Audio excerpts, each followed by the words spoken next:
Welcome to America's Day at the Races on our FS1 coverage. Great to have you with us on this Sunday afternoon. It's brought to you in part by America's Best Racing. For the love of the race, visit americasbestracing.net. Today, I'm Greg Wolf here in our New York studio in South Ozone Park. Great to be with you. An important day today. Our action is going to be fast and furious. 4 different racetracks from around the country. And the road to the Kentucky Derby today picks up in Sunland Park, New Mexico for all but one runner in that race. Essentially, it is a win and you're in race to get into this year's Kentucky Derby. We'll have more on that in just a little bit. Here's what's ahead today, presented by Claiborne Farm. Aqueduct. And we are fast and firm everywhere. They are fast. We'll get into that 5th race momentarily. Start of the late pick 5. Oaklawn out in Hot Springs, Arkansas. They're dealing with fast conditions as well. It is an important state-bred day, highlighting the Florida breds in Tampa. We'll hear from Acacia Clement in a moment, and that's where Sunland Park. We're going to have that Kentucky Derby and Oaks qualifier. Bob Baffert showing up. Of course, Baffert, horses remaining in his care, cannot qualify for the Derby. He has the horse to beat, though, in the big race. He does, especially with a very big scratch in that race as well. And Bob's probably using it as a prep for the Preakness. And the Preakness is not a bad race to win. It'll add some flavor to the race. And, Greg, you're going to be like a traffic coordinator here. We should have like a big traffic cone right here on the desk. So busy, I didn't even get to introduce you. Andy Serling, of course, Andy. Our New York Racing Association handicapper. Good to be here. We have a lot going on. We have our crew all over the place as well. We're going to get right into it. Let's head out to Tampa Bay. We're going to have 5 stakes races over their next 7 races that will bring you the first of them coming up on the turf here. 1 1/8 on the lawn, the Grey Goose Turf Classic, with a purse of just over $100,000 for more on this day, highlighting the Florida breds. Let's go to Acacia Clement.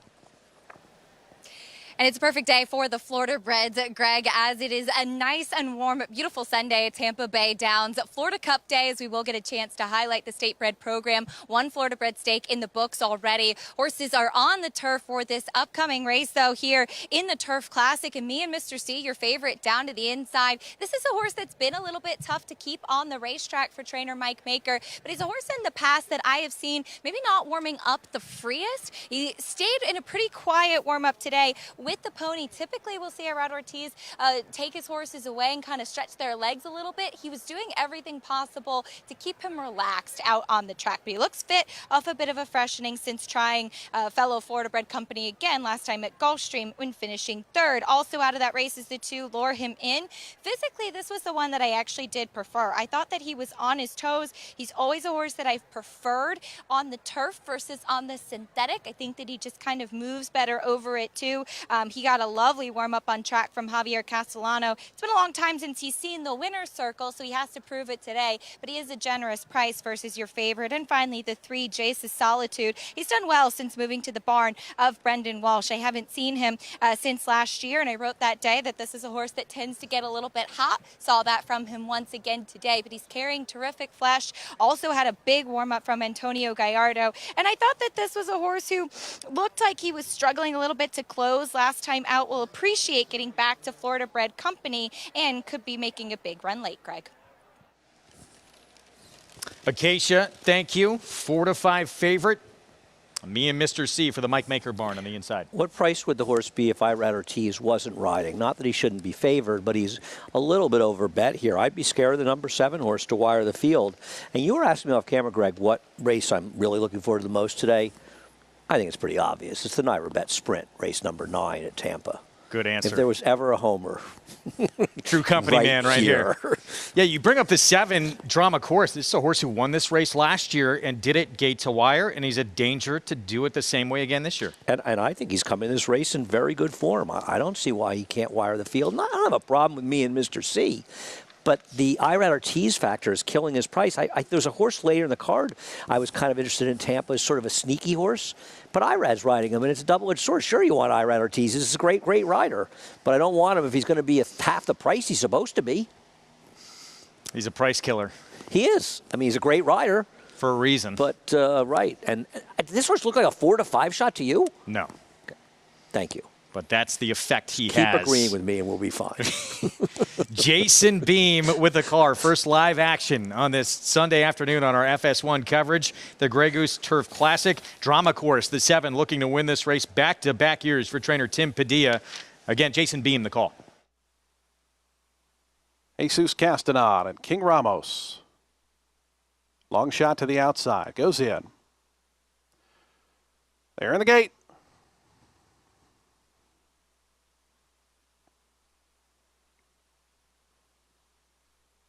And the race is on in the Grey Goose Turf Classic. Me and Mr. C, the favorite, got away well toward the inside, but Drama Chorus is the quickest, and Drama Chorus out to assume command, Cashier Check. Up to that one's outside, showing speed. Jace's Solitude right in behind there with Sir Saffir. As down on the inside, me and Mr. C shuffled back to fifth as they bend into the stretch for the first time. It's Drama Chorus, the leader a length. Cashier Check tugging along nicely in the second position. Jace's Solitude, Sir Saffir, they're out third and fourth. Me and Mr. C is fifth in the early going. Right alongside that one is Lure Him In. To their outside comes Fierce Warrior, who's going to be 3 or 4 deep into that first turn. Just in behind them, Social Long Distance and King Ramos, the trailer, 24-1. For that opening quarter mile, Drama Chorus, Alonso Quinones on the point in front by nearly 2 now. To Cashier Check, who's under a good hold in second. Jace's Solitude in the bright red colors, third toward the inside with King Ramos, or Sir Saffir rather, shadowing that one to the outside. A length and a half more back to me and Mr. C, who's fifth right now. Only about 5.5 off the speed as they got that opening half in 48-4. Drama Chorus continues on past the half-mile pole. It's Drama Chorus there, length and 3/4. Up on the outside, Cashier Check. Jace's Solitude's gotten a little closer toward the inside, just 2 lengths back. After that comes Sir Saffir in fourth. Me and Mr. C stays toward the inside. Still fifth, still about 4.5 off the lead. Lure Him In, just got a push. On the outside is Fierce Warrior. That one, Social Long Distance, starting a little bit of a bid. They wind around the turn. Drama Chorus. Here's Cashier Check. A fresh challenge up on the outside, and Cashier Check right up alongside of Drama Chorus. These two spin into the stretch. Me and Mr. C has made his way to the outside. He's going to try for a run down the center of the course. They come past the 8th pole. Way out wide, it's Cashier Check. Drama Chorus still toward the inside. Drama Chorus might be just in front. Cashier Check. Me and Mr. C down the far outside. A 16th to go. Drama Chorus on the inside. Cashier Check. Me and Mr. C. Drama Chorus back to back in the Grey Goose Turf Classic. Second ended up very close. Me and Mr. C or Cashier Check. Fourth, Social Long Distance. Drama Chorus does it again, leading every step of the way. This 6-year-old goes back-to-back in this race. The money came in the last flash, dropping the horse from 7-2 to 5-2, but a horse that made a lot of sense that we talked about as they were heading the gate. He's been in good form. He was the controlling speed. Was this a little bit of a tougher field than last year? Possibly, but he kept that good form, and nothing wrong with me and Mr. C, but it's all about price, and if you're getting an underlaid price, you've got to look past Irad Ortiz, as great a rider as he is. So I like him in the next race. I think he looks pretty good with Money's Gold. We'll have that to come. Money's Gold, perfect 2 for 2. 2 wins by more than 20 lengths combined. We're going to take a timeout. It's final day of this winter meet at Aqueduct. Manny Franco, 3-win lead, 5 races to go, but his pursuer is on an even money favorite, trying to close that gap in the next race coming up. Can Manny close it out? We'll be back.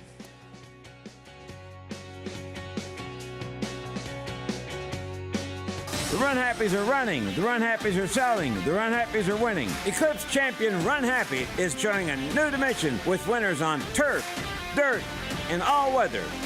A record-breaking sprint champion, Run Happy is also showing winners at all distances, burning up the tracks.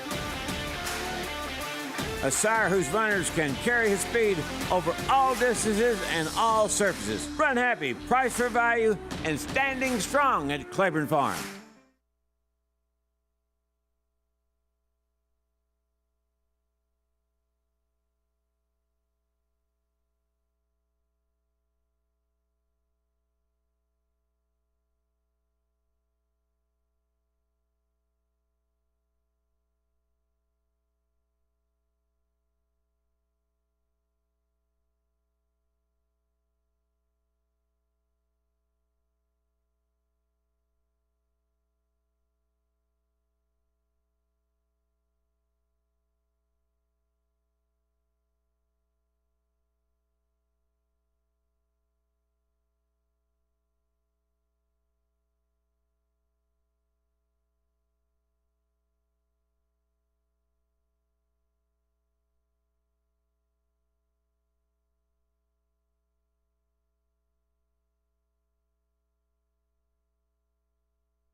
We're back on America's Day at the Races on our FS1 coverage. Is brought to you in part where you can play it all at Naira Bets. Go to nairabets.com, bet any track, anywhere, anytime. Get that $200 deposit match sign-up bonus. Code to punch in for new members to take advantage. Bonus $200, and you're good to go. Again, at nairabets.com. The big one on the road to this year's Kentucky Derby from Sunland Park later today. Mile and an eighth, Grade 3 Sunland Park Derby, $600,000 purse. You talked about the big scratch. Fort Bragg coming out of that race. They're going to reroute that horse to the Florida Derby. Hard to figure for Bob Baffert. The one to beat off that narrow defeat in the Bob Lewis. No, there's no argument with that. He really does feel like a big favorite. I mean, he does have the horse Henry Q with the big race on the track, but still hard to figure. He doesn't seem hard to figure. He's the one to beat. Big race on the road to the Derby and this year's Kentucky Oaks for 3-year-old fillies. Let's go live on site for more to Michelle Yu. Hi, Michelle.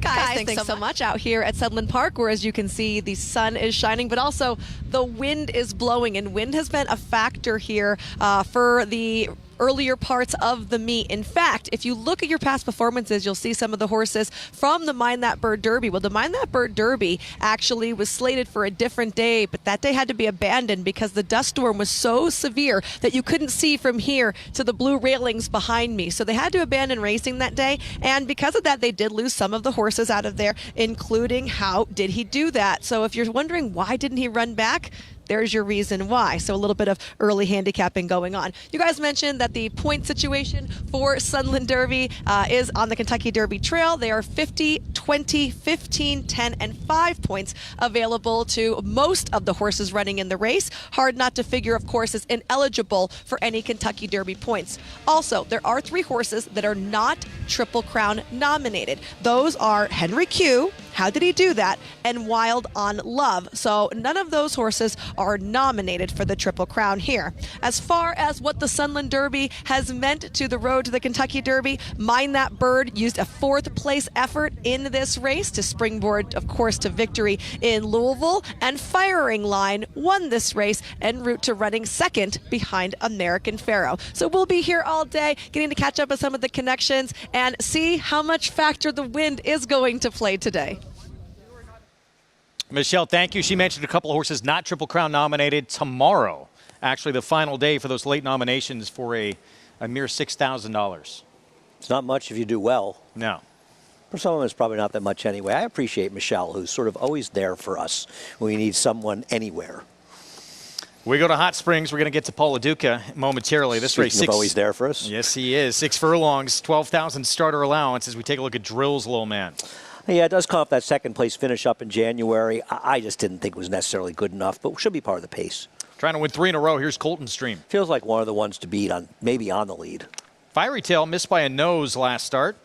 Yeah, I just thought this horse was too slow, Greg, and that's why he's 20-1. Claimed off of Steve Asmussen, by the way, now with Carl Broberg. The 4, Lightning Struck, also missed by a nose. If you buy his last figure and he falls a little bit in that 1 number category, then he's kind of the horse to beat. An overlay maybe at 3-1? Yeah, he battled with Colton's Dream, too. Didn't get beat all that much to him, 2 back.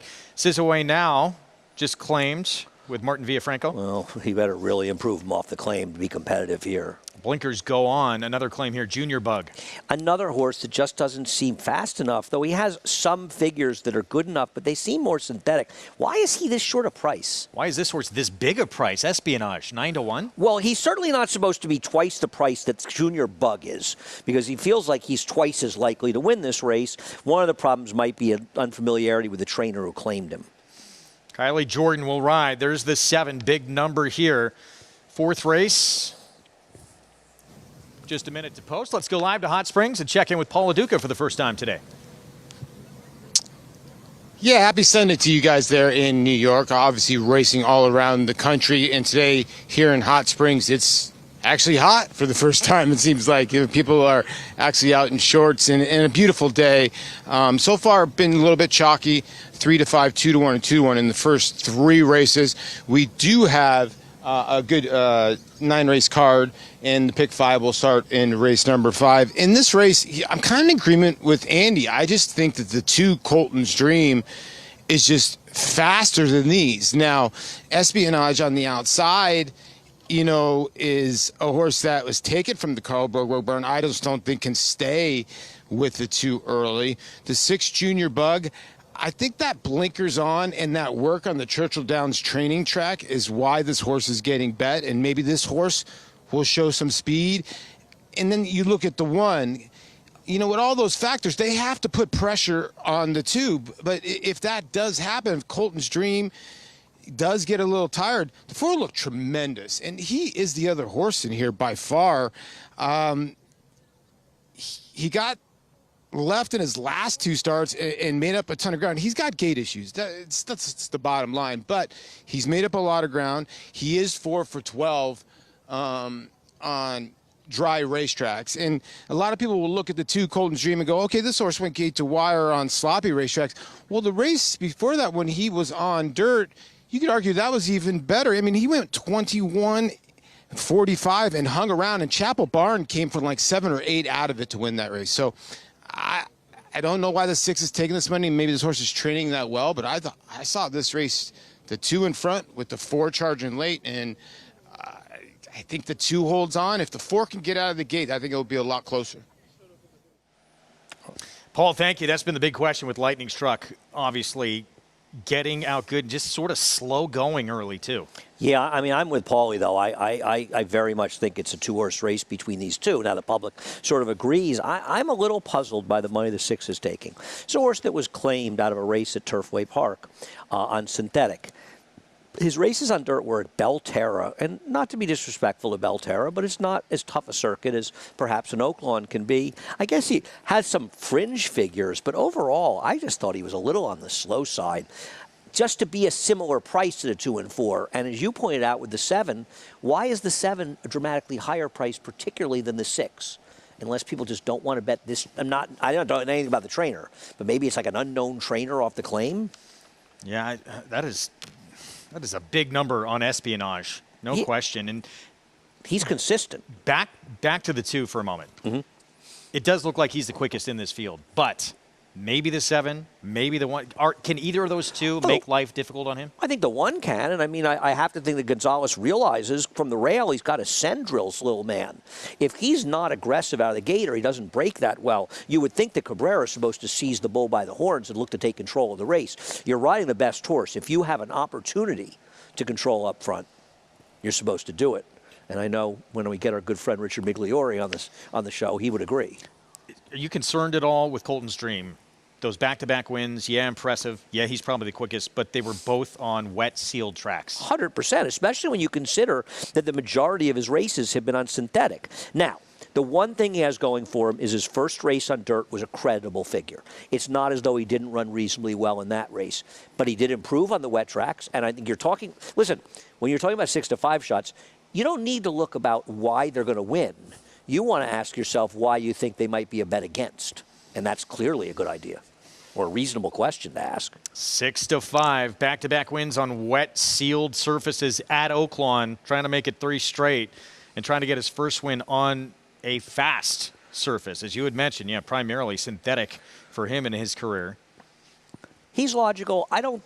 You're seeing the odds between Colton's Dream and the 4 Lightning Struck get much closer. I don't know that there should be much separation, but I'll tell you something about Lightning Struck.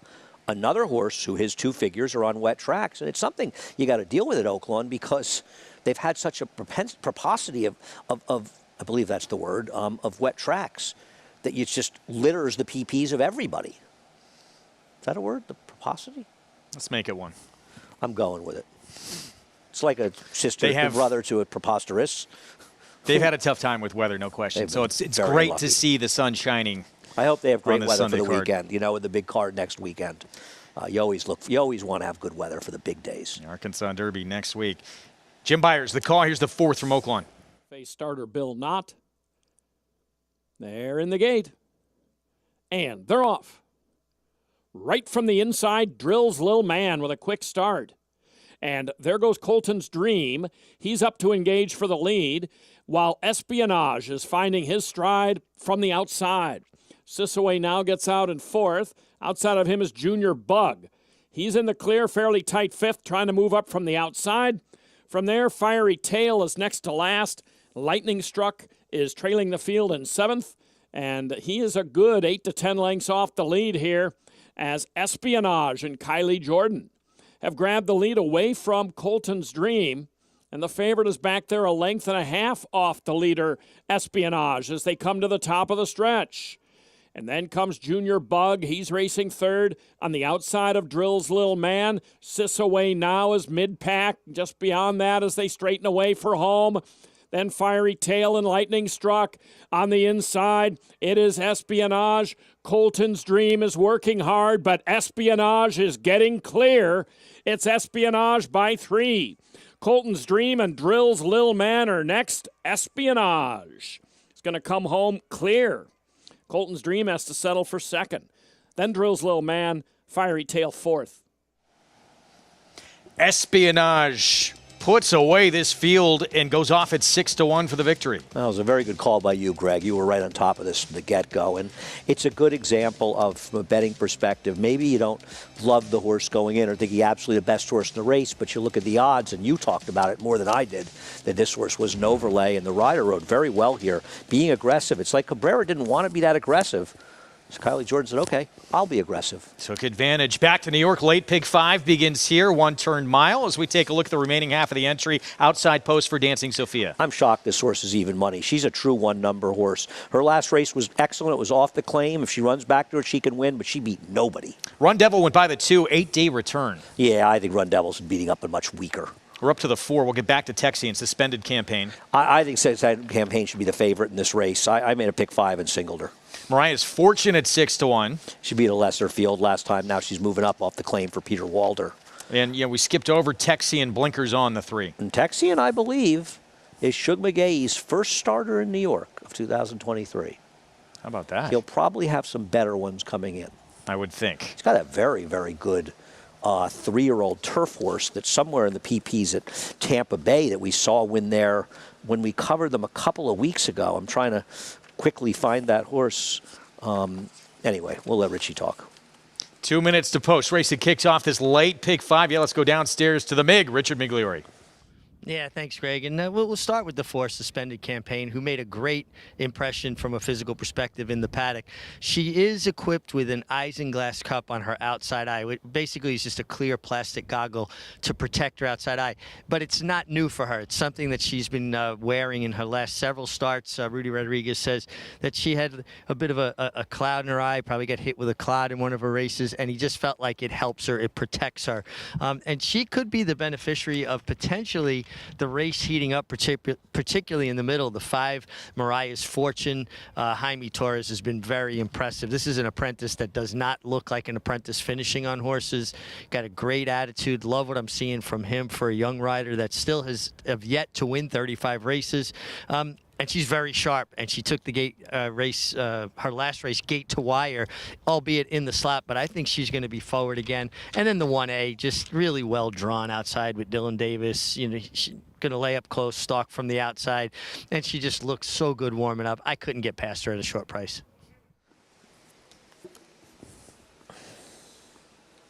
All right, Mig, thanks. Even money on Dancing Sophia. Again, she'll break all the way to the outside and start number 12 of her career.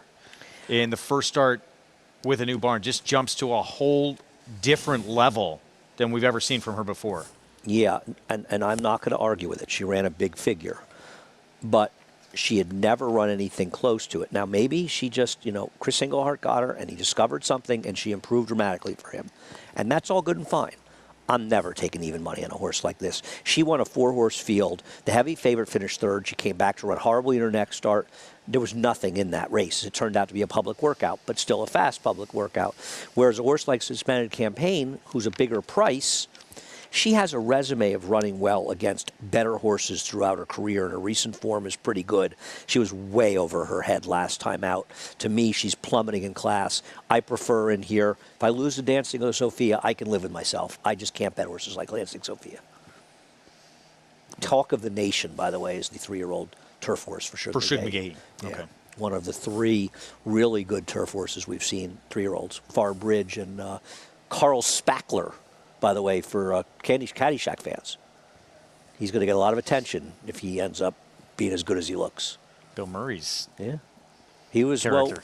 well, he was also at the basketball games, right, in Albany. His son is an assistant coach in Connecticut, I think, UConn, right? I believe his son is a UConn assistant coach. I got a feeling he might be winning the tournament after They looked that good yesterday. crazy game. Wow. I mean, they looked so good. How can they win? They look like nobody can touch them. Destroyed Gonzaga. Even money here on the 1A. Mig, like the way Dancing Sophia looks. That's a positive. We'll see. And maybe she just has turned the corner, is getting good now as a 4-year-old filly. 3 for 5 here at Aqueduct. She very well may have. And if she has, I'll lose. I have no issue with that. And look, she has more speed than the horse that I like, and I don't love taking a horse that's a bit of a closer.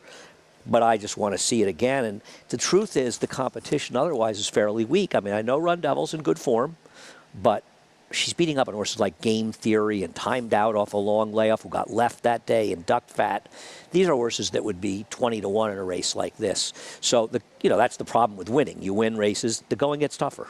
And we talked about going to break.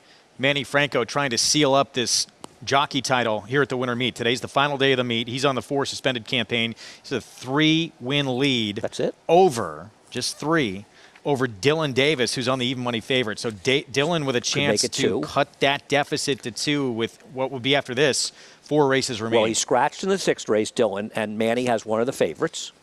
Race number 7, Dylan's riding a long shot. Manny is riding a shorter priced horse, a better chance. Manny's riding a chance horse in the 8th I don't like, but a chance horse. Dylan's on one of the favorites, though she doesn't win. Wow, this could get interesting. And Dylan, neither one. Oh, no, Manny's in the last, Dylan not in the last. Dylan has a chance, maybe to tie. Would think. Well, you win here, it's true. Gotta get it here. He doesn't win here, even if Manny doesn't win. If the 4 wins here, Broken an even line. Run Devil's got early speed down towards the inside, and there's Mariah's Fortune in the early mix as well. In between horses now, Texian is going to assert, and Texian puts a nose in front. It's Texian who's fully up by a length now as they get set to come out of the chute. Mariah's Fortune's going to stalk from 2nd, then comes Dancing Sophia. Dylan Davis out in the center of the racetrack is in 3rd. Run Devil looks a little tough to handle there in the 4th position and far back early. Suspended Campaign is the trailer. 23-1 for the opening quarter mile. It's Texian who's in front. Texian is up by a length and a half. Right there to the inside comes Mariah's Fortune, and then also following that rival is Dancing Sophia, still out in the center of the racetrack, is in 3rd. Following them, more settled now, is Run Devil, who starts a rally, is going to move out wide. As they approach, a half mile left to go. Suspended Campaign, still the trailer, about 10 lengths off the lead now as they work into the far turn, and here comes the pressure. It's Mariah's Fortune who's ready to pounce. Dancing Sophia's following that move as Texian can find no more down towards the inside, is back to 3rd. Run Devil is commencing a rally from the 4th spot. It's Dancing Sophia who's now put a nose in front. At 4-5, it's Dancing Sophia. Tight hold here, Dylan Davis. Run Devil to the outside, and Mariah's Fortune down to the inside. Suspended Campaign, still a lot of ground to make up. They reach the top of the stretch. Dancing Sophia now asks the question and kicks for home. Run Devil is on the grandstand side, is in full pursuit of this leader. It's Dancing Sophia still up by 2 lengths for a final 1/8 of a mile. Run Devil just cannot make up the ground. Dancing Sophia is now striding away inside the final 16th. It's going to be Dancing Sophia. Dylan Davis making it close here in the jockey standings. Dancing Sophia gets the score. Run Devil, Suspended Campaign up late for 3rd over Mariah's Fortune in 1 minute 39 flat. Dancing Sophia, she makes it 3 consecutive wins now, and yet Dylan Davis now just 2 back of Manny Franco for the riding title. And I guess she is a new horse. I don't think she may have run as quickly as last time at figure standpoint, but maybe she did. A dominating winner, stalked a very quick pace and able to draw off in the stretch. My selection, Suspended Campaign. The way she ran, I don't think she can run at all anymore. Chris Griffin on the call and well aware what's happening with Manny and Dylan for this title as we head back to Tampa Bay Downs. And post-parade here for the 7th here, the Stonehenge Farm South Sophomore Fillies, Sherilyn Go-Go at 6-1 on our screen. Yeah, I always look at Mike Maker horses, but this one, I don't know, does get back to dirt, which probably helps. All the money as we expected on Money's Gold, 1-5 favorite, undefeated, 2 for 2, those 2 wins by more than 20 lengths. Yeah, a very exciting horse when she ran that triple-digit buyer in her debut, likely prepping for the 8 bells at Churchill on Derby Day, Derby weekend. 4-time winner, awesome pick. She has some decent enough figures, so I don't think she's totally impossible, but she's not nearly as fast as the favorite. One start, still a maiden, Jackie Spirit. Yeah, that start was back in September. She'd have to improve. Pretty and Awesome is at 41 to 1 at 2-10. One of the first 2 starts of her career at Tampa. She's a speed, but I don't think she's fast enough to run with either the 2 or 6. Well, one of them on synthetic, then tried going long. Dream Concert, Kathleen O'Connell, who is the all-time winningest female trainer in history of the sport. Funny to think of a Jess's dream having so much speed. 11-1 on the 7 Lynx, who gets Lasix. Yeah, she cuts back in distance, and she met some tough horses last time. Not out of it. Yeah, comes out of the grade 2 Devona Dale. And then Dreaming of Snow, who beat the 2-year-old champion filly in the Suncoast 2 starts back. Yeah, I actually think she's an overlay at 8-1 in this race and could be the clear-cut second choice here. She actually has some talent, gets back the right surface, cuts back in distance. And if you're trying to beat the favorite, I think she's far the worst to beat, right? 8-1. Well, how is she 8 the same price as the 1? Right? Wow. Suncoast winner, yeah, tried turf next start, so it's back to dirt. Let's go to Acacia for more.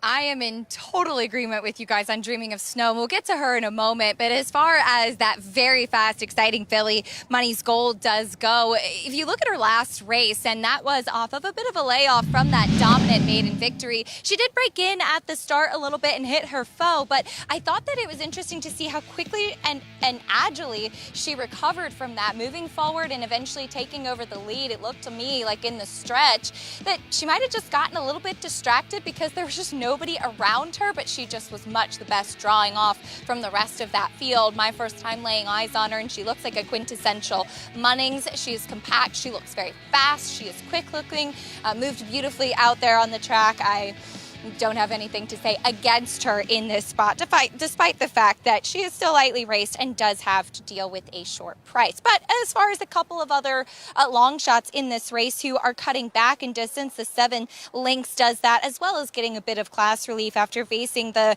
very impressive and long shot Dorth Vader last time out in the Devona Dale. She is a small filly. There is not much of her. It does look like going shorter should be better for her. I wish that she had a little bit more strength across her flank and her hindquarters behind the saddle to push off from, and she did get a little bit warm out on the track today, but as I've seen from some of these brethren who stands here in Florida, and it's quite a few runners for Arundel Farm, this one a homebred for the farm, going a little bit shorter sometimes can be of a benefit. And I feel the same way with the 8 Dreaming of Snow. I was skeptical of her getting the distance 2 back in the Suncoast, but she was just able to get so comfortable on the front end. She's more compact. She's built like a horse that wants to go shorter. She's built like a horse that wants to be on the main track. I think that this is the right spot for her. Let's see if she can get around Money's Gold. If that one wasn't in here, we'll be all over Dreaming of Snow today. And there is no snow in this warm Tampa Bay Downs track this afternoon, Greg.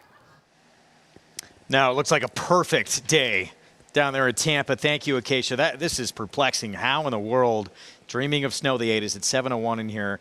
And it's perplexing, too, that she tried grass last start. You beat the reigning 2-year-old champion filly in what is a prep for the Kentucky Oaks, and then you immediately go to a new surface. Right. I mean, let's just be clear. None of us, Acacia, you or I, expect her to beat Money's Gold. Money's Gold's way the horse to beat. But she's they're very similar price for the 1 and 7, 8. And I think what the three of us I'm assuming, are trying to say is she is clearly the one we want out of those 3. And maybe they're supposed to be 12-1, and she's supposed to be 7-2 or 4-1. Money's Gold is a horse that ran once in the summer. She came back at Gulfstream, has another layoff. I didn't think her race at Gulfstream was anywhere near as good as her first start. She's probably really good. She's probably going to win. But I don't think that she's an 85%, 90% to win. And I think 7-1 in the 8, if that odd stays, is a value play. And you take a look at the exactas, too. A 2-8 exacta for $1 is coming back $6 right now. Is it real? What? Can I get to my Naira Bets account in time, Greg? Few seconds left. You tell me this now? Jason Beam, the call, the Sophomore Fillies, Money's Gold to 2, trying to make it 3 for 3 for Todd Pletcher to start her career with Irad Ortiz Jr. aboard. Jackie Spirit coming up. Dreaming of Snow and Sammy Camacho to the outside draw. She goes in. They're in the gate.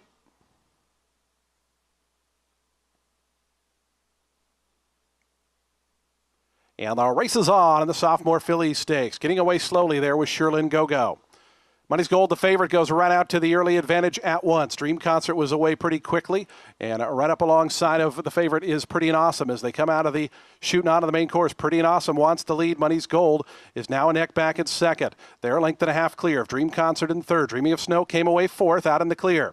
Then comes Jackie Spirit fifth in the orange and blue colors. 2.5 more back to Awesome Pick. Another 2 to Lynx and another 7 or 8 back to Sherlyn Go-Go, who's a distant trailer. 21-3 for a very quick opening quarter mile. They have a half mile left to go, and up front it's Money's Gold, Pretty and Awesome. Those two to the far turn pretty much as one. Pretty and Awesome just a nose in front. Length and a half more back to Dream Concert. Dreaming of Snow stays out 3 deep in that fourth position. It's another 4.5 or 5 then back to Awesome Pick, who starts to move up. Jackie Spirit is back a couple spots. Then comes Lynx and Sherlyn Go-Go. But up front, Money's Gold struts her stuff. Money's Gold past the quarter pole quickly, 2.5 clear of Dream Concert. Dreaming of Snow. Putting in the towel is Pretty and Awesome. Trying to get winding up on the far outside. Awesome Pick is putting in a rally. They have just over a furlong left to go. Money's Gold cuts the corner and starts to open up. Money's Gold in front by 5 now to Dream Concert. Dreaming of Snow. Awesome Pick's running a good one, but a final 16th to go. Money's Gold is going to win by double digits here. Money's Gold 3 for 3, and she is fast. Won it by, let's call it 17 lengths. Second was very close. I think it was Dreaming of Snow over Awesome Pick, and after that was Dream Concert. Stopped the clock in 1:20.09 seconds, which is a new track record. Incredibly fast. This is a serious sprinting filly. Money's Gold, as you heard, new track record, 3 for 3 now. Yeah, I'm not big on track records, and often the tracks play a big role in it, but she just smashed it by 4/5 of a second. Holy cow. She looked like Chancelot when Chancelot won the Amsterdam. Yeah. I mean, you know, she was bred by Britt, who we do the feature on for the New York bred. She was bred at their farm, I believe. It has to be very exciting for Britt and Sean, actually. Talk to them about that. That's Mike. I don't know how far she wants to go. We have a new favorite for the Breeders' Cup Filly and Mare Sprint. Wow. We could turn the show off now. I think we've seen the performance of the week. That was incredible. Whoa. Irad Ortiz Jr. had more than enough underneath him in the tank of this Downer of Munnings. Hall of Fame trainer Todd Pletcher has a talented sprinter for Robert and Luana Lowe. Perfect 3 for 3 now to start her career, and does it here against State Bred Company. I think the next time we see her, it's going to be against significantly tougher, open company, but she's going to be the one to beat. Well, we'll see her in all likelihood in the 8 Bells, assuming she's okay. And I think, you know, you run it's a 7 furlong race on Derby weekend. And, I mean, if the connections are interested in trying to stretch her out, we could see her in the Acorn, which is a mile and a 16th now. If not, she's a very heavy favorite for the test in the early book wagering. I'm not giving you a big price on her. I think a lot of people with nice 3-year-old fillies just went, ugh. That, of course, collective, yeah. ugh. Test, one of the premier events for 3-year-old fillies is in the summer at Saratoga. And no question, you would think that's got to be on the wish list now for Connections of Money's Gold. That was unbelievable. Impressive. We'll have the prices for you when we come back. That's what everybody wants in this sport. A Kentucky Derby trophy and a win, and you're in with Derby points on the line coming up at the Sunland Park Derby. We'll be back. It's still coming up live soon.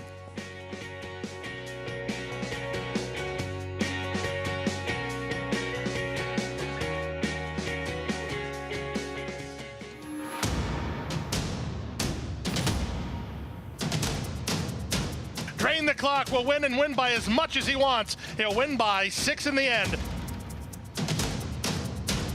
It is Drain the Clock who will bound home the winner in the Bayshore. Drain the Clock, Jackie's Warrior, a terrific finish in the Woody Stevens that goes to Drain the Clock by a head.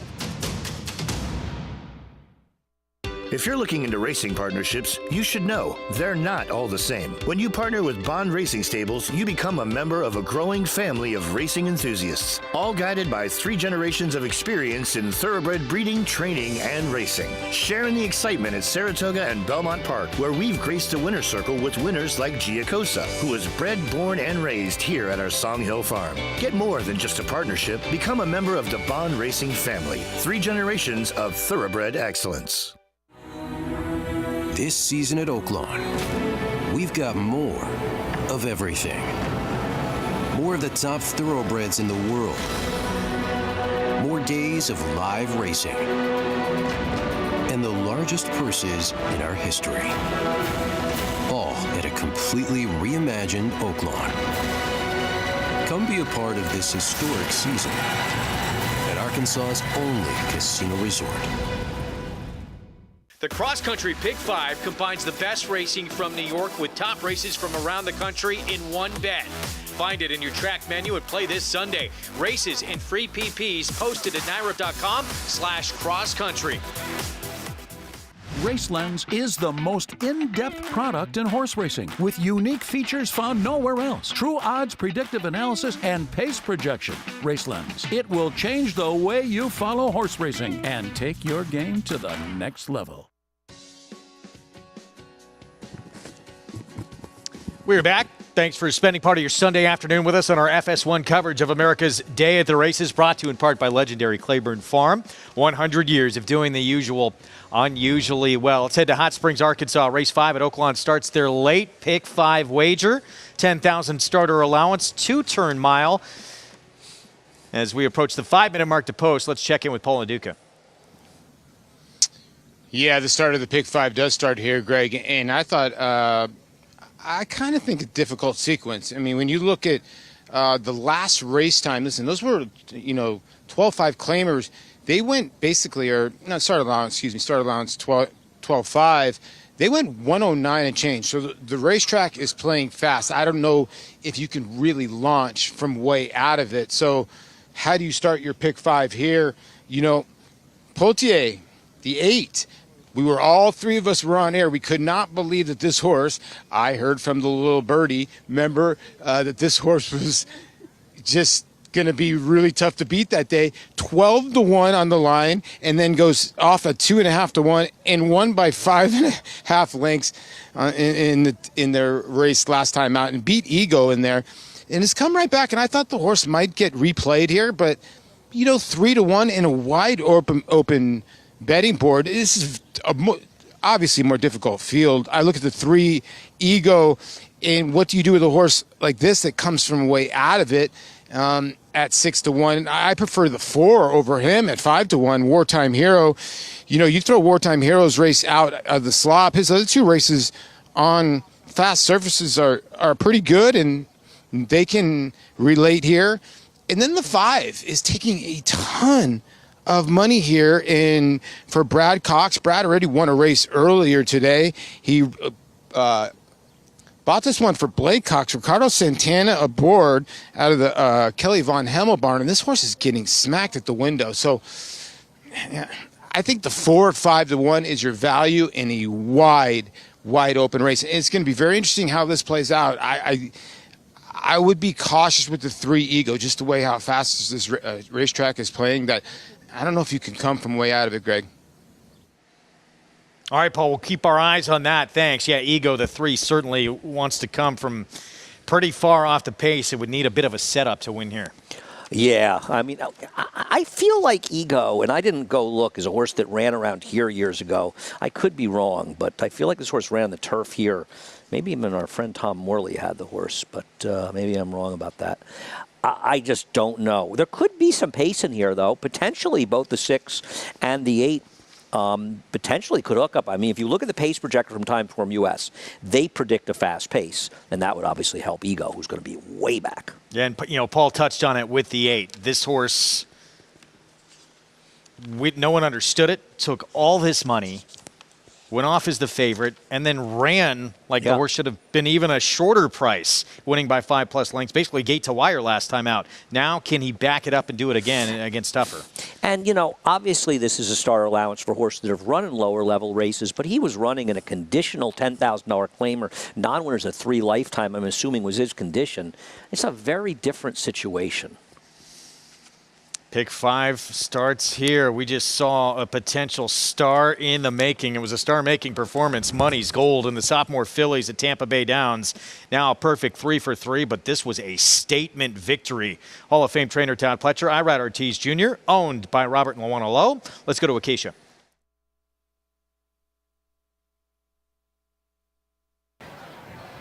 Winning pilot Irad Ortiz Jr. joins me now. Money's Gold, as impressive as they come, Irad. I know you've sat on some very fast horses throughout your career, but that was pretty quick today. Oh, yeah, especially when turning for home. Last time, she come from a layoff, and I just take care of her last time. And I look around, nobody was around her, and I just let him go all the way to the wire, relax, and without call her on the stretch. And today, I want to feel what she got because we went pretty fast earlier and she feel like she was going relaxed. So I say, all right, let me try and test a little bit. And I just showed the stick and she took off. She gave me another turn of foot, a good turn of foot, and I just ride her all the way to the wire, but without asking, she was impressive today.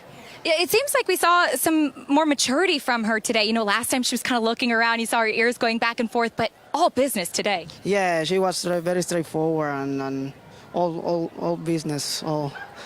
She gave me everything she got. I think without asking too much. And look how she went away. She ran away in the stretch. Very impressive. So the track is a little fast, but she did it the right way.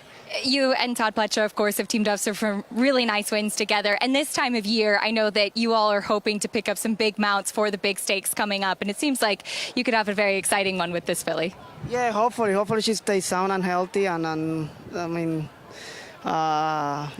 been riding the last couple of years, some nice horses, thank God. And hopefully I can get some really good, really nice ones this year and for anybody, you know. But Todd helped me last couple of years. We've been having success together, so I'm happy. And some other trainers too that I've been riding lately, and thank God everything worked out well. So hopefully we keep going. A nice win today. Nice to see you at Tampa Bay Downs. Congrats. Thank you.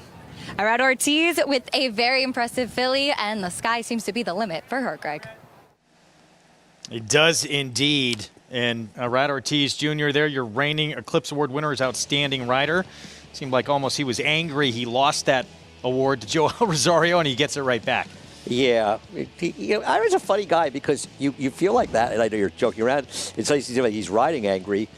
When you talk to him, he's such an easygoing guy to talk to, and he kind of downplayed it there. I got to think riding a horse like that is very exciting. I mean, I don't know about you, Greg. I felt like that was enough energy to carry us through the rest of the 4-hour show today. That was scintillating. That was just shattered the track record for 7 furlongs. One to watch, no question. Money's Gold. As we get back to Oaklawn, so this pick 5 coming up, and still favoritism to Poulterer on the outside. And the way that he did it, too, he went gate to wire. Is he going to be able to do that again today? Well, it's never easy, you know, a mile race. They hit the turn pretty quickly, and it's always going to be dependent on how much speed the others show. And the 6. Yeah, you would think that Keith, and I think that Keith Asmussen, we were talking about it last week, has really stepped up his riding. He seems to really be improving. And how is he not aggressive? You may not want to get in a duel, but the last thing you want to do is just let the 8 go. Well, the 6 trumpets for Jerry Hollendorfer. This horse has gone from barn to barn to barn. It's been a reclaim for Robertino Diodoro. It's gone to Steve Asmussen. Sprint speed, stretching out. So you would think this horse is quicker than Poulterer. And I don't think Jerry Hollendorfer is a guy who pretty much won most of his 10 million races in California. I think he probably values speed, so I don't think he's going to be telling Keith should be taking back here. Most California trainers do, yeah, and that's how they win a lot of their races. There is the 6. It's a great part of California racing, right? My friend Andy Beyer loves that, you know, about it, the aggressive riding tactics. Sprint speed, stretching out, 7-2 on that one, but it's Poulterer. Favoritism to the outside. Looking to go back-to-back, and there he is stepping in the 5-year-old with Francisco Arrieta. Jim Byers the call to get us started in the late pick 5. And the last to load, Poulterer. He's the current favorite, pending late updates. They're in the gate for a mile spin. They're off. Poulter trying for the lead from the outside. Wartime Hero came out well. So did Otis on the inside. Trump Pence in the black. Bravo toward the outside is only a length off the lead. Take Charge Gent snugs up right along the inside. And then comes Higher Authority, and Ego is allowing them to go early on, and he's trailing the field as they turn onto the backstretch. Otis with the advantage by a neck to Wartime Hero. Poulterer stacked up 4 wide on the outside in the pink. He's racing in third. Trump Pence in between horses, looks for some room to the inside as Take Charge Gent. He's up in behind the leader, only about 2 lengths off the lead. Gap of 3 then, and it's Higher Authority racing in tandem with Bravo with a half mile to go. They're 5 lengths off the lead, and Ego is trailing the field.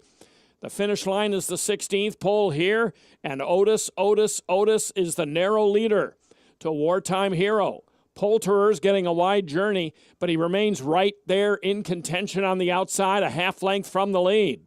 Then comes Trump Pence. Dropping back is Take Charge Gent. And on the outside, Higher Authority is starting to show some interest as they come to the head of the short stretch.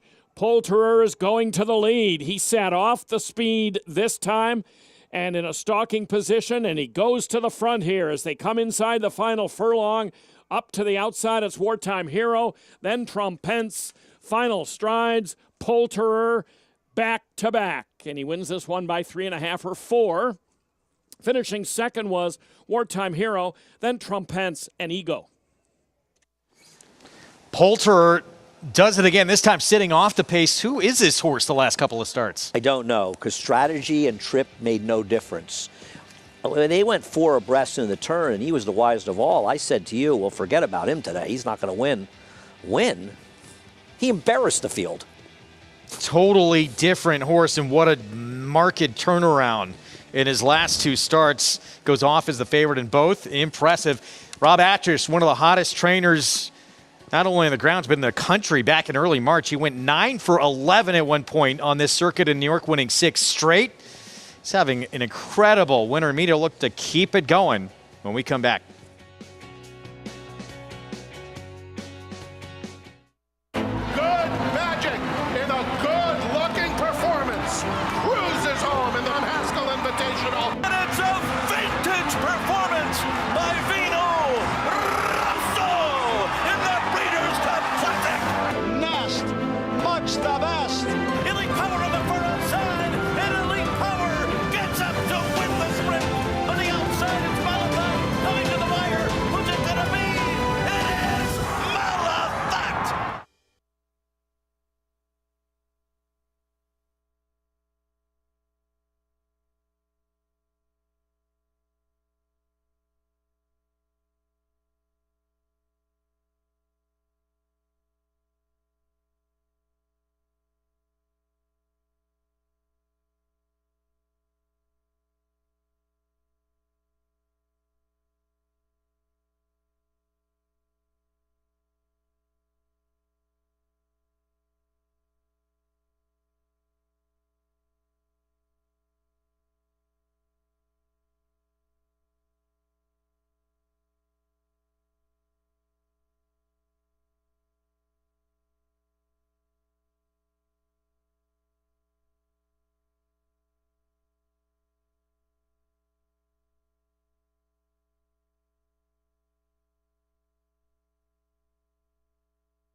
You're watching America's Day at the Races on our FS1 coverage. Derby prep, Kentucky Oaks prep still to come from Sunland Park. We're going to take it back to New York, South Ozone Park. Race 6 at Aqueduct, start of the late pick 4.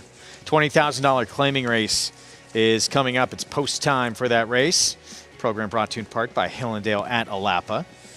And this 6th, wide open. Yeah, I don't get the 8. I use 4 in the pick 4, 1, 3, 6, and 7. I like the 6 Airport. I adjusted my picks after the scratch. When the 2 came out, it was running Thursday. Obviously, the big question is Flamingo Hawk coming off the layoff and the drop down, but they claim for 25. It's not that big a drop down. I don't understand what the big story is with the 8 and why he's 2-1. Let's head downstairs, get more from Mig.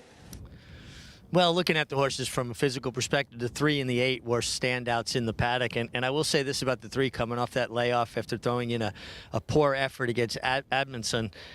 He just looks fit to me. He looks really, sharp. His coat is resplendent. He was the best turned out horse in the paddock. And then I love the warm-up under Manny Franco. I mean, he really got away from the pony, got a good, aggressive warm-up.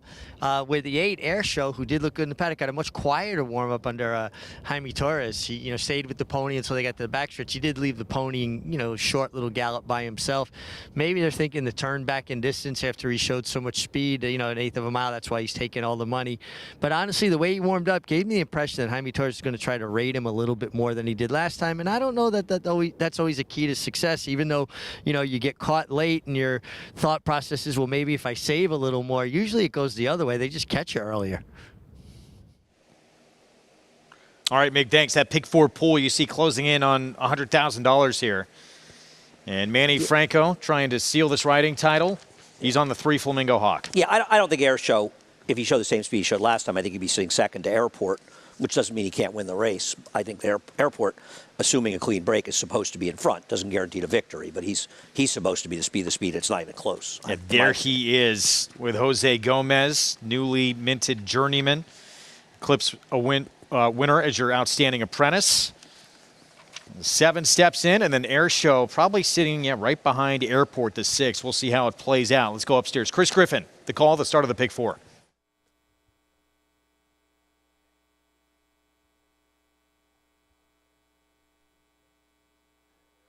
And they're off. Little squeeze at the start was Winning Drive, who's now the trailer. Air Show has got speed and goes right with Airport. These two fly early up front. It's Air Show and Airport 1-2. Just off of them is going to be FF Rocket, is now in the 3rd spot with Karis and the Blue Silks is moving out wider, is in 4th. In between horses is Flamingo Hawk, and the trailer is Winning Drive. Air Show is winging on the front end. It's Air Show, who's up by 2.5, now 3 lengths with less than 4 furlongs to go.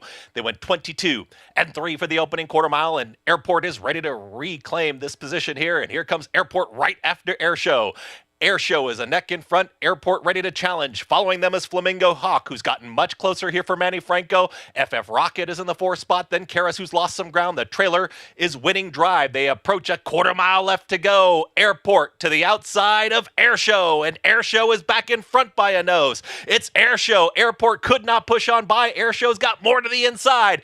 Air Show and Airport. It's still Air Show up by 3/4 of a length. Here comes Airport one more time, and FF Rocket is unleashed. It's Air Show, Airport, and it's an FF Rocket to run on by. FF Rocket in the final strides. FF Rocket up for the win. Flamingo Hawk, then came a photo. Winning Drive from out of nowhere is there with Airport in 1 minute 12.69 seconds.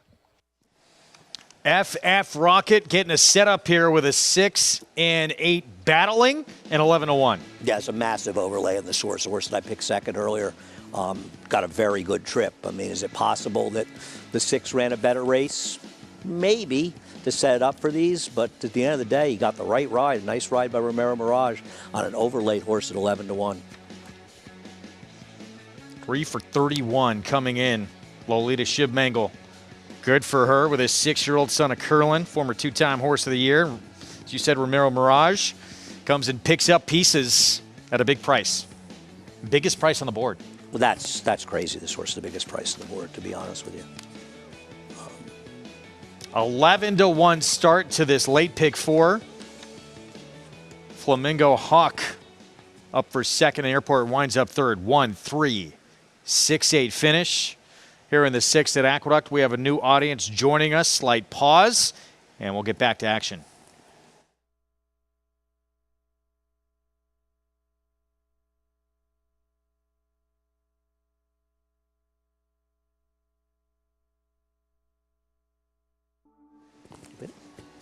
Welcome to those just joining us on SNY. Those already with us on our FS1 coverage. You're watching America's Day at the Races with an important Kentucky Derby prep race, Kentucky Oaks prep race still to come from Sunland Park. Greg Wolf, Andy Serling with you here in our studios in New York. And we just saw the 6th here in New York. Biggest price on the board starts off this late Big Four. Yeah, FF Rocket getting the job done. A perfect trip under Romero Mirage for Lolita Shimongo, who very quietly gets it done. I mean, she is a trainer. You're not going to hear her name that much. You might have been more familiar with her father, Dudnoff Shimongo. But her horses run well. I think Lolita is one of those trainers. They never bet her, and she seems to do just fine. Big upset here. FF Rocket able to close into a pace with these two up front, duking it out, and sets it up for this closer. We'll get back to that with prices coming up in a moment. Back to Tampa Bay Downs. Equistaff Sophomore Turf, mile and a 16th on the lawn coming up here. And I knew that Acacia would like the same horse as me. Now, Swan Lake, how could Acacia, huge ballet fan that she is, resist a horse like Swan Lake? I think Swan Lake ran very well last time as a big overlay. Yeah, wants to be forward as well. Let's check in with Acacia Clement for more. I'm with you, Andy. We'll get to Swan Lake momentarily, but starting things off with your favorite, Boppy O, the horse that is the half-brother to multiple Grade 1 place horse Papa Cap, who Mark Casse also trained. Turns out this one's a little bit better on the turf, and he does kind of have the physique for it. He's a little bit of a lighter-framed type, and we did see him win that with anticipation as a 2-year-old. That being said, he's just a horse that I thought never really took a huge step forward as a 3-year-old. I wish that he had a little bit more substance, a little bit more condition to him. He's incredibly fit, very much of a streamlined type. I just wish that we saw a bit more of that muscle mass and that development from 2 to 3. He absolutely is a logical player given who he's been facing, but at a couple of other nice price horses, as Andy mentioned, Swan Lake, out of Ballet Diva. My favorite ballet is Swan Lake, of course. I thought this one has a lot of speed and looked very powerful back in the paddock. And Elizabeth Dobles is a trainer. I've been at Vienna for a long time, having gotten to watch her continue to take steps forward down at Gulfstream. And she's partnered up with John Guarneri's Imaginary Stables for quite a few horses. And she's got some stronger stock in the barn now. And I think that this is a horse who's continuing to improve under her care. You can even see, if you get a good shot of him, he has a heart stenciled on his hind end, and oftentimes Liz's horses will be decked out with glitter or different types of stencils. There's so much attention to detail, which I always appreciate. The number 6, Rudder's Men, as Irad Ortiz and Todd Pletcher look for another one. Tries the turf for the first time. Now, Battalion Runner is a horse that you may or may not remember, second in the Wood Memorial. He stands here in Florida and was campaigned by Vinny Viola's St. Elias stable. So you can understand this homebred with Vinny wanting to support his stallion. He's never had a runner on the turf before. And this one, the dam was 0 for 2 on the grass. The second dam did win on synthetic and run some decent numbers on the turf. He looks okay to potentially try the turf. I just feel that there are a few questions and that maybe they've run out of trying a few different things on the dirt, and this could be a last chance to see if they have a little bit more left in the tank with this horse, Greg. All right, Acacia, thank you. Post time coming up. And Boppy O for Mark Casse, the 7. Down to odds on now, 3 to 5. Yeah. First of all, I think the 6 is a desperation move. I never discount Todd Pletcher. He may surprise you, but this horse is a horrible price at 3 to 1 and has no particular turf pedigree. I agree with what Acacia said. They're just sort of checking their boxes and running out options. I have no problem that Boppy O's the horse to beat. He's run competitively, but look at his last race where he finished a half length behind Webslinger, who was second. He was third. Webslinger beat the number 5 by 3 lengths, but the difference was that Boppy O was getting a perfect trip, whereas the number 5 Swan Lake was doing all the dirty work out front there. The other horses that were on the pace completely fell apart in there, and this was a contested pace, and I thought that Swan Lake ran extremely well. Now, it was a big improvement for him, but maybe he's just a 3-year-old that's really improving at the right time, Greg. And you're getting 11:01 right now. You'll be rewarded. I bet this horse, actually. You know, because who am I supposed to be afraid of? I guess Anamesetic. That's the two who, that was a good effort last time out. 77 buyer, beat only by a next out winner. And that's that's the Shug McGay horse, Talk of the Nation, that came back with a very impressive 91 buyer, I believe, with a win here, improved his buyer 6 points. He's dangerous, the two. Jason Beam, the call, the Equistaff Sophomore Turf from Tampa Bay. The outside, we're just about ready to roll here. The Equistaff Sophomore Turf. There in the gate.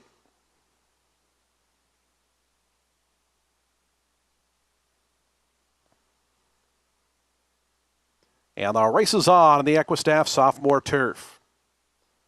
Otago in the center showing good speed. Swan Lake is quick as well. Swan Lake and Otago, those two go on with it best. Just to their outside, Rudder's Men is away in third. As they come into the stretch for the first time, it's going to be Swan Lake and Chantal Sutherland to Poconos in front. Countering right back, Otago toward the inside. Rudder's Men, Anamnestic, and out wide is Heathguard. They line up third through fifth. It's a length more then. Back to Bapio, sets up shop in sixth, about 4.5, 5 off the lead. It's another 2 then, back to Bold Majestic, and Third Moon is at the back early on as they have 6 furlongs left to go, and Swan Lake to catch. Swan Lake in front by a length and a half to Rudder's Men, who gets a little bit closer now in second, 23-1 for that opening quarter mile. Down on the inside, Otago under a good hold in third. Heathguard's out 3 deep in fourth. It's another length and a half then, back to Anamnestic in fifth. Bapio stays right to that one's outside. It's a length and a half more to Bold Majestic, and Third Moon still trails. As up front, it's been all Swan Lake. Swan Lake, the lead still right about a length.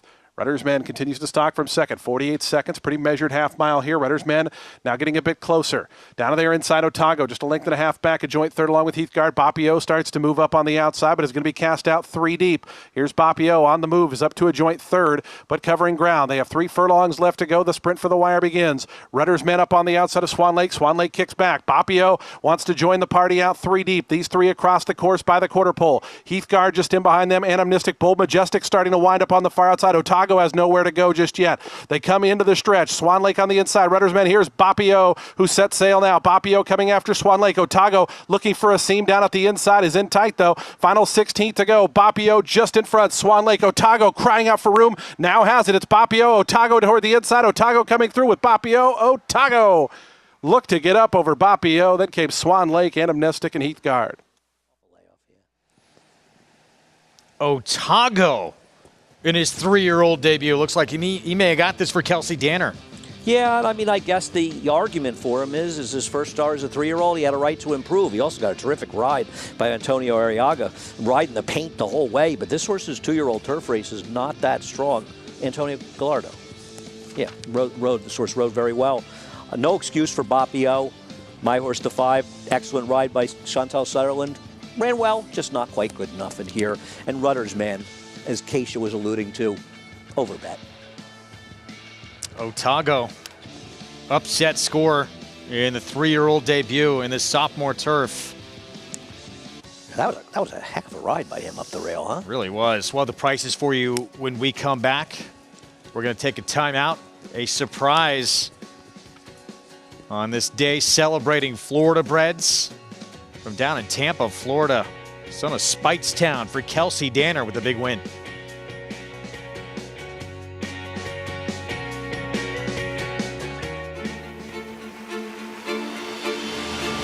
And they're off in the Curlin Florida Derby. After 3 quarters in 112-1, Known Agenda is now on to take over the lead.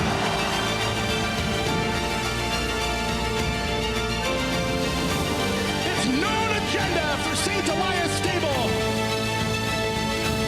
Florida Derby winner, Known Agenda.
industry has a few things that we have to take care of better, and one was the aftercare of the horses. If we did nothing, these horses would end up in very bad places. That can't happen. We have a social responsibility to make sure that thoroughbred aftercare is also #1 on the list. The cost could be the entire industry. We have to take care of these horses. I remember that meeting at Belmont Park. It was a dream. It's different than any other program that was put into place. It is a first line of defense for those who are concerned about what happens to the equine athlete after he's done racing. We started with some 21 organizations across the country, and now we're up to over 82 facilities throughout the country and giving away almost just under $25 million. It's the one shining accomplishment that we have that we can point to say we really do love our horses.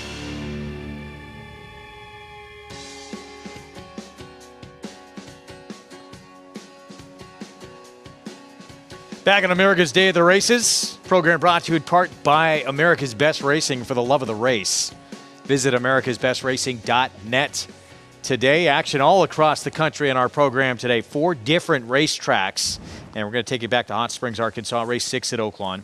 $8,000 starter allowance sprint at 6 furlongs, and it's the start of the pick 4. Yeah, I'm trying to catch my breath with all these races going by, and I feel like I haven't had a particularly good grasp on at least Oaklawn so far today. I thought the 2 and 7 were the right horses here, and they're both not taking any money. I'm very curious now what Paulie thinks. Yeah, Town Champ, Paul, 7-2. Meanwhile, favoritism, Spend Benjamin's Violent Gigi. Paulie, your thoughts? Well, it's confusing board to me. When I looked at the race, I thought, okay, the 1 Violent Gigi will probably be your favorite coming off that race. Hadn't raced in a little while. It was over a sloppy racetrack. The horse is 3 for 16 over fast racetracks.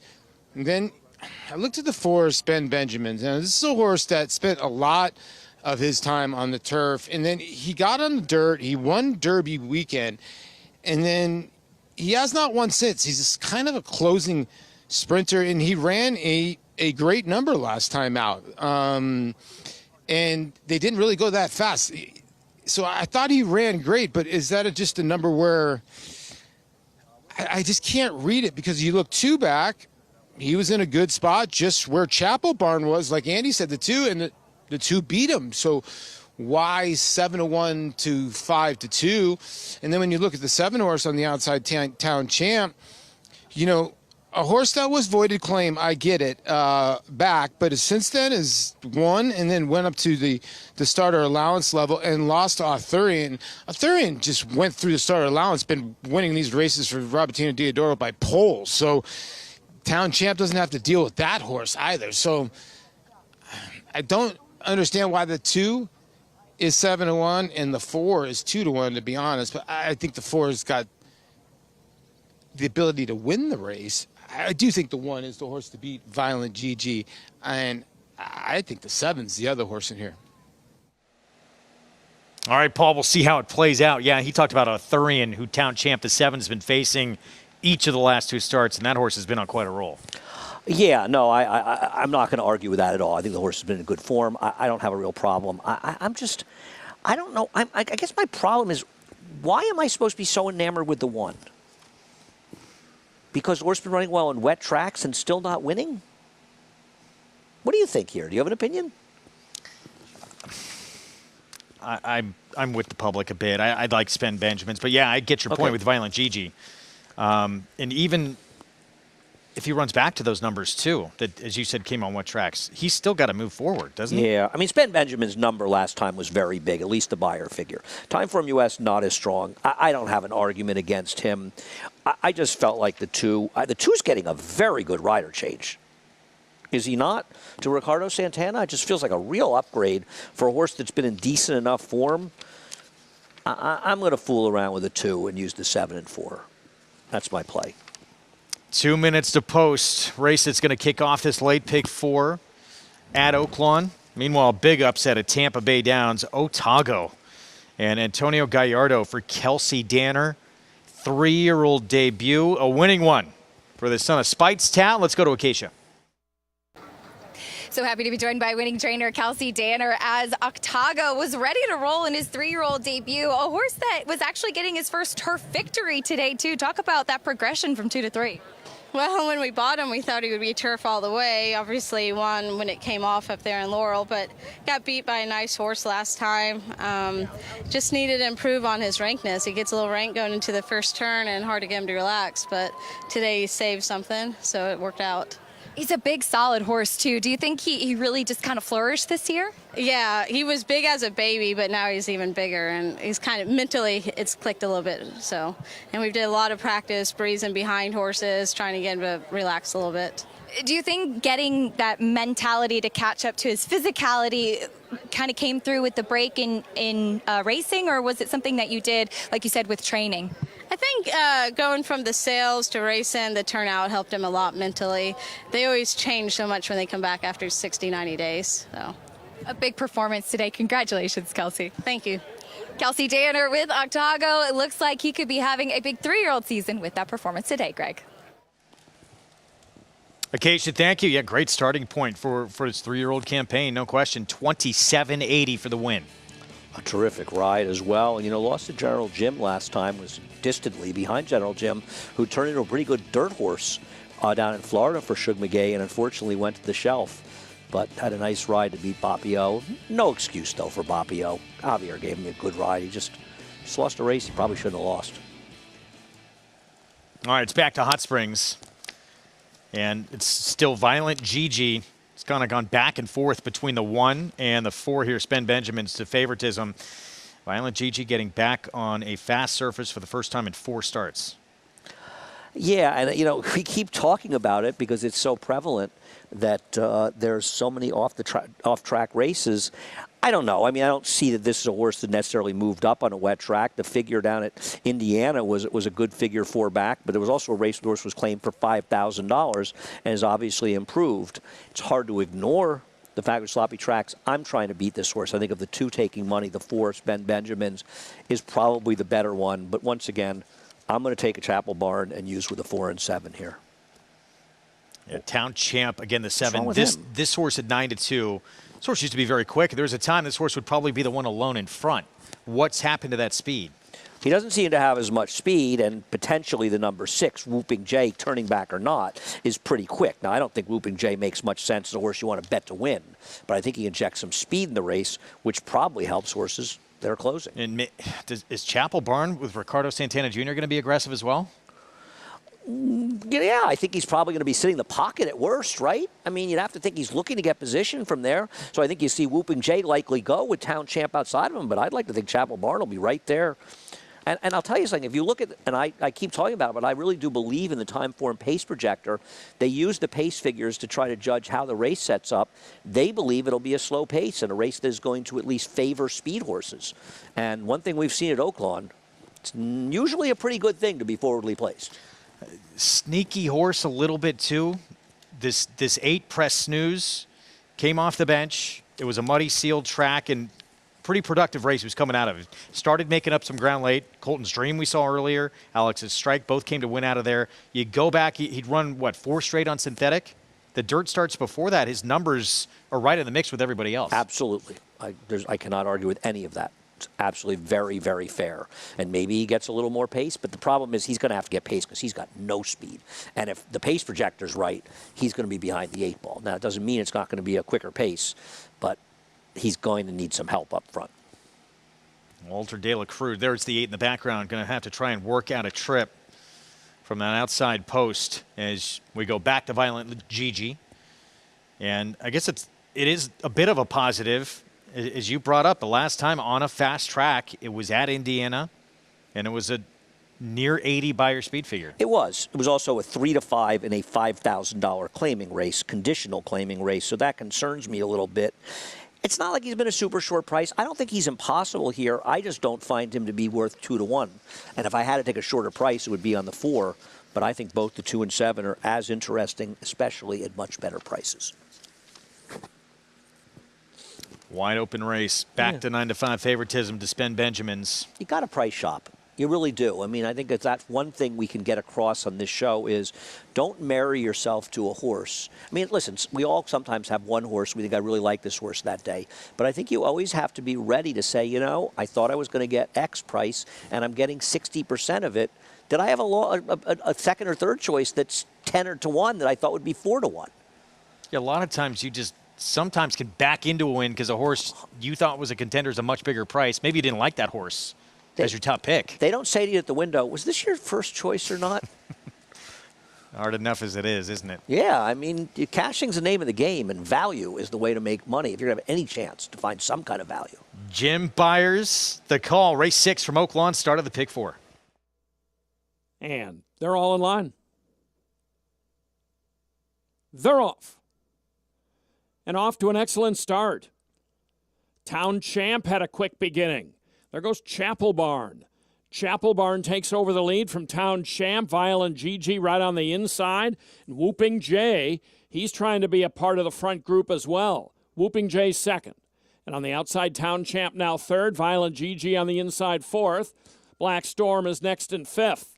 And then half length off of him is Spend Benjamins. He's positioned toward the outside in sixth. He's about 3.5 from the lead and a length and a half to the good of Colonel Clink. And Press Snooze is at the back end of the field as they come the midpoint on the turn. It's Ricardo Santana and Chapel Barn.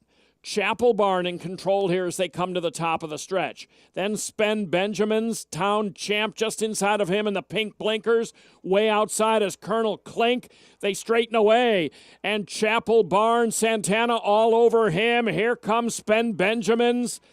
And Town Champ is flattened out. Violent Gigi, not enough from him inside. Then Colonel Clank, final strides, Chapel Barn, or Spend Benjamins. Spend Benjamins coming on, and he gets there. Just in the shadow of the wire, over Chapel Barn, and then came Town Champ. Take another look here down the stretch. Spend Benjamin. This was very tight. Jim Byers, though, pretty confident. It's a big effort if it was in defeat, even so, from Chapel Barn with Ricardo Santana Jr. Yeah, I bet Chapel Barn. If he lost, he had absolutely no excuse. He set a controlled pace. Ricardo rode him like a champ in here.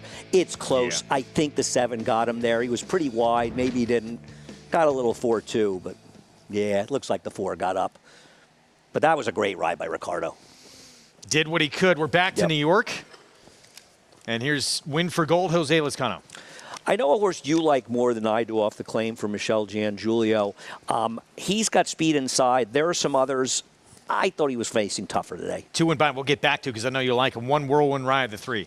He can be forward. I just don't think he's good enough. I do like Bid Venezuela. 1 start and 1 dominant win for Z-Bear. Yeah, the competition's getting significantly tougher, but he did win easily. Gate to wire in that debut performance. Lord Gatling, the 5 at 21-1. 1 at 18-1, 3 back, and that was a good enough effort to win here, but the others are not.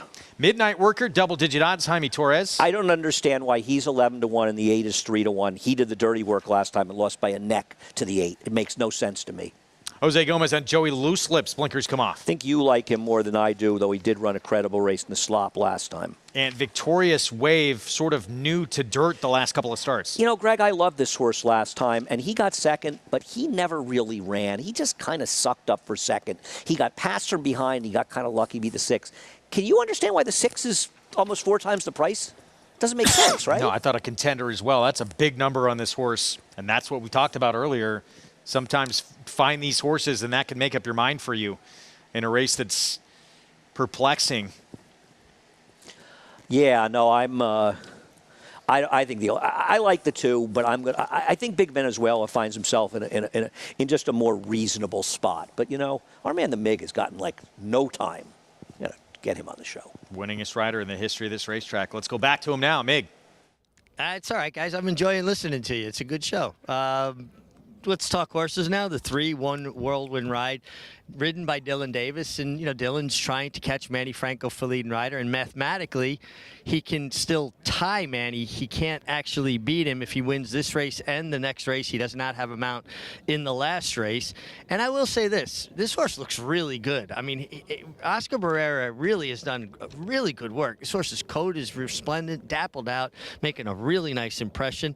He is a horse that has 2 wins, 10 and seconds. So I, prefer horses that rack up more wins than seconds. It just gives you the idea that maybe they're not really desirous of the victory at crunch time, but from a physical perspective, he could not look any better. The 6 Midnight Worker made a real nice impression. Loved the way he galloped off, loved the way he framed up. And Andy, I think you made an extremely strong point that this horse is 10-1, and he was right there with Victorious Wave last time, who ultimately will be my top selection. I like the outside draw for him. I love the way he looked. Rob Atris's horses, always very well turned out. Then you get Manny Franco, who with a win here would wrap up the riding title. Yes, he would. Looking for number 63 at the meet. Manny on the 8 Victorious Wave. We talked about Rob Atris, who trains the 8, who is now the 2-1 favorite. Had that incredible run back in early March where he won with 9 of 11 races entered, including 6 straight at one point. No, yeah, Rob, obviously his horses were really running. He's always been a very streaky trainer. They'll sort of be exploding, and then he gets a little bit quiet. But I'll tell you, one thing exploded. He had a firster named Harrodsburg in today's first race in a field full of well-bred horses, 2 for Chad Brown, a Bill Mott horse off a layoff who would run credibly against good horses, and he just smashed the field. That Harrodsburg, he's a promising horse. Remember his name, and not just if you're from Harrodsburg. Harrodsburg, it's right around Lexington, right? Harrodsburg Road, I think, is one of the stops near Keeneland on New Circle. Son of Constitution, who produced, of course, 'Tis the Law. Won that first leg of the Triple Crown in that COVID year when the Belmont Stakes kicked it off. Yep, yeah. No, I'll be interested to see. He must be, so what was that, 20? So he was bred in 21, born in 22, so he'll have yearlings this year. 'Tis the Law. Harrisburg's a good-looking, he was very impressive winning that race. Fast pace and buried the field. Meanwhile, this one coming up, 6.5 furlongs. And back to your why you liked Big Venezuela here, 5-1. The 2. I just feel like he's faced some better horses. I know he hasn't gotten it done, but he ran extremely well 3-back in the Rush to Win race on top of a very fast pace that collapsed, made the collapsing move, ran to Drink the Wind, who ran like a wildebeest that day. And then last time out, he was out in the middle of the track. He is a horse that tends to drift. And the winner came up the rail, and we saw Kaolu win here the other day. I think he gets class relief. He's not getting the lead in all likelihood here, but I don't think he should have a problem rating. I thought it was a very generous price at 5-1 here, but the 8-5 makes no sense to me at all. And I loved him last time. I think the 6 did all the dirty work and is a much more likely winner. He's taking all the money right now. 8-5 favorite from that outside post. Meets leading rider again. This would wrap it up for Manny Franco. 6.5 furlong sprint coming up in the 7th. Let's go upstairs. Chris Griffin, the call. 2 out. Z-Bear.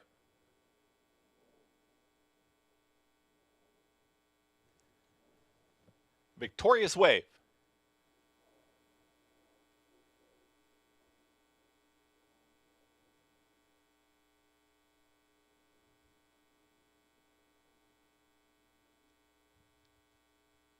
Goes in.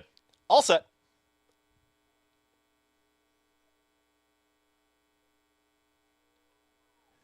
And they're off. As for speed is Victorious Wave on the far outside. Quickest, though, is going to be Win for Gold. It's Win for Gold who's got a nose in front. In between horses, 1 Whirlwind Ride is up with the pace, and Victorious Wave is 3 wide as they work up the backstretch. Z-Bear is losing some ground now, is back to the 5th position, gets passed on the outside by Joey Loose Lips, and at the rail, there's Big Venezuela. The 2 at the back. Midnight Worker and Lord Gatling. They're chasing Win for Gold, and Win for Gold zipped through that opening quarter mile, 22 seconds flat. Victorious Wave is challenging here from 2nd. Losing some ground there was 1 Whirlwind Ride, who's in 3rd. Trying to run on as Big Venezuela for Wyas has slipped through to the inside here, is at the rail, and Joey Loose Lips starts to launch that rally 3 wide, and that 2nd grouping is in 5th. From the back, Z-Bear is trying to re-rally there with Midnight Worker, the trailer. Lord Gatling, Win for Gold has got the lead. It's Win for Gold with a neck in front. Victorious Wave has got every chance to run on by, is up on the outside. Win for Gold hugs the rail and kicks for home, and Win for Gold has got plenty right now. It's Win for Gold who's still up by a length. Now making up some late ground here is Victorious Wave. Victorious Wave to the outside of Win for Gold is far back to the rest. Win for Gold down to the inside. Victorious Wave to the outside. Victorious Wave is up by a length. It's Victorious Wave in front. Victorious Wave, and a round of applause. He wins the jockey title. Manny Franco aboard Victorious Wave. It's Victorious Wave over Win for Gold. Then came that late run here from Z-Bear in 1:18. 6.66 seconds. Number 63 at the meet for Manny Franco, as you heard from track announcer Chris Griffin. He wraps up this winter meet riding title on the favorite. Congrats to Manny. He had an absolutely fabulous winter, and it's onwards and upwards for him. He and his agent, John Panagot, have a lot to be proud of. They did a great job. I couldn't be happier for those guys. They knew. I have no idea how you could look at it. And I liked him a lot last time. And he didn't do any running at all to be second in that race. Now, maybe in like a wet track, his race at Tampa 2 back was better than it looked. They knew. And I'll tell you what, it looked like the one had put him away. Yeah. And he looked like he made his run. And I think Chris Griffin even said that, basically. Win for goal was holding him safe, and then he just ground him out in a race that was a very similar time to the firster. Back to Florida Cup Day at Tampa Bay, and the NYRA Sprint. Here's Gatsby. Oh, Gatsby's a major player in this race and a generous price at 7-2 right now. Was just third at Sibelius and won the Golden Shaheen on Dubai World Cup Day yesterday. Hammer Lane, 4-year-old debut. He looks like a 47-1 shot on paper. Just happy Cajun comes off a win. It is the best race he's ever run, but he'd have to take another giant step forward. Here's the 4 Oil Money, 15-time winner. Yeah, his best races, though, are at Prairie Meadows, and that form doesn't always transfer. Lightning Larry, 5-1. Jorge Delgado trains. I think his last race wasn't good and met some decent horses. He's an overlay at 5-1. Yeah, that is a big price, and he has speed, although he was off the pace last start. Cyber Viking at 9-1. Yeah, I mean, it's hard to trust his form. He hasn't run since August. He did run a big figure last time, but it's a tough spot to come back off the layoff. Yeah, Monmouth at Delaware. There's 2 big wins. Magical Warrior, this horse is quick. Yeah, he's quick. He just doesn't seem like he's good enough, though. 7-5 favorite. Here's Willie Boy. Greg, I don't think he's supposed to be a huge favorite over the 1 and 5. I'm surprised at this price. Was in the Breeders' Cup Sprint. He did not do much running that day. And then powerfully billed at 19-1 on the outside. There's no truth to the rumor that he's named after me. He did run a fast figure on Gulfstream Synthetic last time. We'll see if it transfers. If this were on Synthetic, he might be the favorite. He's won 3 in a row. The 2 prior actually on dirt. Race 2 back was pretty good, though, to be honest. For I'll tell you what, for a 17-1 shot, he's got some pretty good form. I mean, look at him versus Happy Cajun. He feels a lot more likely to win than that one. His number buyers the last 2, and you said one of them was on dirt, bigger than what we've seen the last 3 or 4 from Willie Boy. Let's go to Acacia for more.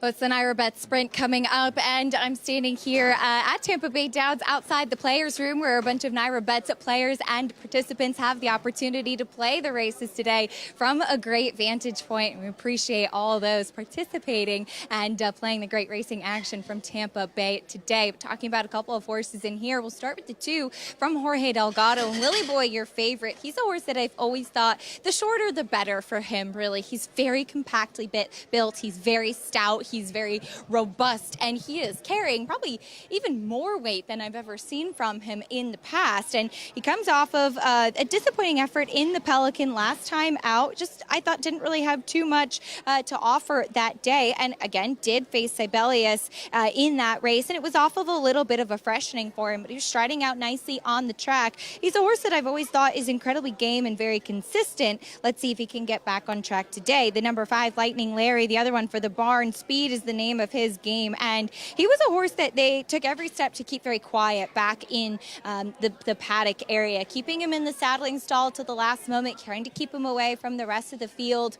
And he's a horse that has quite a bit of early foot to him and has faced some nice horses. In fact, actually a horse that won the Grade 3 Chick Lang last year, Preakness weekend. He actually, I thought, ran okay last time out behind Candyman Rocket. He's a horse that I think at maybe a bit of a better price, 7-2 now on the board, I thought had a big chance. We'll see what he does. As you can imagine, there will be a little bit of other speed in here as well. But the number 1, Gatsby, really intrigued me. He's one today that I've seen in the past can be really tricky to get the tack on. He can be very obstreperous prior to the race, and the favoritism's actually shifted over to him now, and I think that he should be. Ran 3rd behind Sibelius last time out. They did saddle him away from the rest of the field on the walk with the pony, but he's probably the most professional that I've seen him in the preliminaries. And Paco Lopez, as he typically does with his warm-ups, takes his horses away from the rest of the field and kind of keeping them moving out on the racetrack. Moving well today is Gatsby back against his Florida-bred friends, Greg. All right, Kate should thank you. Yeah, Gatsby from the rail. third behind, as we mentioned, Golden Shaheen winner Sibelius had that big win yesterday in Dubai. No, I think it's important to mention he came up the rail. That was a very, very exciting race. Now, he had lost to the number 5 Lightning Larry in his race 2 races back.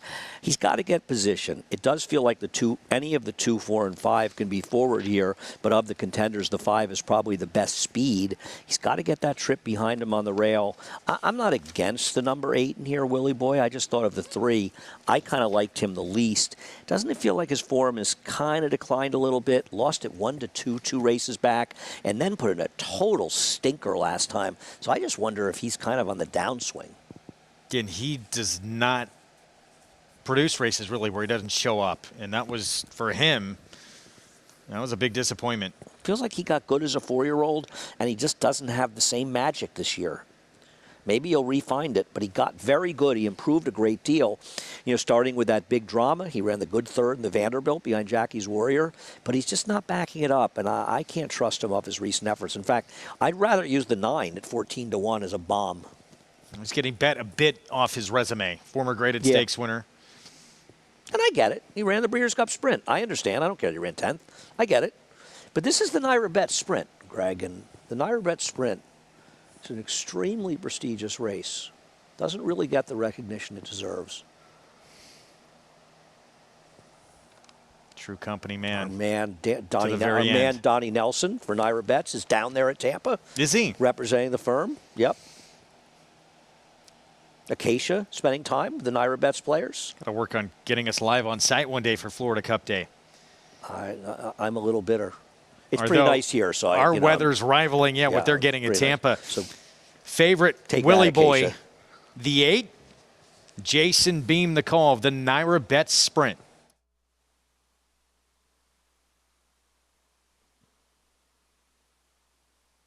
Powerfully built coming up. And goes in. They're in the gate.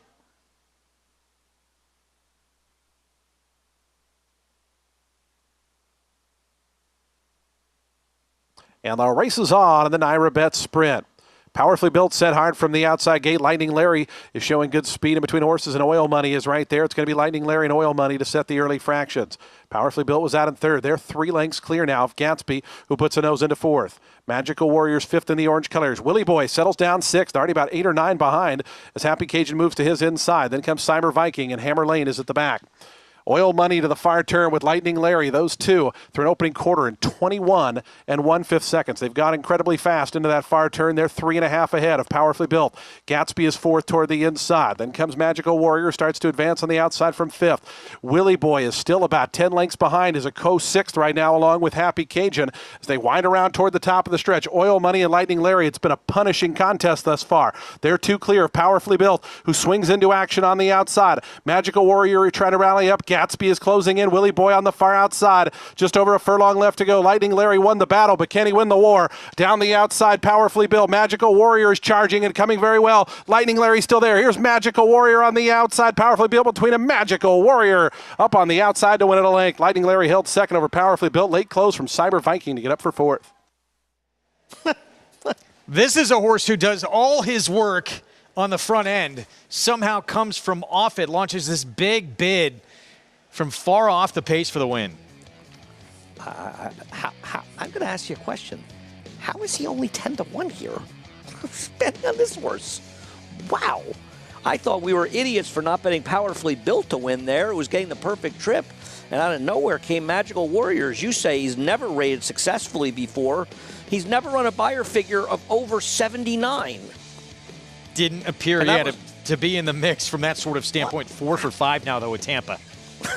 I'm dumbfounded. He'll go down in the history books. You win a race like the Naira Bet Sprint, he'll be remembered forever. Tough beat for the 5. You're really trying to get a raise, aren't you? Nah, I'm never about the money, Greg, unless I'm betting. Javier Castellano, Gerald Bennett winning stables. Avril Racing with an upset score. We're going to take a timeout. Flavian Pratt, he's going to be on the 1 to beat in a Derby prep, but on a horse who will not be able to get into the Kentucky Derby. Hard to figure for the Bob Afferborn. Will not be able to earn points, but could get the money. It's still to come on the road to Louisville. Spun to Run. In the Breeders' Cup Dirt Mile, he defeated a loaded field that included multiple Grade 1 winners Omaha Beach and Improbable. His brilliant speed figures were among the fastest of any 3-year-old at a mile or more. And he hails from the legendary Danzig sire line. Multiple graded stakes winner, millionaire, Breeders' Cup champion, spun to run, standing at Gainesway. Tampa Bay Downs has a rich thoroughbred horse racing history in Florida dating back to 1926. Celebrities such as Babe Ruth, Jack Dempsey, and John Ringling all attended opening day. In 1981, Hall of Fame jockey Julie Crone won her first career race here, and in 2007, we saw Straight Sense win the Tampa Bay Derby and go on later that year to win the Kentucky Derby. Featuring full fields, great turf racing, and a 15% takeout on our Pick 5. Tampa Bay Downs is live racing every Wednesday, Friday, Saturday, and Sunday.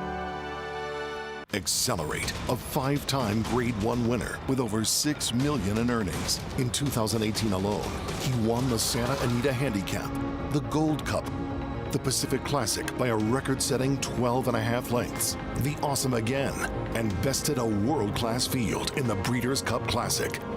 A grandson of legendary Lanes End stallion Smart Strike, Accelerate stands to continue his grandsire's legacy at Lanes End.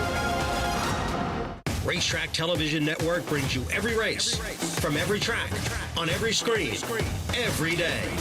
With monthly packages starting as low as $5, RTN gives you great value and access to more live HD streaming and race replays than anyone. Visit RTN.tv today to sign up and watch on almost any device, including Roku and Amazon Fire. RTN has packages that start at $5 per month.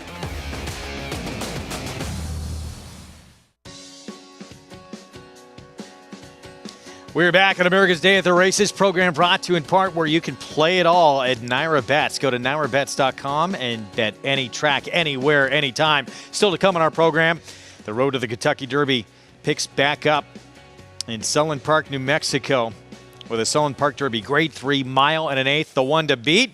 Hard to figure Flavian Pratt will be aboard. For Bob Baffert, let's go to Michelle Yu for more.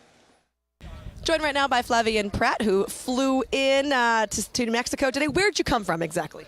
So New Orleans, Dallas, and Dallas, El Paso. We'll talk about why you were in New Orleans in just a second.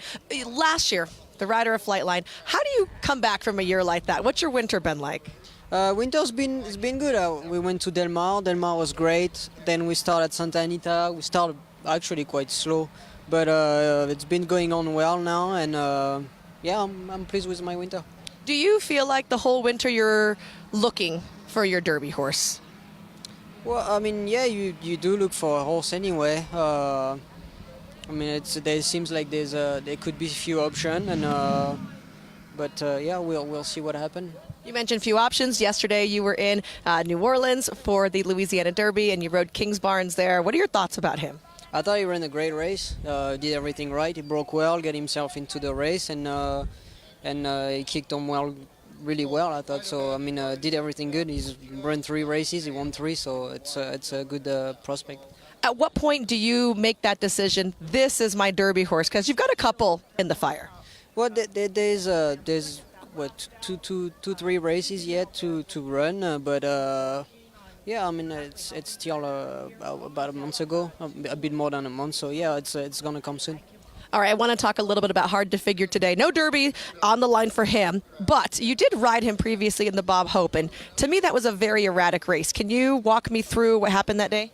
Yeah, he jumped well out of the gate. I was going really well, and then once I crossed the chute, he ducked out on me. But since then, he runs back 2 turns, and he was perfectly fine. They had blinkers on him, and like I say, he was straight as an arrow, so full confidence he's going to run a good race.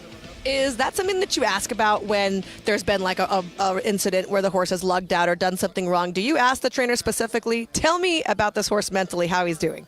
No, I think it was just one of those races because he had never done anything before that race and never done anything after that race. So I'll just forget about this race and we'll just focus on today. Appreciate the time. Thank you. Flavian Pratt traveling all around the country, finds himself right here in New Mexico for today. Michelle, thank you. Busy afternoon to come for Flavian Pratt, who got that controversial victory in a Kentucky Derby when that 22-minute steward's decision with a disqualification of maximum security and put up on Country House. I don't care what anybody says. A Derby win's a Derby win. Yeah. Would you rather finish first and get it? Yeah. The check comes. It's the same amount of money, though. Indeed. I don't care. Bill Mott got his deserved Derby winner. I take nothing away from him. 7th at Oaklawn. 3-year-old fillies, 6-furlong sprint. Coming up with a 6-5 favorite. Donnie to the outside for Larry Jones. Let's go to Paul for more. Yeah, and I think she's the one to beat in here, Greg, because when you look at her PPs, her last race, she had an awful trip and she should have won. And the race before that, she lost to Effortlessly Elegant. See, I said that right. And Effortlessly Elegant for Norm Cassidy came back to really, really impressed. So now you get Kelsey Haar aboard. You know, this horse actually broke kind of a bit sharp last time and then just got squeezed, got pinched back, and then made a giant run. Now draws the complete outside. I guess your only concern would be, is this horse going to be wide most of the way?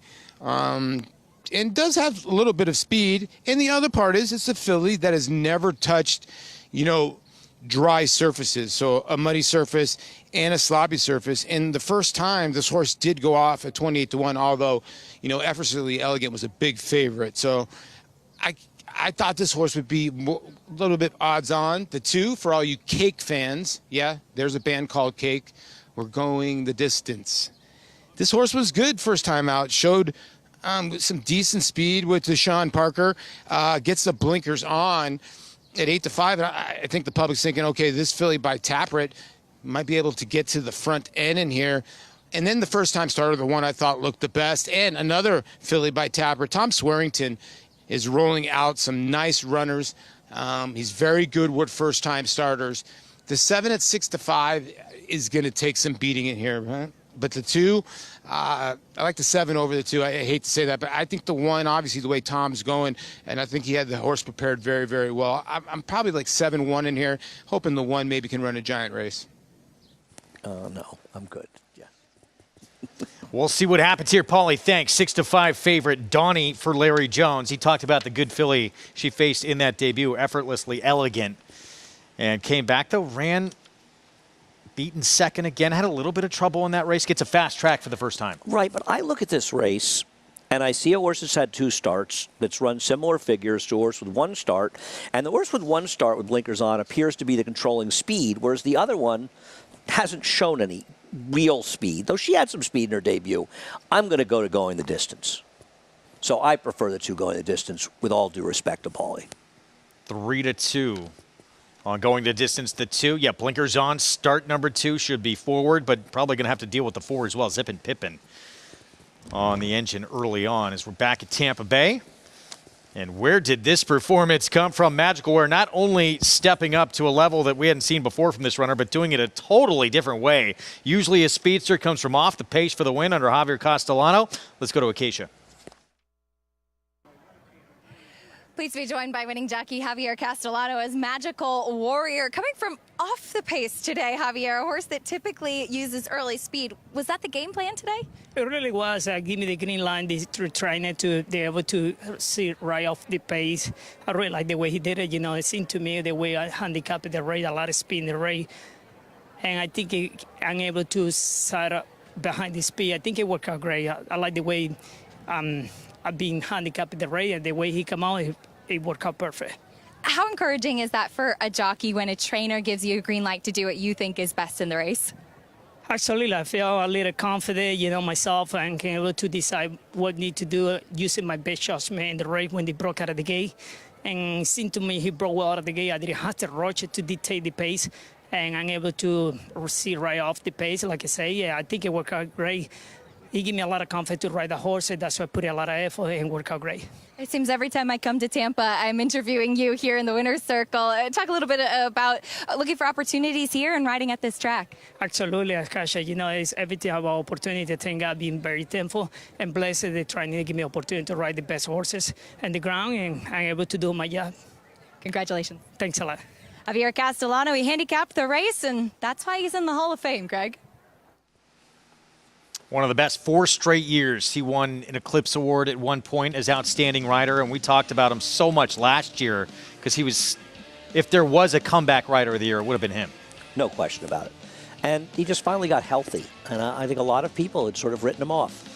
I remember talking to him one night on 21 in Saratoga, and he was frustrated. And I understand it. You know, you guys, as you say, win 4 straight Eclipse Awards, things aren't going well. You feel like you still know how to ride. You're not getting the mounts. It's not working out. And he really got an opportunity. A lot of that happened when he switched agents to PJ Campo. And PJ has done a tremendous job with Eric Cancel here in New York. And he really helped turn things around for Javier. And while Javier deserves all the credit, and PJ would be the first one to say it, I also think that Javier would say things really helped when he went with PJ and really worked out for the two of them. And I couldn't be happier for both of them. Both of them are friends of mine. Back to Oaklawn, and Ford just left our screen. That's the horse that looks like potentially a problem for the two going the distance. Yeah, I think, you know, I mean, once again, I look at the pace figures, and you have to be careful with pace figures based on just one race. Based on just the one race, the 2 is a faster horse early than the 4. So I'm hoping that he can shake loose. But like you say, they don't run the races on paper.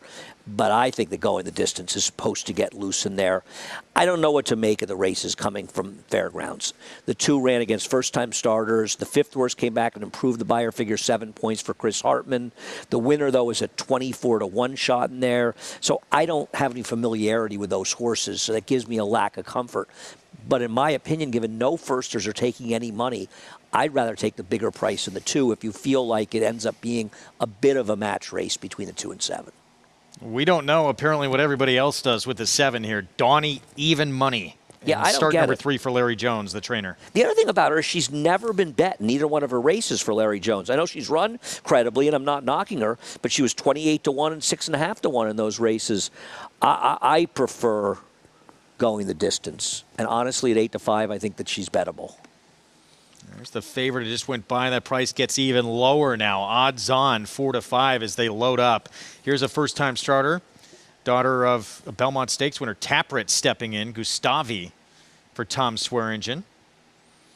I mean, there's just no money else. A first foal from this dam and a Taprit, which doesn't exactly scream confidence going 6 furlongs first time out, right? No, you would think distance would be a lot more to her liking down the line. But this may be just a starting point.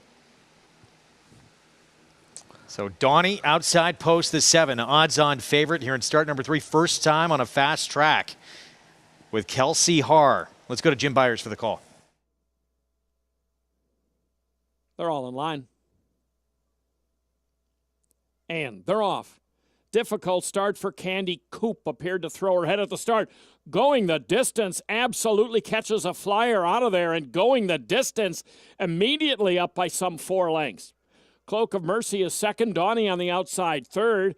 Gustavi is fourth on the inside. Zippin' Pippin is outside of her, and then War Saver, and it's a long way back to Candy Coop. Christian Torres and Going the Distance have opened up.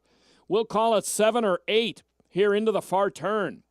And then it's Cloak of Mercy on the inside. Donnie races on the outside in third, and she is close to double digits off the lead. Then Zippin' Pippin and Gustavi on the inside. War Saver and Candy Coop remains the trailer. They come through the final quarter mile. And Going the Distance has an exceptionally large lead. The rest of the pack, though, is starting to catch up. Headed by Donnie, and Donnie is closing right in, and now a major question whether this leader can go the distance. And Donnie just answered that question and is going right on by. And Donnie is going to report home as a really substantial favorite here over Gustavi. Candy Coop recovering from that slow start for third, and a multiple way photo for fourth. Going the distance out like a shot on the lead all by herself. Went too quick early, it looks like. Yeah, and Donnie comes and gets her. You can't go 21-2, and I'm not in any way blaming Torres. I just think this horse was a runoff. There was really nothing he could do. This is a very, very fast horse going the distance early, but she can't finish it up. You can't go 21-2. Of course, she was in front by a lot. And Donnie, the money was right. Back to New York. And race 8 approaching the 4-minute mark to post. 6 furlong sprint. New York bred first allowance condition. Try it again. Speed from the inside. Yeah, I'm not a big fan of Try It Again in this race. I know she ran big last time. I want to see her do it on a fast track. Here's Fancy Feline with Jason Huayas, hot apprentice on the circuit. I actually thought she ran incredibly last time. I've just never been a big fan. 5-2 favorite. Temperamental. She's the horse to beat, but I don't trust her off one race last time out. She has improved. Here's Royal Currency, the 5. Just never wins. She's got 7 seconds and 14 starts. Yeah, 7 seconds from 14 starts makes you certainly take pause, especially at a short price, as we're just trying to get a look as many as we can here. Post-parade happened a few moments ago. I like the 7 Saratoga Gaze. I feel like she's an all or nothing. She has the clear speed. Mark Hennig, who takes the training, has done very well for the Windy Leaf Farm horses. And you look at the pedigree, Lauban, the sire, is more of a turf sire. I mean, a dirt sire, excuse me. The dam is turfy, but she's produced a couple horses that handle the dirt. And I think she's an interesting horse trying the turf for the first time. And I feel like Sarah Gay is the horse, if she likes the dirt, she's going to blow out the lead and wire the field. If she doesn't, she'll get nothing. And I'm okay with that. Yeah, we talk about it all the time, too. Turf speed, usually quicker than dirt speed, and that means Saratoga Gaze, a 7, might be the one in front. Let's go downstairs to Mig. Yeah, guys, I think it's an intriguing race from a lot of different perspectives. The 2-horse Fancy Feline, I just really honestly have a soft spot for this filly, mare, excuse me. She's 5 years old now. She carries so much weight. She's just really built solidly, never seems to back out of the feed tub, always carries good weight. Her coat is tremendous. I'm going to pick her on top at 7-1. She outgamed Royal Currency last time for second, albeit a well-beaten second. But again, from a physical perspective, she checks all the boxes with me. Go to the 5-horse, that's Royal Currency. You know, she's a filly that always looks a little bit on the light side. She runs with a hood, just something to muffle sound a little bit with the earmuffs. But the 1 win, 7 seconds, just doesn't lend a lot of confidence to me. And I've actually seen her look better, even though, again, she's a filly that doesn't carry a lot of weight normally. And the Saratoga Gaze looks terrific, making the first start for Mark Hennig. Very well turned out. But I will say, from a physical perspective, a much wider, flatter foot on her, like a turf horse. Now we'll see. It's first time trying something different. But also, you got to remember that turf racing's pretty much around the corner for us. Within a few weeks, we'll be having turf races. Maybe it's just a way to get a race under her belt and experiment at the same time. And if it doesn't work out, well, at least then she's got a little added fitness heading into turf later on this in this Aqueduct meeting. All right, Meg, thanks. It's a good points that Richie makes about the 7, you know, with turf racing just starting. At the worst it is a good starting point for the year. It's a great point. I hate to admit it, but he's right. If she gets loose in front? Well, I mean, you know, even if she gets loose, she may just not be a dirt horse, so it won't really matter. And sometimes a horse, you know, doesn't really like the surface and might be able to show speed on it, but this folds her tent. And I'm certainly not in love with her, and she's no superstar on the turf. I just wonder if Clement sort of defaulted to going to the turf with her, and she's got enough pedigree to handle it. And the Laubans are really dirt horses, much more than turf horses. So I think there's a possibility. I don't love her. I normally don't bet horses like this. But, you know, I start looking through it.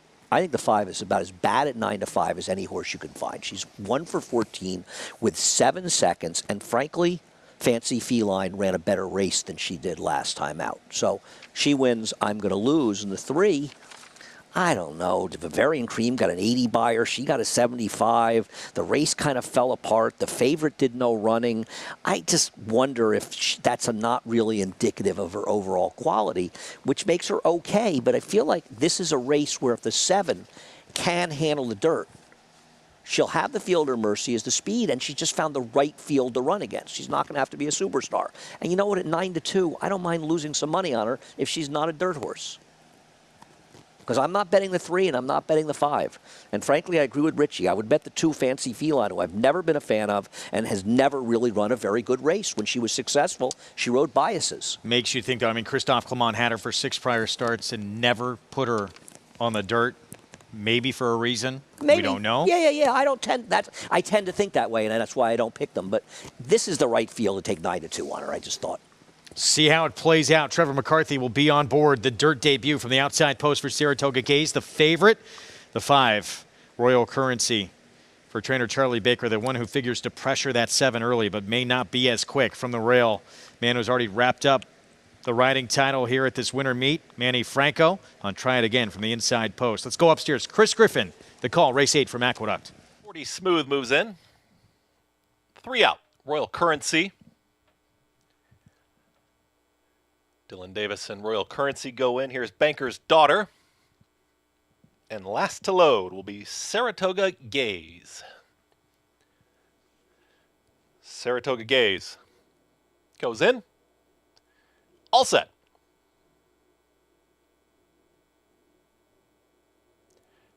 And they're off. Speed towards the outside from Banker's Daughter, and down at the rail it's Try It Again, who's hard sent, and Try It Again now puts a neck in front, but she had to work to get there. Try It Again is up by a full length. Banker's Daughter is out in the center of the racetrack. Saratoga Gay is going to be very wide, 5 across the racetrack. In between horses comes 40 Smooth, is now going to secure second as they're really bunched up in behind the leader who tries to tap on the brakes. Fancy Feline is in that mix as well, as down at the rail is now in the 4th position. Further back in the field, Temperamental. Then Saratoga Gaze has lost ground, is there with Royal Currency, but they're chasing Try It Again. Try It Again went 22-4 for that opening quarter mile. Banker's Daughter is now a clear second from in between horses. Here's the run from Royal Currency, who's now picking up some ground. It's Royal Currency who's taken third. Following that move is going to be Temperamental as they approach a quarter mile left to go. Hugging the rail is Try It Again. She's controlled things throughout, and Try It Again now kicks for home. Royal Currency is chasing her from second, and here comes Royal Currency after Try It Again, who's going to have to gut it out for a final furlong. It's Try It Again trying to fend them off. Royal Currency up on the outside, and Temperamental is now launching a big rally as well. Try It Again needs the line. Here comes Temperamental on the grandstand side. Gonna be tight here at the finish. Look like Temperamental in the final jump. Temperamental's in a photo there with Try It Again. Then came Royal Currency in 1 minute 12.76 seconds. Try It Again, trying to do it on the lead every step of the way. Winds up in a photo finish with the 3 Temperamental. Tough beat if you needed the one. Try It Again. She did everything but get the money. Temperamental is a preposterous overlay in here at 4-1. In fact, she's at bigger price than the horse I picked, which makes me feel like a complete buffoon.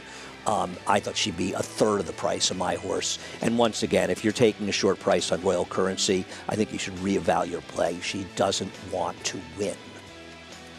We're looking at the finish off screen here How is one this more horse time. 4-1 in here? It certainly looks like the 3 got it, doesn't it? Yeah, she got it, and she was the horse to beat. Listen, I picked her second. I mean, the 7 was a shot, but 7-2 and 4-1 is crazy. And it's posted. It is Temperamental, the 3. From the outside, coming to get Try It Again, who tried to do it on the lead every step of the way, comes up just short. 3-1-5-2. Yeah, no, I thought she'd be favored. I'm stunned. I misread this race badly. I really thought she would be and should be the favorite. Rudy Rodriguez barn. Prentice Jaime Torres, owned by Rudy, and Michael Imperio, 4-year-old filly by Practical Joke. It's the 3rd win of her career, and again at 4-1. We'll be back with the prices next. Warfront. This son of Danzig ranks among the world's elite sires. Ranked #1 by percentage of stakes winners, graded stakes winners, and Grade 1 winners. No stallion has a better strike rate. Warfront is the sire of over 100 lifetime stakes winners, including some of the sport's most talented runners both at home and abroad. The leading turf sire of 2022 by stakes winners and stakes performers. Warfront, standing at Claiborne Farm.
We're back on America's Day of the Races on our FS1 coverage. SNY with us as well.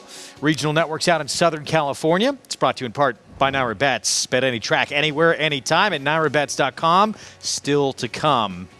Our coverage from Sunland Park, New Mexico, on the road to this year's Kentucky Derby and Kentucky Oaks. Sunland Derby, the big one, with those points on the line. Let's go to Michelle Yu, standing by with a special guest.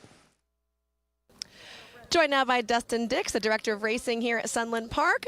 Thanks for having us out here. Oh, it's our pleasure, Michelle. It's a great day here at Sunland Park, and we're excited to have you here as well. Now, this is the first time that we've got to see Sunland on Fox. Tell our audience a little bit about your track.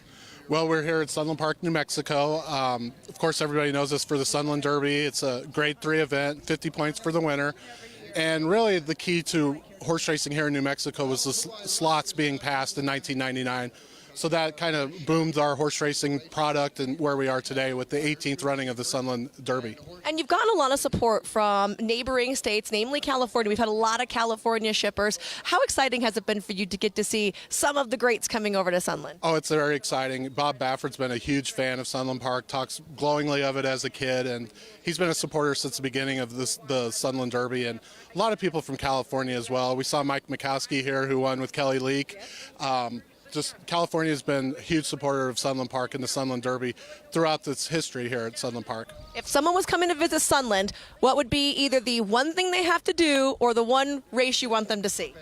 The one race, of course, is the Sunland Derby, but the Mexican food around here, that's what you got to come for, is the Mexican food. I was told it's different than California. This is where I came from. The food here, the Mexican food is different from everywhere. It's red or green is the question in New Mexico, but here in El Paso area, the Mexican food's out of this world. Well, I appreciate the time, and thanks again for having us here at Sunland. Thank you, Michelle. It's great to have you, and good luck to everyone. Now we're still counting down to the Sunland Derby coming up. We can't wait. Thank you, Michelle. Should be a good one. Yeah, just about a 12-minute drive from El Paso, Texas. Wow. Sunland Park. Did not know that. Back in Tampa Bay on Florida Cup Day. Mile 16th on the turf in this distaff turf for fillies and mares, 3 and up.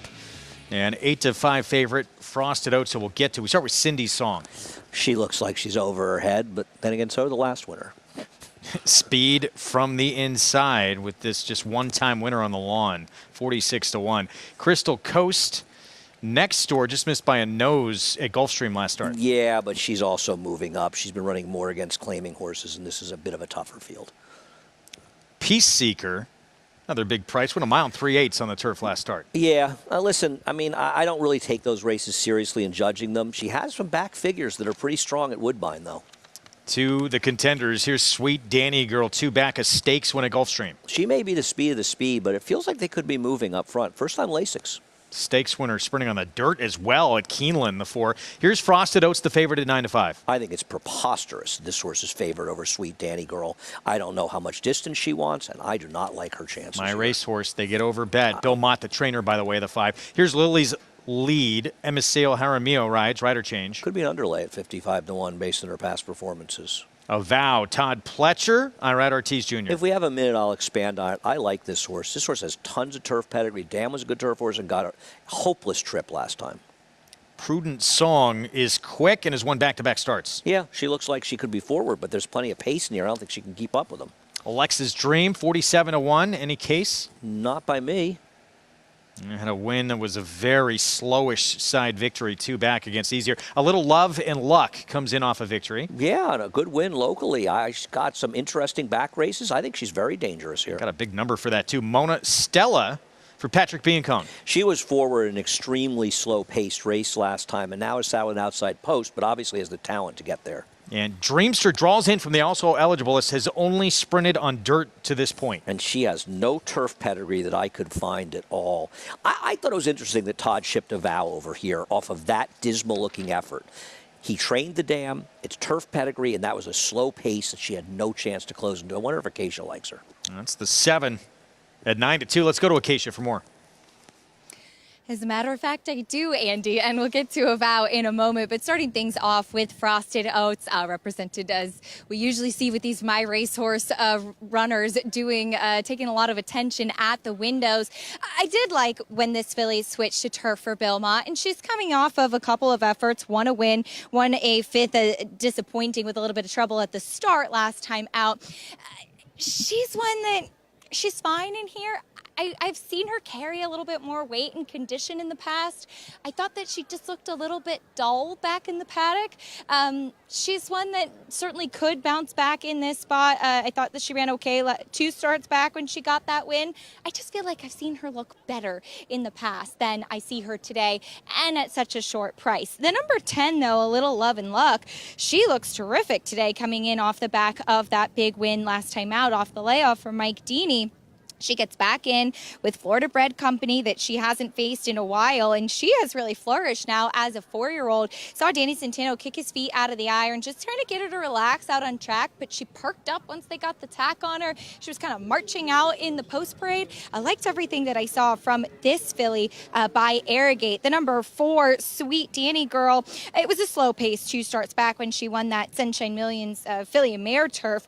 She is one that switching to the turf has had one good effort, and then one last time when she faced much tougher. That was disappointing. She is a big, solid filly by Justice Dream. And just a fun note, Justice Dream, of course, with that huge pedigree being by Curlin and kind of the dream progeny of Stone Street Stable, stands here in Florida. And I know that he doesn't have necessarily the best best numbers with it, but then the ones that I've seen and being familiar with Florida races, I prefer them on the turf. So maybe that could be an interesting note as she sticks with the grass today. As far as the 7 of Vow goes, Andy was touching on the pedigree. Not only was the Dam Peace Preserver a Warfront, who was a 5-time turf winner, she's the sister to Grade 1 winner Jack Milton. I only saw this horse once before, and that was in December of 2021, and I wrote, wish I could see her on the turf. So I'm willing to give her another try today, Greg. Thank you, Acacia. Getting set for this Distaff Turf, and it's Frosted Oats who remains the favorite despite the fact, I mean, she's getting a class test here.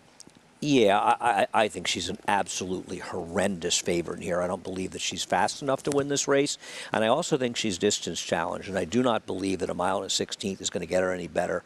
I don't know why she's such a heavy favorite, frankly, last time out. The best thing I like about her is Bill Mott. I think the 4 and 10 are the logical horses in here. The problem with the Vow is that it's IRAD. It's great to have Irad Ortiz, as I said before, but she's no 4-1 shot on paper. And you're going to have to hope that that race was, in fact, not completely indicative of her ability. I just felt like, I know that Todd Pledger shipped a bunch of horses over, but he must think she's good enough to take a shot in here after that last effort. And he did train the Dam, who was 5 for 13 on the turf, won $350,000, a 97 buyer. She's a half to a turf winner. I think Vow has a real chance to be okay in the turf, and she just got in this race that was a ridiculously slow pace where they went 1, 2, 3 around the racetrack and had no chance, just completely shuffled out of the running. She's not that slow. I don't know why that happened.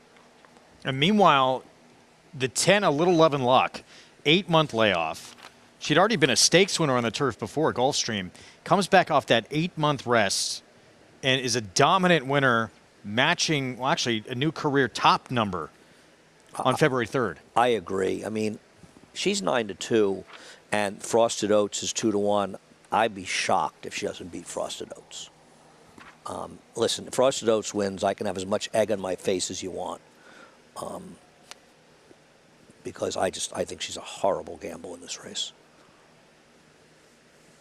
And even the 12 Mona Stella looks like it's 7-1, some upside. She's got to work out a trip from that outside post in a race that could feature a lot of pace. And she's coming out of a race. She's coming out of that race I mentioned with the number 7, where she had the run of the race being forward in the slow pace, and she didn't do any running. But you can't knock her races. She only was beaten a length by Sweet Danny Girl 2 races back. So if she gets the right trip, she can certainly win. And she's 7-1, and the 5 is 2-1. It's crazy. Final stakes race of the afternoon from Tampa Bay Downs on Florida Cup Day. But we have plenty more stakes action coming up, including a Kentucky Oaks and Kentucky Derby prep from Sunland Park, New Mexico. So we're looking forward to those two still ahead. But fun program at Tampa Bay Downs today, and potentially an opportunity here to find some value and beat this 5-2 favorite. The 4 now comes down to that same price. Sweet Danny Girl 5-2. Yeah, well, she should be favored. I mean, I understand, and they're right. It's that early money for the My Racehorse people.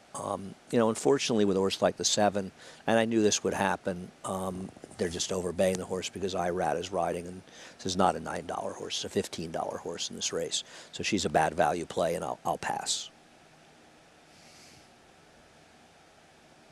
See what happens here, and if she gets, that's what you just, and maybe it's just Todd Pletcher seeing, he wants to get a fair shake with this filly to see what she can do on the grass.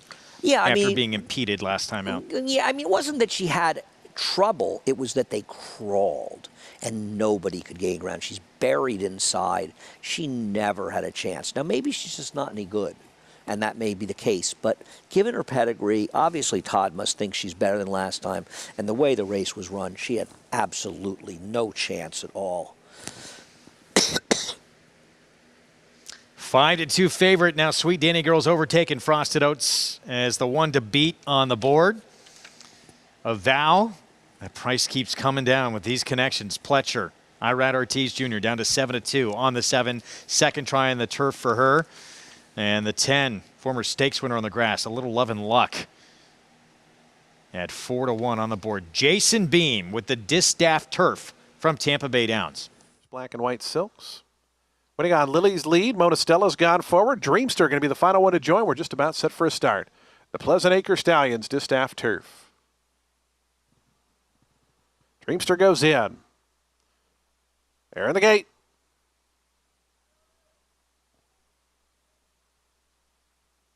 And the race is on. Sweet Danny Girl in the yellow cap shows real good early speed, goes to the front, trying to work over Prudence Song, and from the far outside, a little love and luck, also trying to work over.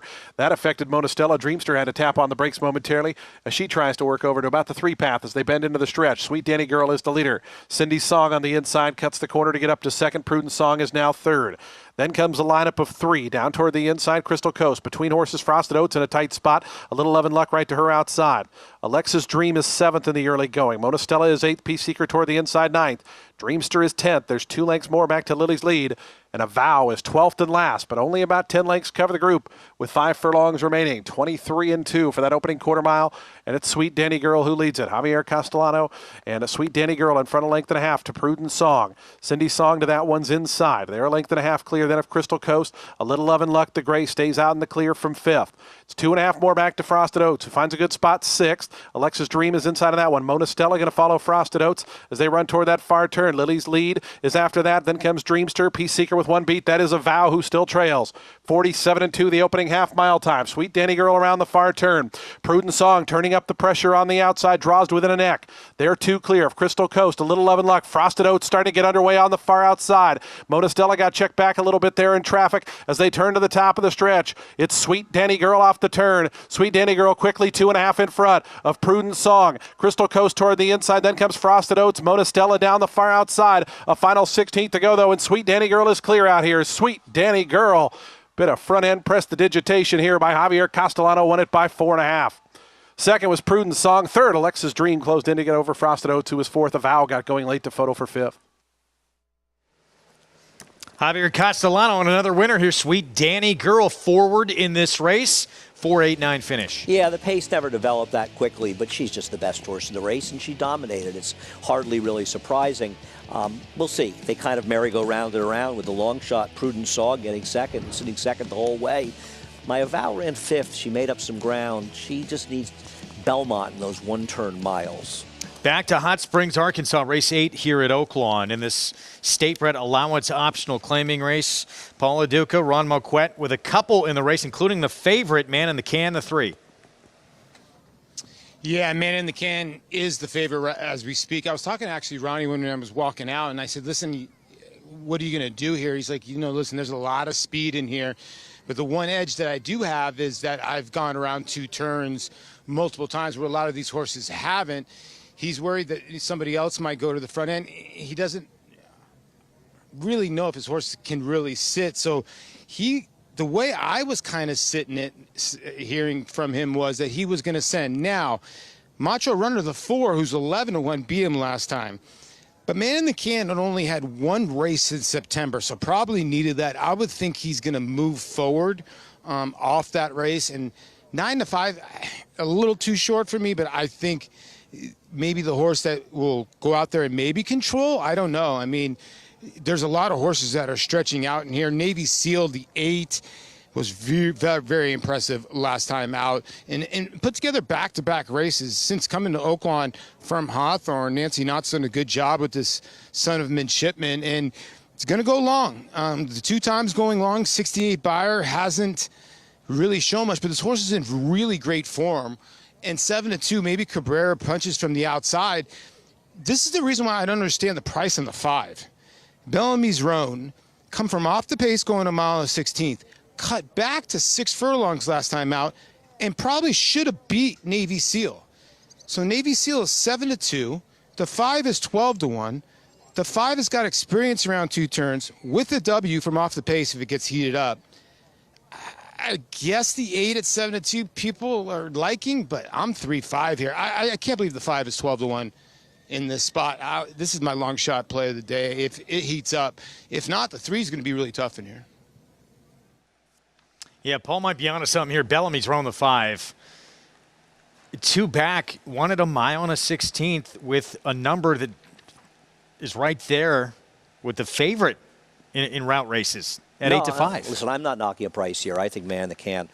I don't really like Man in the Can. The one thing I'll say about Man in the Can is they're supposed to go to the lead with him today. They're not supposed to fool around like they did last time. I thought he should have won last time, and he just couldn't get my Macho Ronnie. It's hard to see Macho Ronnie being in front of him today, and Torres has got to go. But it's a tricky race because 5 of the 8 horses are stretching out from sprints to routes, and you just don't have any way of being overly confident who's going to handle it. I thought the 6 Banded Point was not impossible. This is a horse that's run good races, and what if they end up moving a little bit in this race? No? Well, we know these Arkansas-bred races. Yes. Almost anything can happen. I thought Navy Seal outside is going to be the one in front. We just don't know what he's going to be able to do hanging on. I agree. If Man in the Can's supposed to go, but if he doesn't, Navy Seal's going to be in front. Now, I wouldn't bet this horse going the distance, though he did run a decent race last time out. But it's just like you say, I have no confidence in who's going to handle the distance. And they're going to be tired out because they've also circled around 50 or 60 times before they went there. It's like an old Western at Oaklawn when they're going to the gate, isn't it? Build up the drama. Got the nightcap still coming up at New York there, right-hand side of your screen. And it's a New York bred maiden special weight 1-turn mile to close out the card in South Ozone Park, where Rafua is making his 12th career start. He has had 6 seconds in 11 tries. And I think everyone probably, and there he is, the 3. Most people say, let's try and beat this horse. But now all of a sudden you're getting 3-1. Which you probably will not get by post time. Yeah, I haven't looked at the doubles to see if he's actually favored. And I'll take a look right now and take a look and see, because I think that is important. Different pool, but still. Yeah, he's a huge favorite in the double. Oh, my gosh. In the double, he's 4-5. Now, they probably, the money in the double pool probably more reflective of a shorter price than the last winner. So you will not be getting 5-2. No. I was interested in the number 7 here, Squid Gamer, who I really didn't feel like handled the track first time out, was in a tough maiden field and took some money. The winner was a Peter Brandt, Chad Brown firster, so I was a little interested in him. All right, we'll get back to it. Loading up, 8th at Oaklawn. 8-5 favorite, Man in the Can, Ron Moquetti also has from the rail 110 Stadium stretching back out. And there's Navy Seal going long for the first time in start number 23. He should very possibly be the one in front early under David Cabrera. Jim Byers, the call, 8th from Oaklawn. Deal will be the last to load.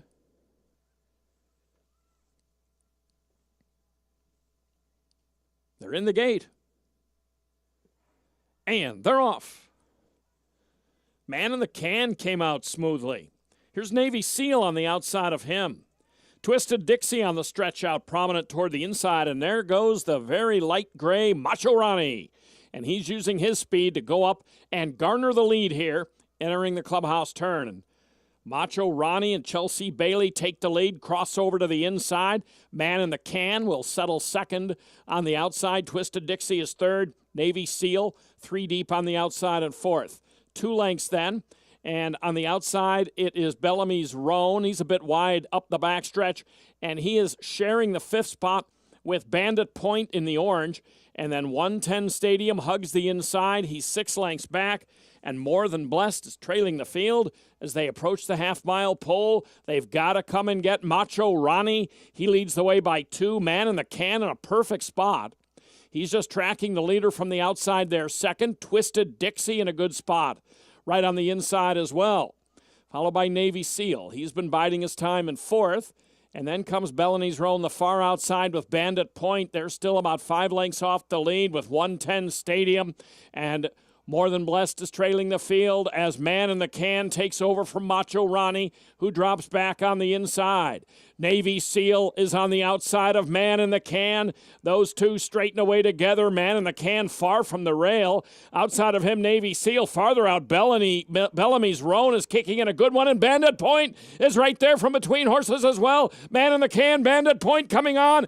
Up on the inside, 110 Stadium. It's Man in the Can, ultra determined. Man in the Can's going to win it. 110 Stadium wound up tagging Bandit Point for second. Finishing back there in 4th was Navy Seal. Ron Moquette barn, big here in the 8th at Oaklawn. Man in the Can.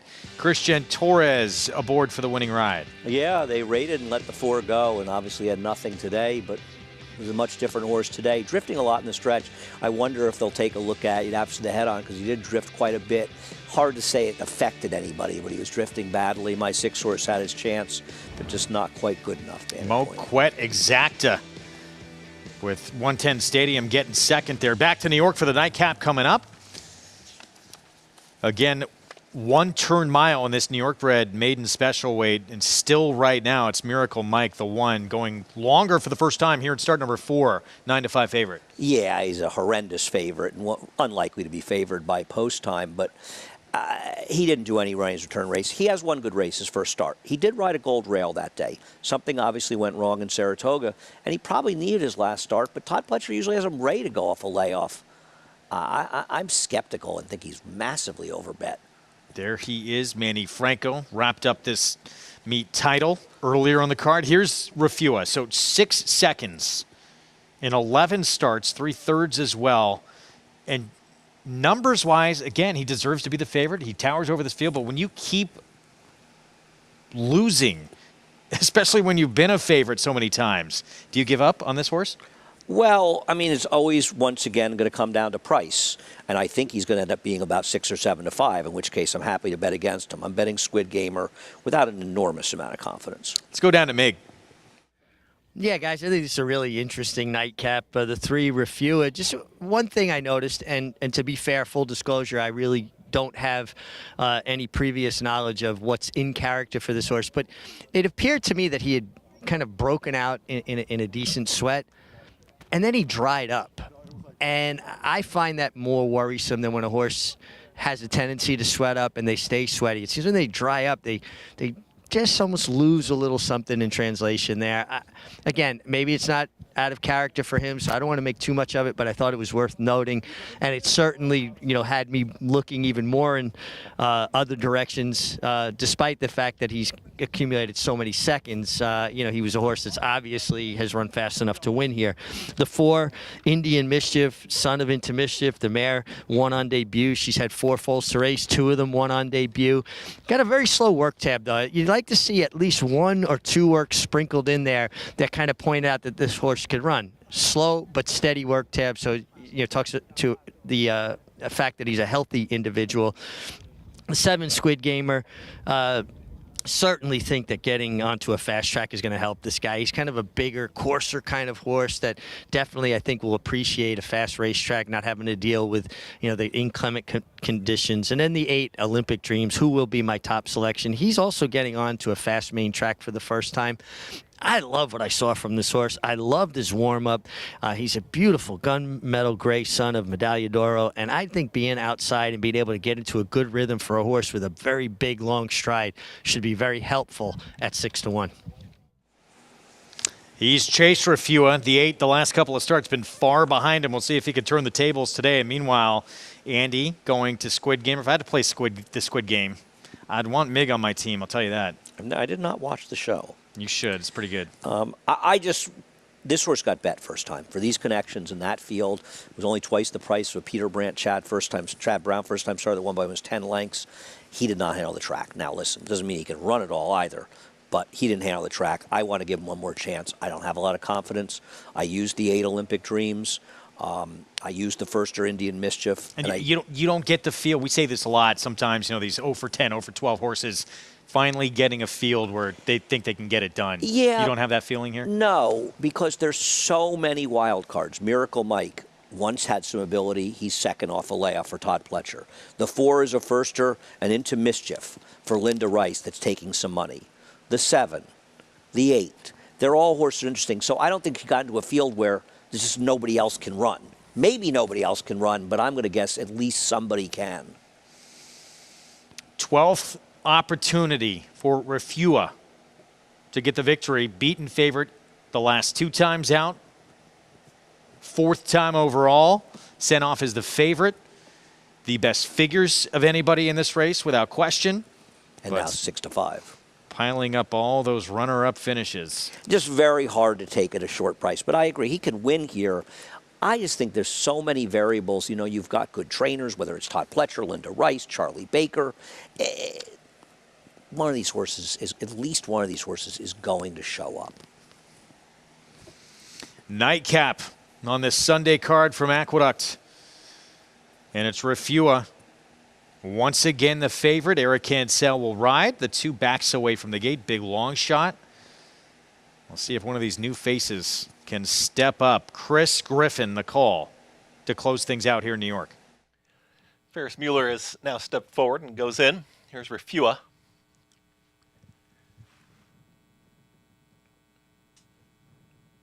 Refua moving forward. Runners towards the outside. Squid Gamer, Olympic Dreams.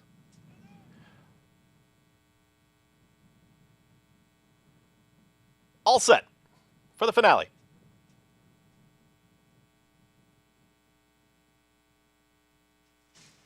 And they're off. Very awkward break there. Refua is at the back end of the field. The favorite broke last and has already hustled along, so Refua in early trouble. On the front end here, in between horses, there is Indian Mischief, who's up with the early kick, and Squid Gamer up on the outside with Olympic Dreams. 4 across the racetrack is Unaffected is going to join them, but it's Indian Mischief and Jose Lescano. They're clear. They're up by a length and a half.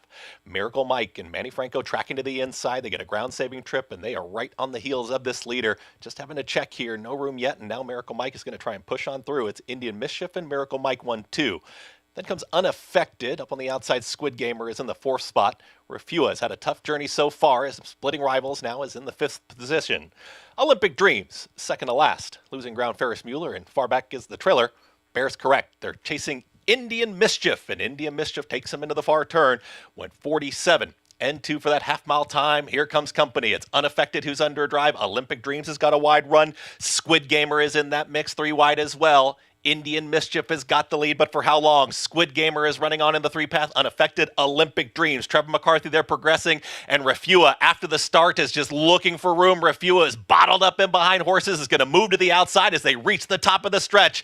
Olympic Dreams now kicks for home, and Refua is cut loose on the grandstand side. It's Olympic Dreams. Also hanging in there is Squid Gamer down at the rail, but Refua is trying to leave no doubt here. Olympic Dreams is very game, and now Olympic Dreams is finding more to the inside. It's Olympic Dreams inside the final 16th is finding more in the late stages. Olympic Dreams, Trevor McCarthy. They get the victory. Refua for second, Squid Gamer, and Miracle Mike in 1 minute, 39 and 4. Refua had finished ahead of Olympic Dreams each of the last 2 starts by nearly 8 lengths combined. Different story today. But obviously, Refua getting left affected her performance, and the 8 got a very good trip and ride from Trevor McCarthy. They were moving a bit, contentious pace up front, and Trevor got that very nice stalking spot. got the job done. Refu is a bit of a refuser, and certainly the problem at the start, his own fault, possibly cost him the win. I was right. The 7 was live. He just wasn't quite good enough. But at 8-1, he was much, much liver today, and he's the only one that survived the pace. To Sunland Park, New Mexico, on the road to this year's Kentucky Oaks for 3-year-old fillies. Mile and a 16th. Qualifying race coming up. Purse of $300,000. And here's Flying Connection. Gate to wire winner for Todd Fincher. Last start by more than 9 lengths. Yeah, and ran respectable figures. This horse has been a super short price. Going to meet tougher today, though. Cairo Moon, trained by Nancy Summers. 13-1. Yeah, I was drowned by Flying Connection last time. No reason to think it'll be different today. 10-1 Foolish Delight, just went sprinting by 6 lengths. At 1-5, meeting much tougher today. Bob Baffert with an odds-on favorite who just went gate to wire in a maiden when had been in a grade 1 as a maiden as a 2-year-old. But if you want to knock, and thankfully I don't think the Scarlet's a grade 1 anymore, it took 6 starts to break the maiden, which I don't love for Bob Baffert. Flavian Pratt will be aboard the Donner Street Sense. Una Palabra just won a stakes race at Turf Paradise, got up to win by a neck at a mile. And beat a turf horse that day. The going gets tougher today. Was a dirt debut for Una Palabra. Had been on turf the first 3 tries. Don't get pickled, 15-1. Don't tell me not to get pickled, Greg. Calbred running in here just seems like a lot of them a little bit too slow. And Love Tank distant second behind Flying Connection last out. Yeah, I mean, unless you feel like Flying Connection is going to get usurped in a speed duel with doing it the hard way and fall apart, it's really a 2-horse race between the 2 favorites. 3 minutes to post. Sunland Park Oaks on the road to this year's Kentucky Oaks. Let's go to Michelle Yu. Todd Fincher tailing to the end of a very busy day today. Todd, you've got Flying Connection in this particular spot. What a performance last time from her first time on the stretch out. Were you expecting that? I actually was. It wasn't a stellar field. There was some nice fillies in there, but what was impressive is she went really quick the first half, and she just kept on cruising. So I expect the same thing, probably get pushed a little bit today, but she's got a ton of stamina and been training great, so she likes the distance. Were you waiting to stretch her out? Because it seems like she sprinted for quite a while.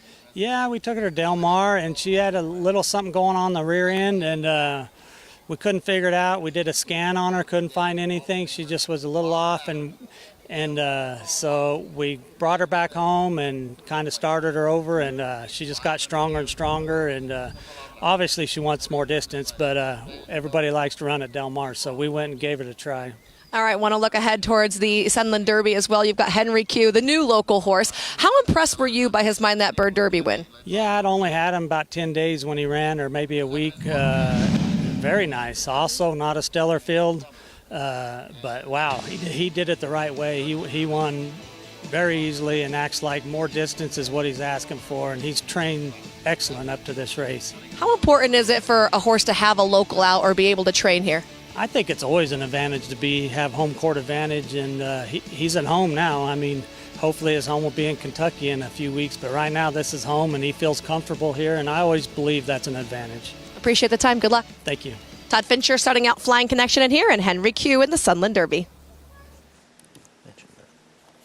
All right, Michelle, thank you. By the way, if you're playing these races today, multi-races, big late scratch. I just found out about Ida for Bob Baffert. Yeah, I didn't realize that she was scratched, and changes the race immeasurably. Also helps the speed of Yankee Dollar, the turf horse. I guess Clock Strikes 12 is the best horse in this race with that scratch, but I'm not even sure that horse is really a dirt horse. Very strange race. Wow, without Ida.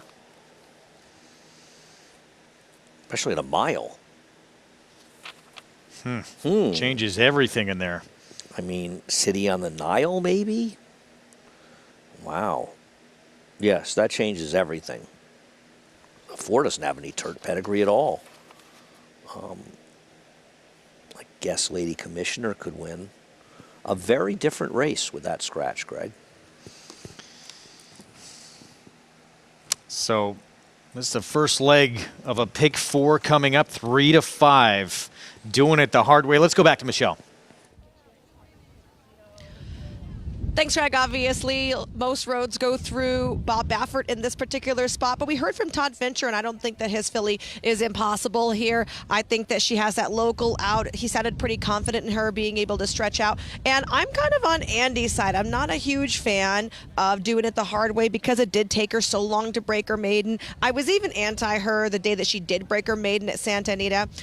Obviously, she had to ship over here, and there was a lack of flights going on, so the Baffert horses actually had to van all the way from Southern California to New Mexico. So I'm not sure if it was the easiest haul for all of them as well. I like the 7 for an upset horse. Price is high on this Nancy Summers trainee, but I thought she looked well enough in the paddock here. She was well beaten by Flying Connection last time, but that was her first try routing. I know it was Flying Connection's first try routing as well, but some horses might need that out to get going. She's also a horse that had to come from behind in that particular day, and I think that she's maybe run some of her better races on the front end. We do have a significant wind right now, and it's a tailwind as they come down the stretch. So as they go into that first turn, they're going to be able to kind of ride that towards the front, but then going down the backside, that headwind is going to be hitting them. So the horse that's going to be on the lead, which we anticipate being Flying Connection, is going to have to be running into that wind. Love Tank, if she's not right up front, can kind of draft in behind horses and let them split the air for her that's coming at her, so she'll get an easier trip from that aspect. And then when she turns for home and tries to make that run, she'll have the tailwind helping propel her forward. So really the conditions could help her today. I don't know if she's good enough to be either of the two favorites, but at this price for me, she's playable on the way she looked and looking at her pass form as well. All right, Michelle, thank you. And again, if you are playing this pick 4, next race that night, that Harry Henson, the 2 comes out, late change, and Ida, the 6-5 favorite for Bob Baffert, former Grade 1 winner who was coming off a year's layoff. Scratch. Huge scratch with Ida coming out, quite obviously. Where are we here? We're looking on the track at Tampa. We're everywhere. Tampa on the right-hand side of your screen, Sunland Park, and this Oaks on the left-hand side of your screen. Tampa race 11, just 3 minutes to post in this maiden special weight at 6 furlongs. I mean, and it's the 3, Miss Buchero, who's favored. Yeah, a little bit of money for the first-time starter. I'm Immortal Love, who has some good works, connections I'm not familiar with. Guessing there's a relationship between the trainer and the rider. I thought Ms. Buchero's worth to beat. Why is One Violent Affair, though, such a big price to 4? Thought she was dangerous for Kathleen O'Connell. Just set a record, right? Winningest female trainer. She's a tremendous trainer. Of all time. Happened back earlier in March. Going to have more on her a little bit later on the show. Yeah, I'm alive in some pick 3s. I used 3, 4, 5. Nothing clever.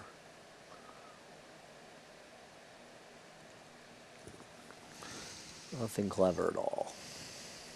So the Sunland Park Oaks, obviously 4-5 off that big number this Bob Baffert filly earned in that maiden victory. She was knocking on the door to take her a little while, as you mentioned, to break through. But when she did it with a big figure. But she did it on the front end. She did. And Todd Fincher's filly, Flying Connection, wants to be on the front end. That's the way she did it last time out. And looking at the Santa Anita track today, doing it the hard way, 6 of the 9 races were wire jobs. So I do think there's an argument that speed was really enhanced that day, and that's probably one of the reasons she ran such a better figure than you should ever run. I really, if somebody said to me, you have to bet this race, I would bet Flying Connection to wire the field. I'd rather take 3-2 on the local horse. Did it over this surface. Yeah, I'm not sold on doing it the hard way, but it's very hard to make a case for anybody else, Greg, at least for me. 3-2 on Flying Connection. That Island Fashion winner for Todd Fincher. Bob Baffert's doing it the hard way, 4-5 with Flavian Pratt. Eric Allwyn, the call. Sunland Park Oaks, qualifying race for this year's Kentucky Oaks. Love Tank last to load for the Sunland Park Oaks, worth 300 large. And they're all set. And there they go in the Sunland Park Oaks. Good start for the favorites. Flying Connection and doing it the hard way. Go right at it early. First time past the stands, and there's going to be an honest tempo for sure. Una Palabra is up into third with Cairo Moon fourth. Out wide a bit is Love Tank. That one two in front from Foolish Delight. And at the back of a wicked pace is the fast closing Don't Get Pickled. Good tempo set up front. Flying Connection holds the rail in the lead. Doing it the hard way, shadows her in second. 3 lengths behind them is Una Palabra, isolated third. Foolish Delight speeding up the inside to gain fourth away from Cairo Moon. Then we go back a length to Love Tank and another 10 back to Don't Get Pickled. Up the backstretch they go. And Flying Connection dictates terms. Doing it the hard way is chasing. About a length back. Into third in closing. Foolish Delight comes next. There's Cairo Moon, Love Tank, and Una Palabra, who's got about 7 to gain. It would be a miracle, but miracles do happen if Don't Get Pickled were to win. Into the second turn they go. Flying Connection has done all the heavy lifting, continues to roll on the lead. Chased by Doing It the Hard Way, who's making no progress. Then back into third is Love Tank beginning to emerge. Foolish Delight's out of gas. Then we go back to Una Palabra, Cairo Moon, and Don't Get Pickled. There goes Flying Connection, putting in the knockout punch. She's in front by about 4. Flying Connection leads. Love Tank trying to raise the stakes in second. Nothing left in the tank for Doing It the Hard Way. It's Flying Connection. She's all class, and she's showing no signs of stopping. It's Flying Connection. She's the Sunland Park Oaks champion, and she's going on to the Kentucky Oaks. Second, Love Tank. Third, the fast closing Don't Get Pickled. Then it looked like maybe Una Palabra for the minor. Flying Connection, back to back now. First 2 races of her career stretching out after sprinting both dominant victories. And now we know who the speed is in the Kentucky Oaks, because this filly's fast, 22 and 446, and doing it the hard way. She was doing nothing the hard way there as she completely backed up around the turn for the local horse Flying Connection. And Juarez, Pratt tried to intimidate him, right? Showing that speed, and Juarez said, no, I got the faster filly, and he was right. Back to Tampa Bay Downs. Maiden special weight here, 6 furlong sprint. Zip Code Envy the 1. Miss Buchero the 3. Both those two taking the majority of the money in this race. Yeah, I don't understand why the 1 is co-favorite and currently favored over Ms. Buchero out of a maiden claiming race. Maybe not that much different, but the horse that beat her was a first-time starter last time. I think the race is more like the 3 and 4, and the 5 is a firster that might be a little dangerous. We'll see. Yeah, for the 5 first-time starter taking money here, 9-2 from an 8-1 morning line. Immortal Love. Yeah, that's probably a silly morning line, given this horse just worked 47 and change. It's sort of, to be honest with you, I'm surprised the horse isn't a shorter price in here, and now they're making the 3 Ms. Buchero the favorite, and I think she should be the favorite. But I wouldn't discount One Violent Affair, who's second off a layoff and ran fine last time out. That's the 4, Kathleen O'Connell. Second start of her 3-year-old campaign coming up. Hector Diaz Jr. rides. Let's go to Jason Beam, race 11, Tampa Bay Downs on Florida Cup Day. Start. Mythical Storm, Antonio Gallardo for Mark Casse. And acting up there, I can't tell if it's post 6 or 7, but somewhere in the middle. Mythical Storm goes up. They're in the gate.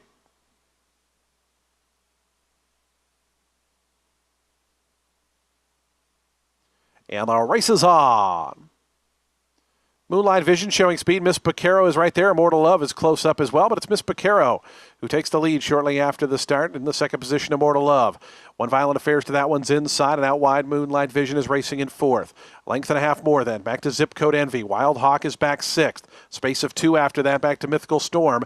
Inside of that comes Racing, who's second last. Another 5 then, back to Havana Helen, who's the trailer.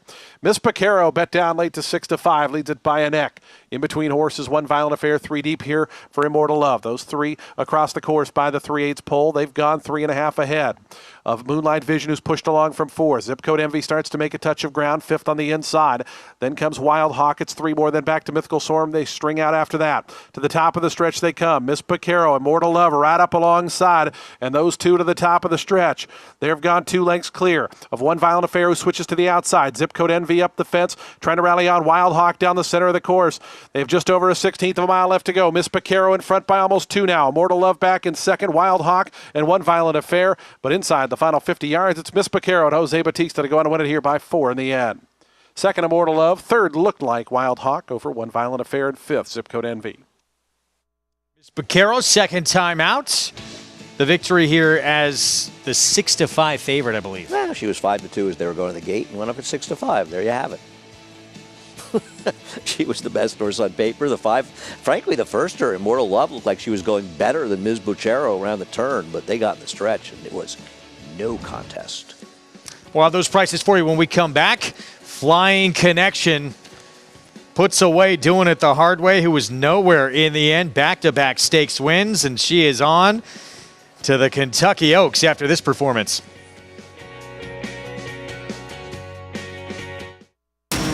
Every hair, every muscle, every contour, every pulse.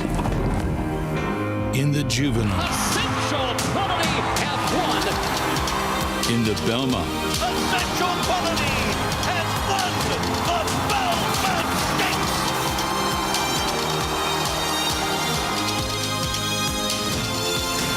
well named.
We're back at America's Day of the Races on our FS1 coverage, regional networks across the country as well. Thanks for being with us on this Sunday afternoon.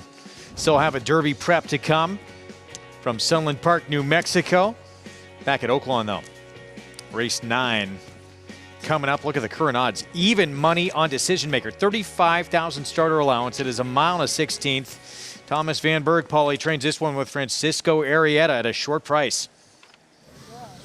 Yeah, really short price, Greg, and is the lowest price in all your will pays when it comes to the pick 4s and the pick 5s. And a horse that, listen, is 3 for 5 here at Oaklawn, does have a second and a third, so has never missed a board here at Oaklawn Park, and is in very sharp form, a second and a third behind Caddo River, 2 back. It's going to have to come from a tiny bit off the pace. I thought there were some others in here, like, the 3 East Side Cool with Christian Torres figures to be the horse to catch in here. The problem is does Eastside Cool have enough left in the tank when it comes to the last quarter of a mile or not? The way they're betting this 6 right now, it's 6-5. I think the horse to beat, but I don't know about 6 to 5. The outside horse is the interesting horse for Lindsay Schultz, who's having a monster meet. You know, this horse has been running some deep turf races. Now, understand that he hasn't run since November, but you look at some of those other races on dirt, they're not bad. The horse is taking money. And I looked at that work 3 back. It's a sneaky little 4 out of 73, 46 work. I just thought that horse at 5 to 1 could be your long shot. And the other one I'd look at a tiny bit is Digital, the 4. I think the horse obviously needed the race the first time out. And then last time, it doesn't say in the comment line, he got hung and sort of, they went really fast, but he got sort of hung out and steadied a little bit. It does not say that. His other races at Churchill Downs are good. Again, the concern there is he hasn't run a race here at Oaklawn Park, so I'm wondering if he does not like the racetrack. I'll give him one more shot, the 4 at 11 to 1, but I'll go with the 8 on top at 5 to 1. I do think the 6 is the horse to beat, but I'll take a chance with Lindsay Schultz. She's on fire.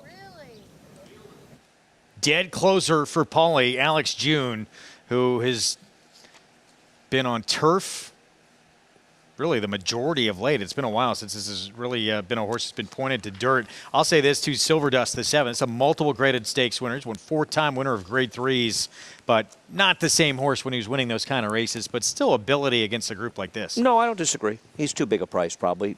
I'm not sure the rider change is helping his odds. I thought Zoomer fits very well. I'm not sure why Zoomer is such a big price in this race. I understand he's been in some pretty sharp barns, but this barn seems to be doing okay. I know they're 1 for 38 for the year, but they're showing 2 wins at Oaklawn, so there's something amiss there. Oh, that was last year. This horse just finished a length behind Decision Maker. I thought he makes a lot of sense at 5 to 1. It certainly is an alternative. Nothing against Decision Maker. He is the horse to beat. It's a 6 to 5 favorite as they load up the 6-horse Francisco Arrieta, Tom Van Berg. Paulie, liking the outside runner Alex June, will definitely need some pace up front to try and set it up for his closing kick. Tyler Bays from that outside post. East side cool to 3. Should be forward in here. We're set. Let's go to Jim Byers for the call. Race 9 from Oaklawn. Silver Dust, and last of all, Alex June. That's the 8 of them. They're in the gate.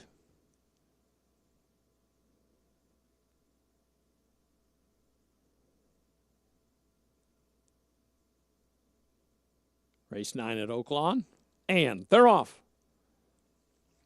Digital, gunning right for the lead with East Side Cool, and there goes Stefano. Rallying early here for Nick Juarez to gain command. It's Stefano, East Side Cool, Digital now 3rd. Cat Daddy to the outside is racing in 4th. And then back to the inside comes Zoomer in the yellow. He is a joint 5th. Silver Dust to the outside. Silver Dust into 5th and Zoomer. Saving ground to the back stretch is racing in 6th. Then some 2 lengths and Alex June is at the back end of the field with Decision Maker. Decision Maker 8th and last. And 10 lengths off the lead as they head up the backstretch. It's Stefano. Stefano with the lead by some 2 lengths. East Side Cool is 2nd, and there is Silver Dust, the light gray, with an inside move now. The rail appears to be open for Silver Dust, and now he is settling into 3rd here as perhaps the rail was not as open as it looked. Up on the outside, Cat Daddy is 4th, and Zoomer is racing still in 5th. And then comes Alex June. No sign of a rally yet for Decision Maker. He's leaving a lot for the final quarter mile. Digital is back there with him. They swing into the stretch. East Side Cool is up to take the lead away from Stefano. East Side Cool smoothly establishes the lead. Then Stefano. Here comes Alex June, that closer down the middle, but first Zoomer has the first run on him. Zoomer in the red cap is gaining. As they come to the final 16th, it is East Side Cool, and he has put them all away. East Side Cool coming home by 3.5 or so. Zoomer is going to be 2nd, Alex June 3rd, and Decision Maker a non-threatening 4th. East Side Cool, 7th win of his career and 2nd win in the last 4 starts. Yeah, the more you look at him, he's not such an impossible winner of this race. He makes sense. He's been in good form. The one sort of surprisingly popped out the lead, but he was overmatched here, and he just sat a good stalking second and got it done. Zoomer was a bit of an overlay. I bet on him. He was just second best in here. And the favorite, he didn't run at all. He was way back, but he didn't do any real running. East Side Cool does it to Zoomer again. He beat him back on January 8th at this meet. Gets another one here. Meanwhile, back at Sunland Park, Flying Connection. Impressive. Winner's Circle lead-in brought to you by Fasig-Tipton Digital, North America's #1 digital auction platform for thoroughbreds. Fasig-Tipton Digital, the newest from the oldest. Learn more at digital.fasig-tipton.com. It's on to the Oaks for Flying Connection. Let's go to Michelle Yu. Guys, I'm joined right now by Brad King, who's absolutely ecstatic. He says this doesn't weigh a thing at this particular moment, right? Not right now. This is incredible. Okay, so Todd told me before the race, you guys like Del Mar. You took the filly to Del Mar. I just got a question. How do you feel about Kentucky? Yeah, I think we're going to grow to like it pretty good. Was this always a thought with her that you might get to the Oaks? We went and bought a group, and that was the plan. We said we wanted to take it to the Kentucky Oaks. Tell me about your thoughts during this race as you sat there on the front end where you wanted to be but had some pressure. Yeah, we saw that first quarter in 22 and change, and we're like, she's sure not getting an easy lead today. And she turned them away and just kept going, though. Tell us a little bit about the ownership group. You had a whole winner's circle full. Oh, it's our group that we've all had several horses together, and to do it with everybody. I mean, it's it's really a dream come true. I appreciate you guys taking the time out. Let's hoist this trophy like old-fashioned winter style. Flying Connection on her way to Louisville. And as you said, so yeah, we'll see her that first Friday in May in the Kentucky Oaks for 3-year-old fillies.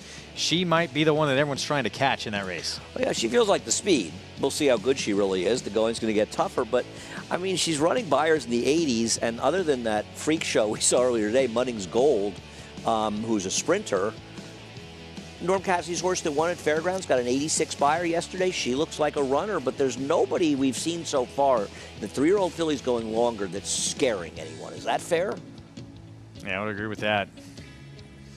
Flying Connection. What a moment for these connections to know that they're headed to Louisville for the Kentucky Oaks. Derby points on the line in the Sunland Derby, essentially winning you're in for all but one horse in this Kentucky Derby prep. Up next in the Sunland Park Derby.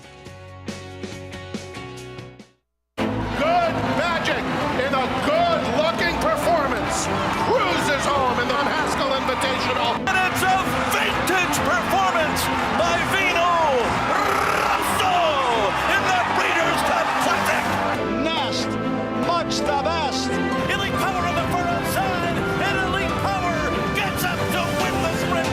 On the outside, it's Malachi coming to the wire. Who's it gonna be?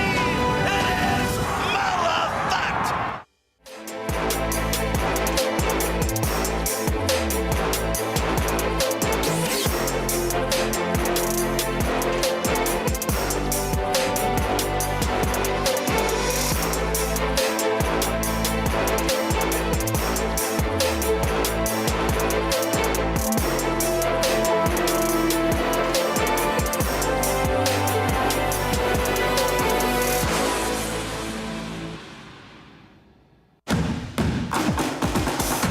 Global Campaign by 2, and Global Campaign will win the Grade 1 Woodward.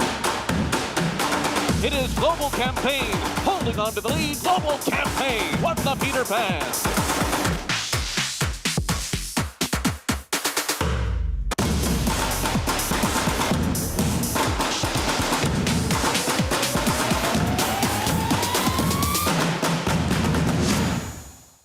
Racetrack Television Network brings you every race, from every track, on every screen, every day.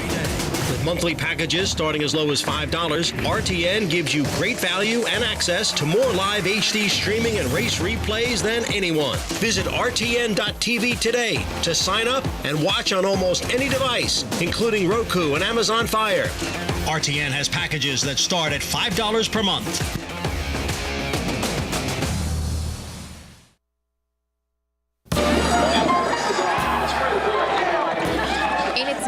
27th season, Tampa Bay Downs has plenty of history. Today, there are many new things to see and do, and perhaps most importantly, the track's racing surfaces have become a big draw for owners and trainers looking to find the winner's circle. You know, I'm not gonna lie, the turf course is beautiful. And when we started training, me and my wife, we had horses that were turf horses, and we needed to spend the winter somewhere. So we give it a go, and we really enjoy the place, the atmosphere, and the fact that horses winter very well. Well, as you can see, everybody comes here to run on the turf, get their horses ready for going north. And the dirt track is, when you leave here, you can pretty well win at any track. The horses get legged up good here, and it's a very safe track. We just want to give our horses enough foundation and experience to be able to obviously go to bigger meets, meaning Kinlan, New York, and you know how tough that can be.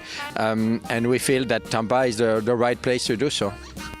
There are several places to enjoy all of that great racing, with new stadium seating in the grandstand, covered cabanas on the first floor, and the veranda, which gives your group the best seat in the house, directly across from the winner's circle. There's more fun to be had next door at the Downs Golf Practice Facility, which was launched in 2003. We offer a fully stocked pro shop. We carry about 9 different brands of apparel, clubs, golf balls, gloves, you name it. Full short game area. You can actually bet the horses inside of our pro shop. We like to call ourselves the only driving range where you can bet horses and play golf in the same day at the same location. You know, joining the golf with the racetrack for families is perfect. You know, you can come over here, hit some golf balls, and then go have some lunch over at the track and play the horses. And there's obviously a lot of stuff to do over there for kids as well. So it's a perfect place. Fans can also experience the Silks Poker Room on the 3rd floor with a variety of high-stakes games and tournament competition. Whatever you're looking for on race day, you can find it at Tampa Bay Downs. The word is approachable, both as a fan and as an owner. Everybody that you run into wants you to be here. You have a real connection to the people, and I'm talking from the racing office all the way down to concessions. So it's just a great place to be an owner. It's a great place to train horses. It's probably the best surface in the country, and there's no better place to be in the winter.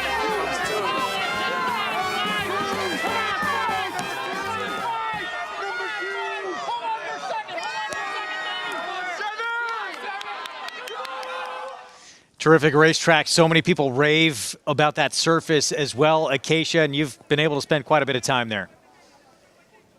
I have, Greg, and I've really, really enjoyed this winter and spending the big days here at Tampa Bay Downs. I want to say a huge thank you to everybody at the track. As you heard in that piece, it is such a welcoming environment, and that could not be more true. Felt like they rolled out the red carpet for us every week that we were here, and that people were so excited to have us covering the races at what is really a very charming and very fun racetrack. And we've seen some terrific racing, too, and some very strong cards, including today with all of the Florida Breds in the spotlight for the Florida Cup. I think it's pretty easy to say that Money's Gold was probably the star of the day. Just a filly that's now 3 for 3, absolutely dominant in that performance, and truly, I think, something special. Be excited to see how she fares moving on into the 8 bells. But I think it's always nice when we have the opportunity to highlight these kind of state-bred programs and the quality that they do have. Some special performances today, and just again, I can't say enough about how much, after years of working at Gulfstream Park, I never really got to go to Tampa Bay Downs, and I've had a blast, Greg.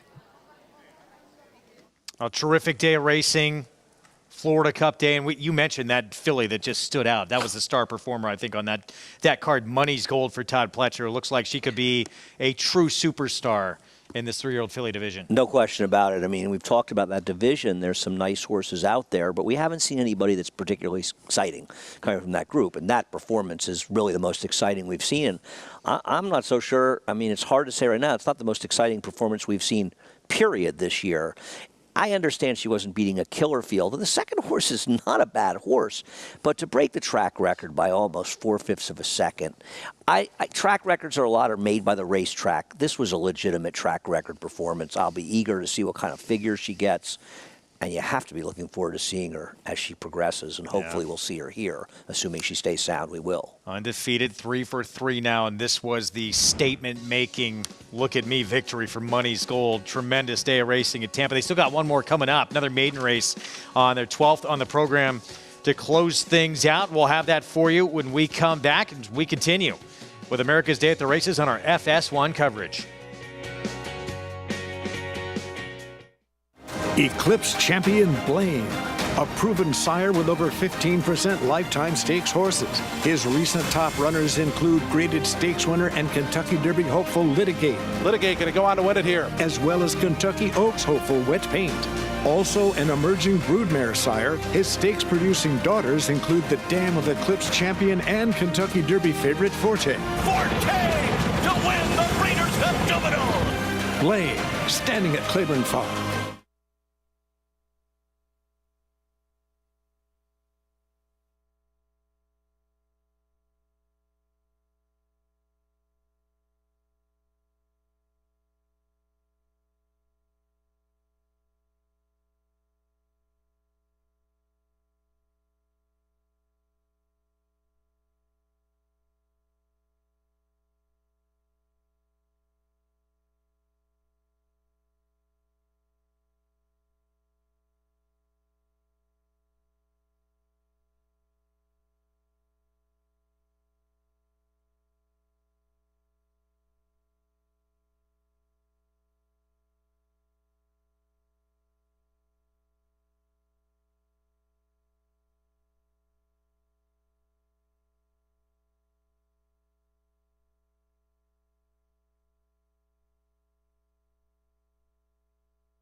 Back on America's Day at the Races on our FS1 coverage, regional networks across the country. It's brought to you in part by Hallandale at Alapa. Derby prep still to come from Sunland Park.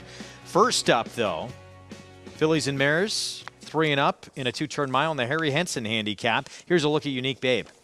Well, everything changed with the scratch, the big favorite. Having said that, this one stretches out. She has run okay stretching out, and she's not the speed of it, which doesn't help, though. 2 came out as well. Here's Flying Full In, who stretches out. Yeah, I worry about her at the distance, though. She has a credible race the distance. She's not impossible. Dirt debut for Yankee Dollar coming up. I want to book every cent being bet on this horse in this race. She's never run in the dirt. She has no pedigree to suggest she's going to handle it particularly. I think she's the absolute wrong bet in this race. Brave Cinderella, one of a couple at 11-1. Just doesn't seem fast enough, and the distance a question. She will stretch back out as well. City on the Nile, put together 3 in a row before she got beat last start. Why is she the same price as the 5? She's got faster races. She's actually won at a mile. I know there's a lot of speed in this race, and that could make things tough on her, but I don't think she's impossible. Huge scratch. Bob Affort's Ito, who was a Grade 1 winner coming off a year layoff, the 7, so out of the mix. Lady Commissioner went by. Here's the... Well, let's take a look at her. 7-1. Sorry, I thought we jumped to the 9. That folded over saddlecloth. Gotcha.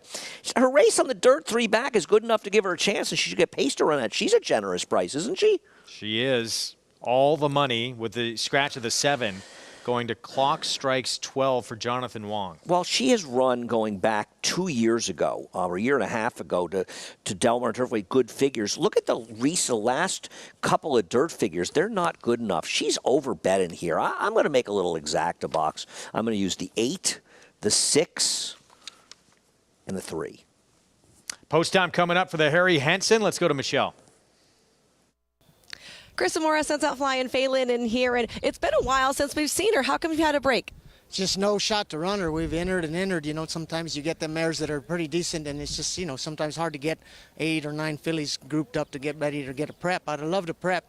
But, you know, I think the mare, she's a it's just the mare. She's a good mare, and she'll show up. You know, if everything goes right and I can get her to the outside when the running starts, I think we'll be really in really good spot. With the good horses kind of scratching, I think we'll be monster tough the last eighth of a mile. If, like I said, we can get out. That's a big if, and that's her mode. So she does have to get out and around. So Interesting that you said the last eighth of a mile because she hasn't routed in a while. no, but I just we got to save a little something for that reason. She's been a monster closing sprinter. She's been really excellent, but she will run 2 turns, and she actually does like it. It's just it's hard to get one dead fit for these caliber of mares, and and as long as I've been off. But I think I got her right. She worked the 102 the other morning with me on her, and I know her real well, and I was real pleased where I was. She loped out another 2 furlongs and was stronger than she finished, so I was pretty tickled. I appreciate the time. Thank you. Chris Zamora, really happy with Flying Phelan. And by the way, when he got this filly, she'd only earned $13,000. She's banked over $200 now, guys. Michelle, thank you. And there she is, going long for the first time in a while. But as Chris Zamora said, her trainer, she hasn't won going this distance, but she's been effective and shown ability. No, I don't disagree with that, and she's in my 3-horse box, 3, 6, 8. I think the concern is the other speeds. I mean, potentially they can be moving up front. Obviously, to scratch the 7, Ida took out talent but also speed from the race. But the 6, City on the Hill, is supposed to, the 4 is supposed to go. The 6, the 3, they all have speed. I wonder, will Yankee Dollar have as much speed on the dirt? I don't know who's betting on Yankee Dollar at 2-1. I don't bet turf horses like this. And I don't trust the 9 on the surface either. We'll see. I'm curious what Michelle thinks. Yeah, 3-2 favorite. Let's go back to Michelle. I'm glad that you brought that horse up because I was wondering about the same situation with the 9. Clock strikes 12. And I talked to Jonathan Wong and I said, what can you tell me about her? And he said, just have to pray she likes the track. So I don't think that he's 100% convinced either. She's shipped around to a whole bunch of different tracks, but it certainly is a question mark on do you handle it or do you not. He says she's been training extremely well, and he hopes that there's enough pace to set up for them. Now, looking at it, listening to Andy, listening to Greg, I feel that there's going to be plenty of pace. So if that's all that we're hoping for, then it's going to be fine. But to me, she is not a horse I can single, even with the scratch of Ida in here. I feel like a local horse might pop up and do well, and I would not count off the 3 because I think Chris Zamora sounded pretty confident. I love the filly's attitude. Her hair coat's a little long, so I wouldn't tout her as looking especially fantastic out in the paddock, but the attitude and the energy were spot on to run a good race. And she's won. Back to the 3. Thank you, Michelle, who could potentially sit and stalk. She did that, she tried to do that the last time she went longer. Now she is stretching back out from sprints. We'll see how forward she is. Yeah, I mean, you look at her, she's got 49 career starts. She's run first, second, and third with them evenly spread fairly, 8, 10, and 10 with 28 times. So she's a very consistent horse that just seems to show up. And as you say, if she can rate, I mean, was she going to win? She feels like a very dangerous horse to get a piece. And at least with her, you're confident that she's on the right surface, right? Whereas you've got 2 favorites in the 4 and 8, the 4 and 9, the 2 first, second choices. And I think both of them are a little bit suspect on the surface. The 9 is handled in the past, but her recent efforts leave a little something to be desired. And I think that has to be taken into account. Surface is so important. Right-hand side of your screen, it just went away. We'll get to that Tampa Bay maiden race on the lawn coming up. Right now, it's the Harry Henson, Eric Allwin. The call from Sunland Park. Some veteran fillies and mares going here. Distance of a mile. Here's Lady Commissioner, certainly a danger at 5.5 to 1 for Miguel Hernandez, a former regular trainer here at Sunland. Last to load, clock strikes 12. We'll be set for a start for the 1 mile Harry Henson handicap. They're all in.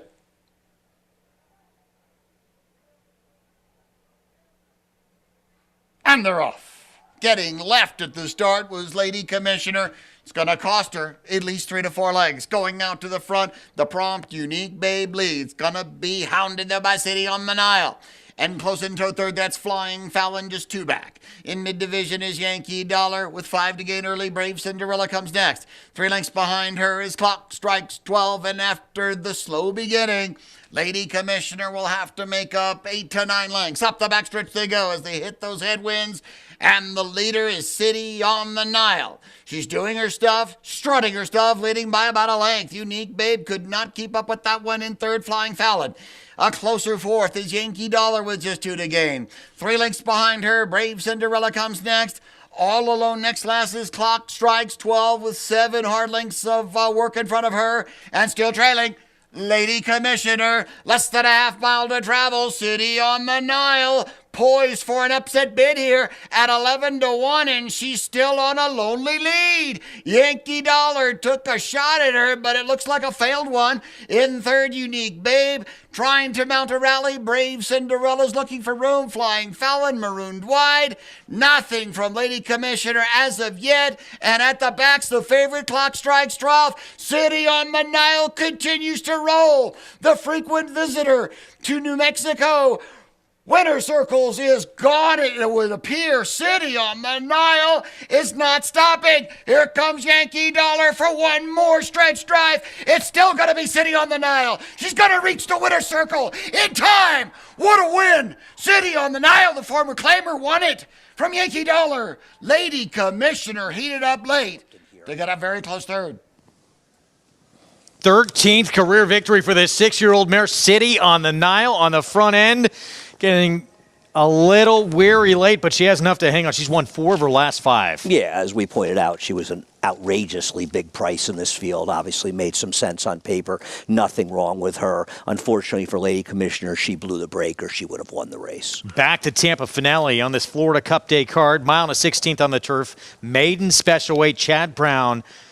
Debuter on the grass. Actually, second start overall. Debuted on dirt Saratoga last summer. The 3-5 favorite. There has to be something going on for this horse to be bet like this. And believe me, I know nothing. I will just tell you, and I told you this before, Greg, when she ran her debut, Chad Brown told me, I think she's a turf horse. So she got a 70 buyer in the dirt. So I kind of rolled my eyes a little, as I've been known to do time and again, and said, I'm going to run on the turf next time. Well, that next time is now coming up, 7 months later? But she's on the turf, and they're betting her like she's a good thing here. Daughter of Mendelssohn, who is making her turf debut, and her 3-year-old debut coming up. Finale on this Tampa Bay Downs card. Let's go to Jason Bean. Dragonera, Laureano Sosa to the outside draw. Goes up. They're in the gate.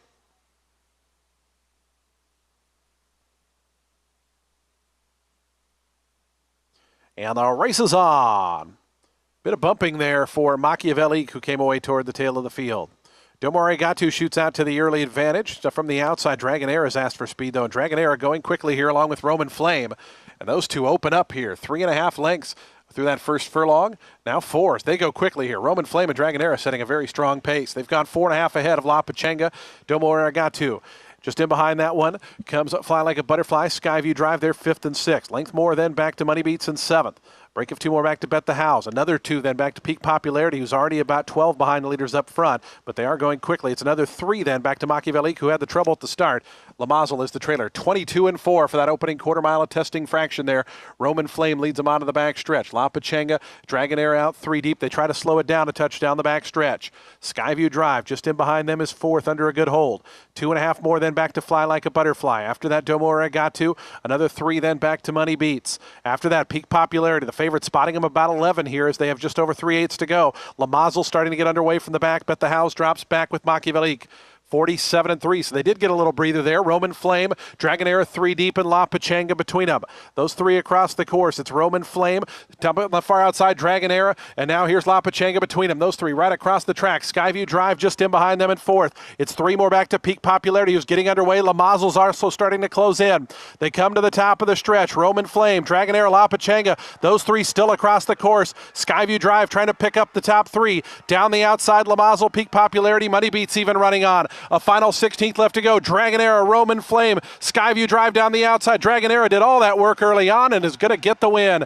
Dragonera in front. Second ended up pretty close there between Roman Flame and Skyview Drive. After that was Peak Popularity, La Mazel, and also La Pachanga in that mix as well.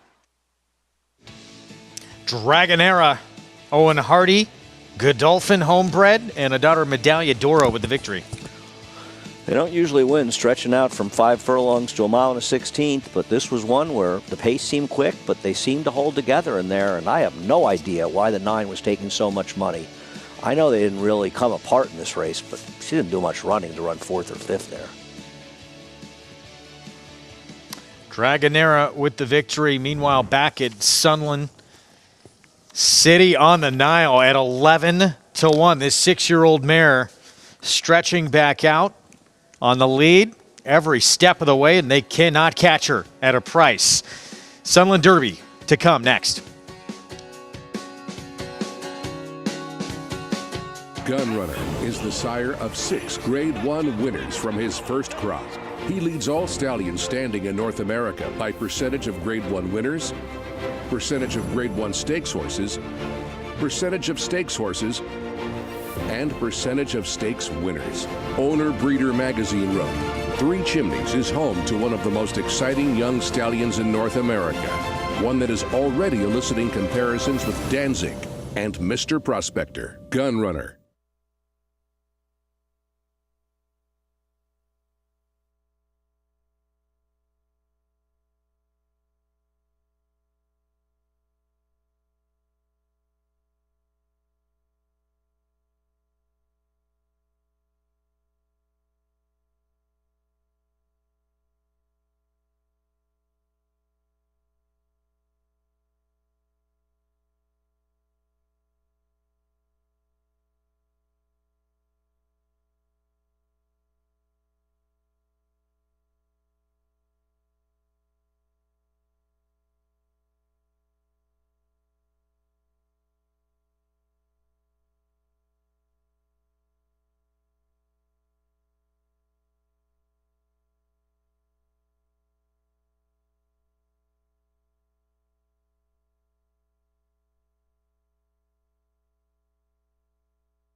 Back on America's Day at the Races on our FS1 coverage on this Sunday afternoon. Thanks for spending part of it with us. It's brought to you in part by legendary Claiborne Farm.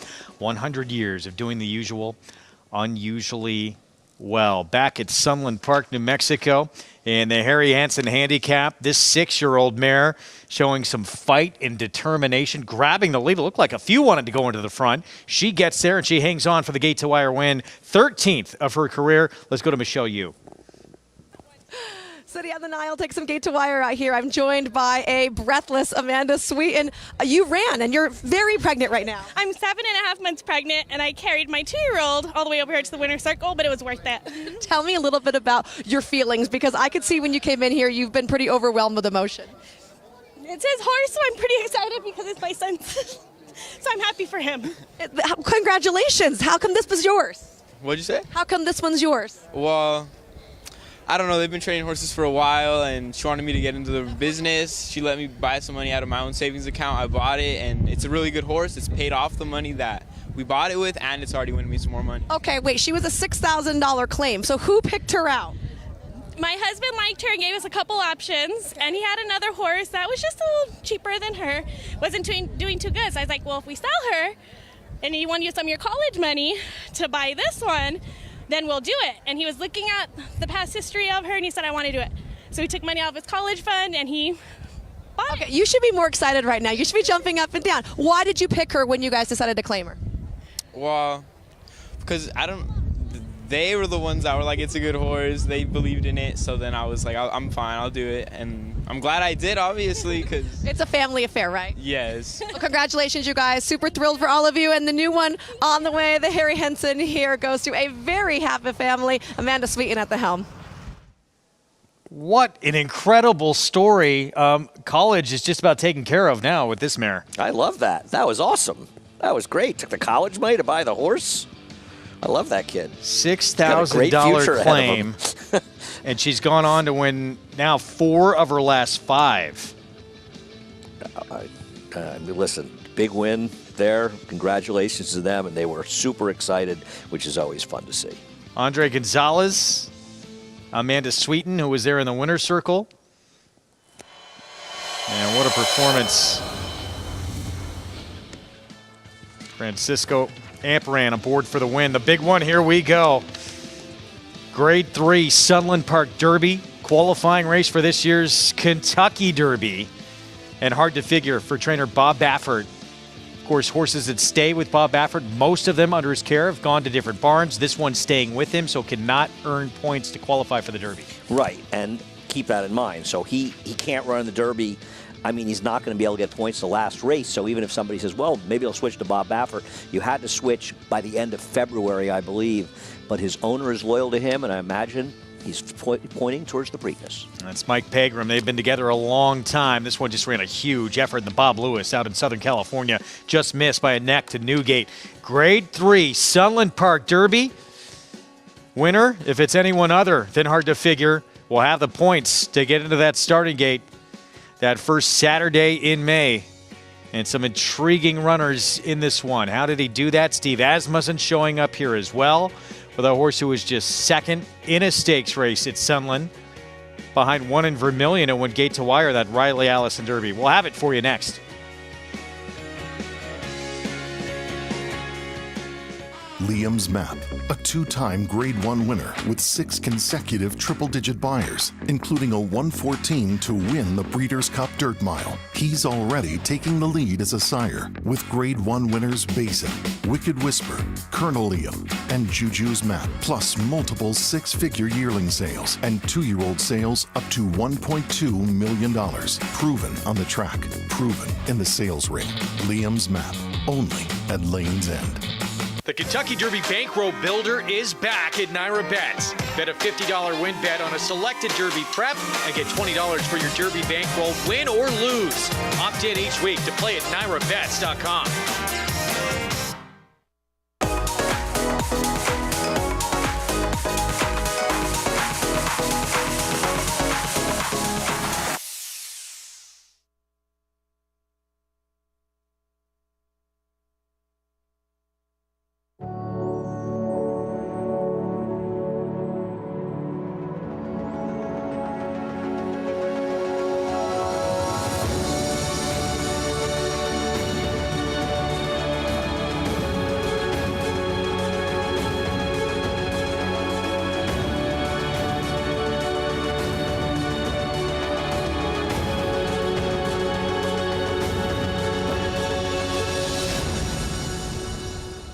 Would you believe that champions weren't measured by rings, but by a crown?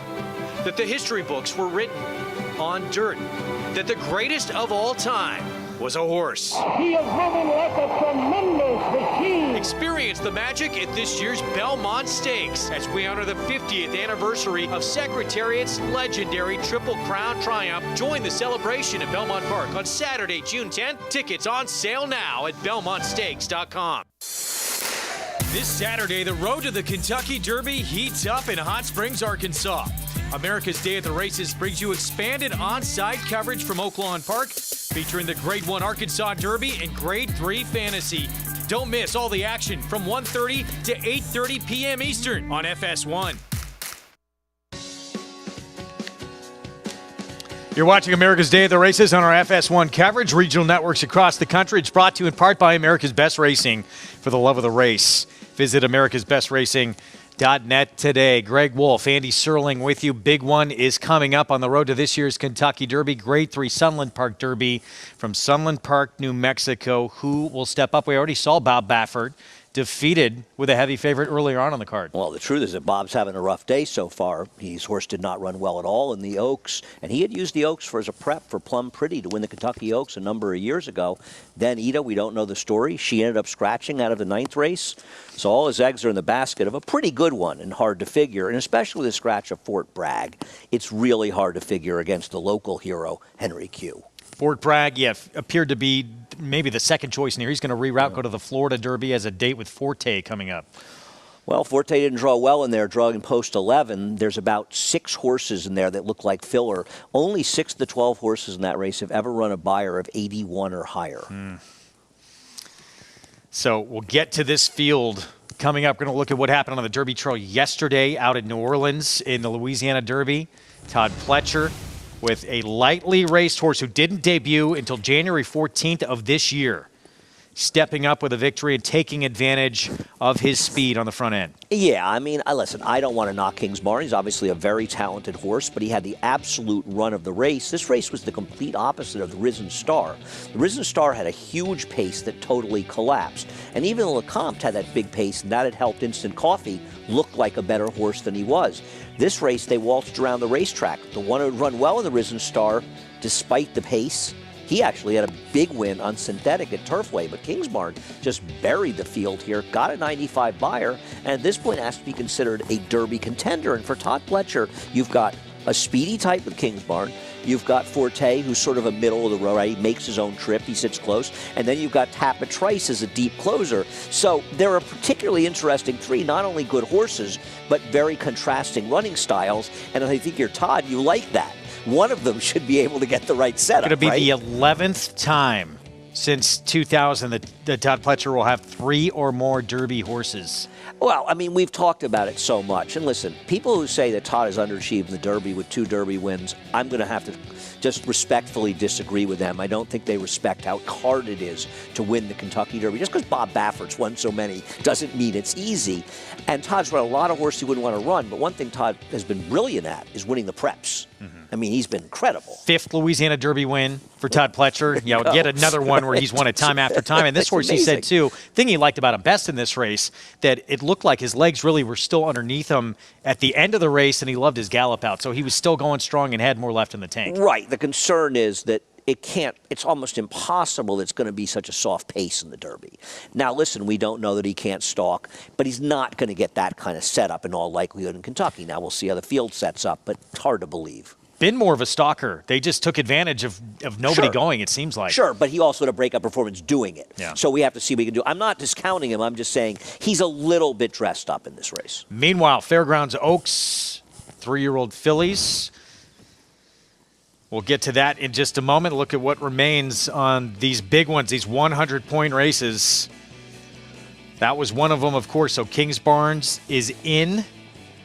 We have the Arkansas Derby April 1st, Florida Derby with Forte. We mentioned Fort Bragg, scratched out of the Sunland Park Derby. He'll show up there. Wood Memorial here in New York, April 8th. Yeah, now I don't want to, I want to look at they've drawn the Arkansas Derby and the fantasy today. You want to look at the PPs. But I'm starting to marry myself to reincarnate a horse that Bob Baffert has, Tim Yakteen, I believe, has now, because he did this thing that I like. He ran well in finishing 3rd last time in the Rebel, despite having significant trouble in different situations. And I like a horse that can overcome some adversity, and reincarnate's one horse that showed me that. Morning line favorite for the Arkansas Derby. Chalky Weasel sitting here acting smart. Red Route 1 is going to be the second choice in the morning line at 3-1. And then you have Angel of Empire, Brad Cox at 9-2. Right. I mean, they're not dissimilar horses in that they both took advantage of fast paces to close into. And Angel Empire won that Risen Star, but he got the big pace to close into. You got to be careful about horses like that. We saw what happened to Instant Coffee yesterday in the Louisiana Derby. All right, let's get back to that Fairgrounds Oaks. As I was mentioning, Norm Cassie did not feel good about his chances in the paddock. It was a warm day already. She was getting hot in the paddock.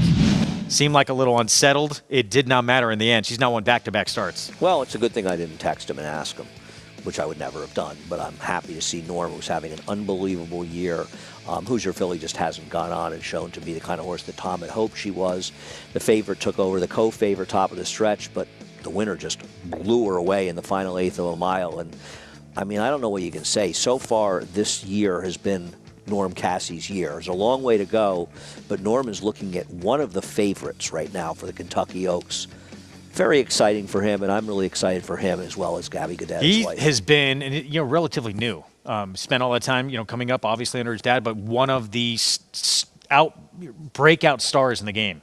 Oh, no question about it. With what he's done at Oaklawn, this filly. Yeah, amazing year. And I think for people that say, well, and I understand he hasn't ever had a good horse. Is he going to know what to do with a good horse?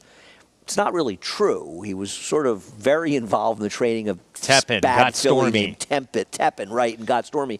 And Mark's barn did extremely well when Norm was his assistant. So Norm has been around plenty of good horses and had plenty of success. So for me, and I'm a little biased, he is a friend of mine, but I'm not concerned about him. He's just got to get the hardware to get there. Yeah, it's not going to be a situation of the moment's too big because he's been around all these big moments before with horses that you talked about. South Lawn, intriguing back-to-back wins, 86 Beyer in that victory. Now we'll see who potentially could be joining some of the Derby horses we've talked about. That first Saturday in May, Sunland Park Derby, Grade 3. 50 points to the winner on the line. That will get you in that starting gate. We'll have it for you live next.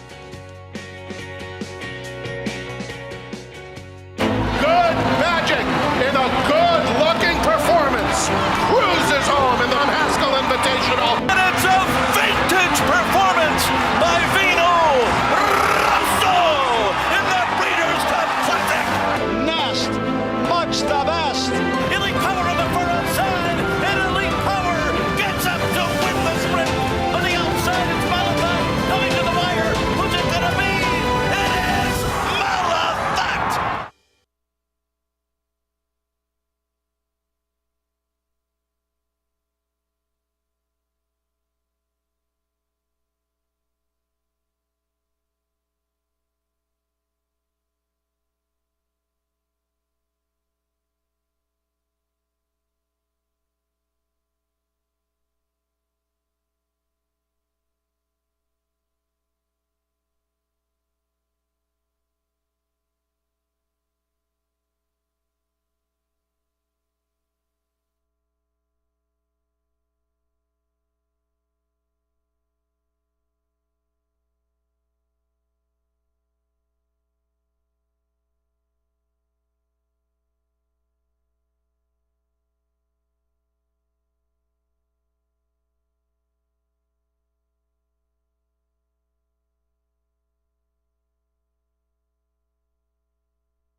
We are back at America's Day at the Races on our FS1 coverage. And next stop on the Derby Trail, Sunland Park, New Mexico, Grade 3, Sunland Park Derby at 1 1/8 miles. It is up next. We'll get to that in a moment. Here's a look at this field that's going to line up next Saturday in Hot Springs for the Arkansas Derby, 100-point race to the winner. Yeah, it'll be interesting with Rocket Can, who's the morning line's third choice, and I would prefer him to Red Route 1. Red Route 1 is not my kind of horse, a deep closer at the mercy of a pace, because Rocket Can was an easily beaten second with a 90-plus Beyer behind Forte in the Fountain of Youth, and he's improving for Bill Mott. It's a new grounds, but Bill's had a lot of experience, a lot of success at Oaklawn in the past. But I think it'll be interesting to see how he does with these horses. I just hope we get a fast track for the race. It's so much more helpful in evaluating the horses.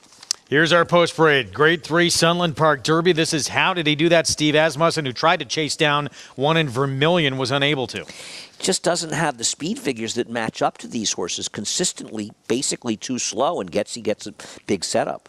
Back-to-back Gate to wire wins on dirt, and the only 2 dirt starts of his career for low expectations. I mean, to be fair, maybe he's just improving at the right time, and I feel like these connections have won some big races in the past. Some strong UCLA connections here with Henry Q, basketball coach Mick Cronin, football coach Chip Kelly involved. Well, they deserve a big win here after that disgusting loss to Gonzaga the other night in what was the game of the tournament.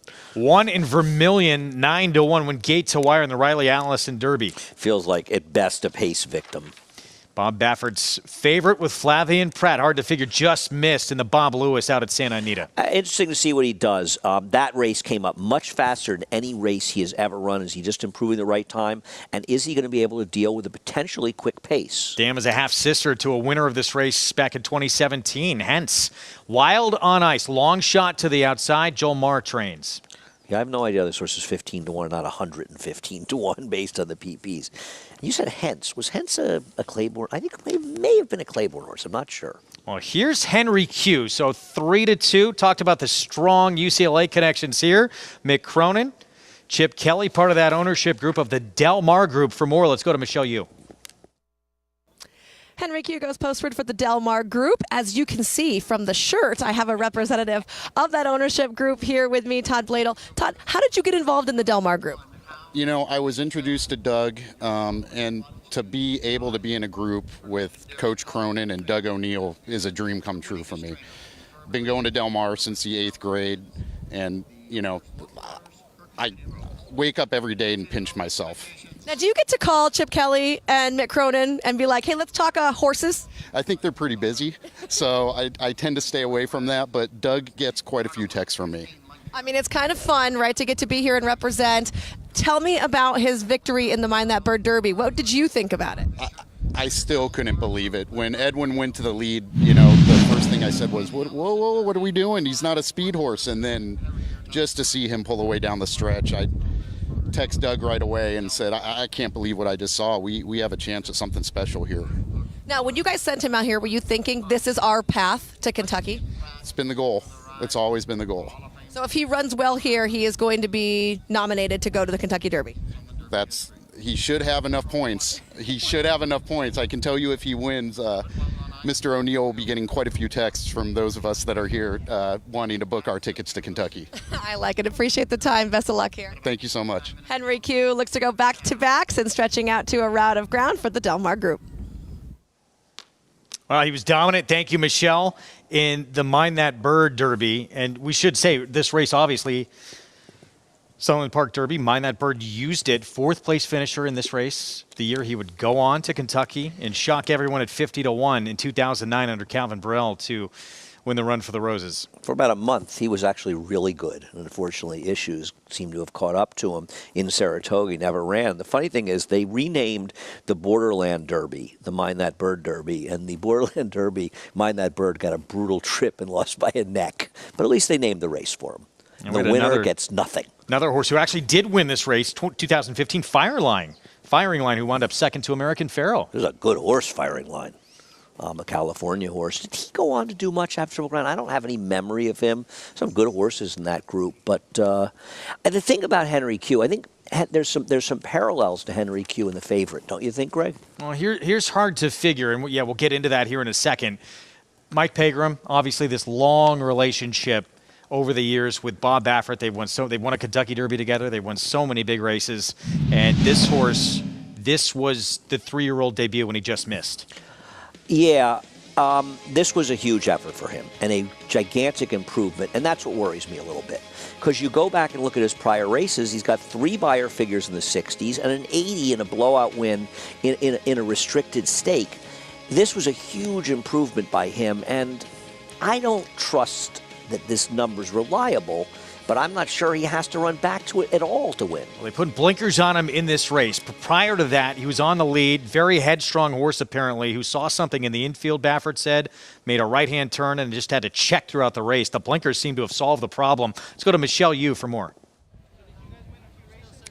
Thanks, Wolfie. First, I want to go back to Hence. I heard Andy Serling mention, I believe that was a Calumet horse trained by Steve Asmussen. Looking at Hard to Figure, I'm kind of on Andy's page here. I feel like you could either have a bounce situation or it's just hard. You know, when you ship a horse in somewhere new and you don't know if they're going to be erratic or not. I did talk to Flavian earlier about what happened to the Bob Hope and what he thought for today. He said that, you know, watching him back in the Bob Lewis, he looked just fine. Didn't seem that he had any other issues, and he had never had any previously. So hopefully that blinkers on fixes the whole situation. I asked Bob how he had vanned in, and he said he's always been a really energetic horse, but he was a little upset with the whole not having a flight situation because we used to be able to fly right from California into El Paso and drive the 15 minutes here, and instead all these horses now have to van over. So it's certainly, it makes it a question mark because you don't know then what kind of zap is going to be taken out of some of your horses, and Low Expectations would also be another horse that had to ship in off of the van here. I did catch up with Antonio Garcia about him, why it took him so long to put him on the dirt, and he said honestly when he was a 2-year-old he just never trained good over the dirt, so they just thought he was going to be a turf horse. Well, the reason they ended up putting him on the dirt was because we had carted an all dirt day at Santa Anita, and they said, you know what, we were pointing to that race and it's not going to run on the grass now, let's just give it a shot. Obviously he ran good, he backed it up with a victory, and so now they're just trying to see where that road can take them. I thought that the one horse was really intriguing in here, and to me he's playable. He was 9-2 on the morning line. He is big odds right now. Steve Asmussen's won this race a couple of times, 2012 and 2017, and he's coming off that second place finish behind One in Vermilion, but it was going a mile. He was getting there late. He didn't have the cleanest of trips because he comes from out of it, and One in Vermilion was way on the lead by himself. He gave himself a breather, and then he came back on again and had enough to hold off, but I think more ground will set up for how did he do that to be able to reel him in here. So the distance going to be a big plus for him. Like I mentioned earlier, they did enter him in the Mind That Bird, but when the race card was canceled due to wins, they opted to not run him and then didn't re-enter him back. So he didn't get the prep race in there, and maybe that would have been a big benefit for him to have the prep race. But I still think he's playable in here at big money. And you got to give One in Vermilion a lot of credit just from watching him in his races. He has overachieved time and time again. He's won 3 consecutive stakes races, and he's done it the hard way. Stretching out last time, like I said, he got a little bit of a break in the middle of the race, but he was not stopping. They were catching him, but at no point was he slowing down. I'm concerned that Harry Hernandez is going to be really all over the send button here, and either other people are as well, and we're going to end up with some torrid fractions, or they're going to let this horse get loose, and he might have just enough gumption to hang on late. Guys? Michelle, thank you. You look at that race, One in Vermilion, who held off. How did he do that? And you say, well, how did he do that? It's getting more ground. He never got by him in the gallop out. Well, I'm not sold on either of the favorites. I'll tell you something. Low Expectations is an outrageous overlay at 15-1. How is he twice the price of the one? Only 2 starts on dirt, both gate-to-wire victories, both going a mile, and that's since switching from turf. He's been impressive, but he would, figure-wise, you would think he'd need to make a move forward, and he may. He would, but, I mean, these are connections. I'm not in love with him. I just think 15-1, he's an overlay. And if you want a value play in here, I think it's Low Expectations. Anyone outside of Hard to Figure earns their way into the Kentucky Derby here with enough points to get into that starting gate that first Saturday in May. But it's Hard to Figure for Bob Baffert with Flavian Pratt, the 6th, the favorite in the Grade 3 Sunland Park Derby. Here's Eric Allwin with the call. We'll go in riderless. He complies. Mario Gutierrez climbing back aboard. There's one back for the start of the Sunland Derby. That's Wild on Ice.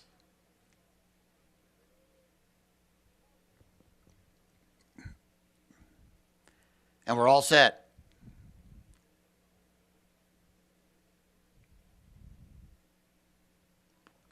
Ranging up in the gate, One in Vermilion.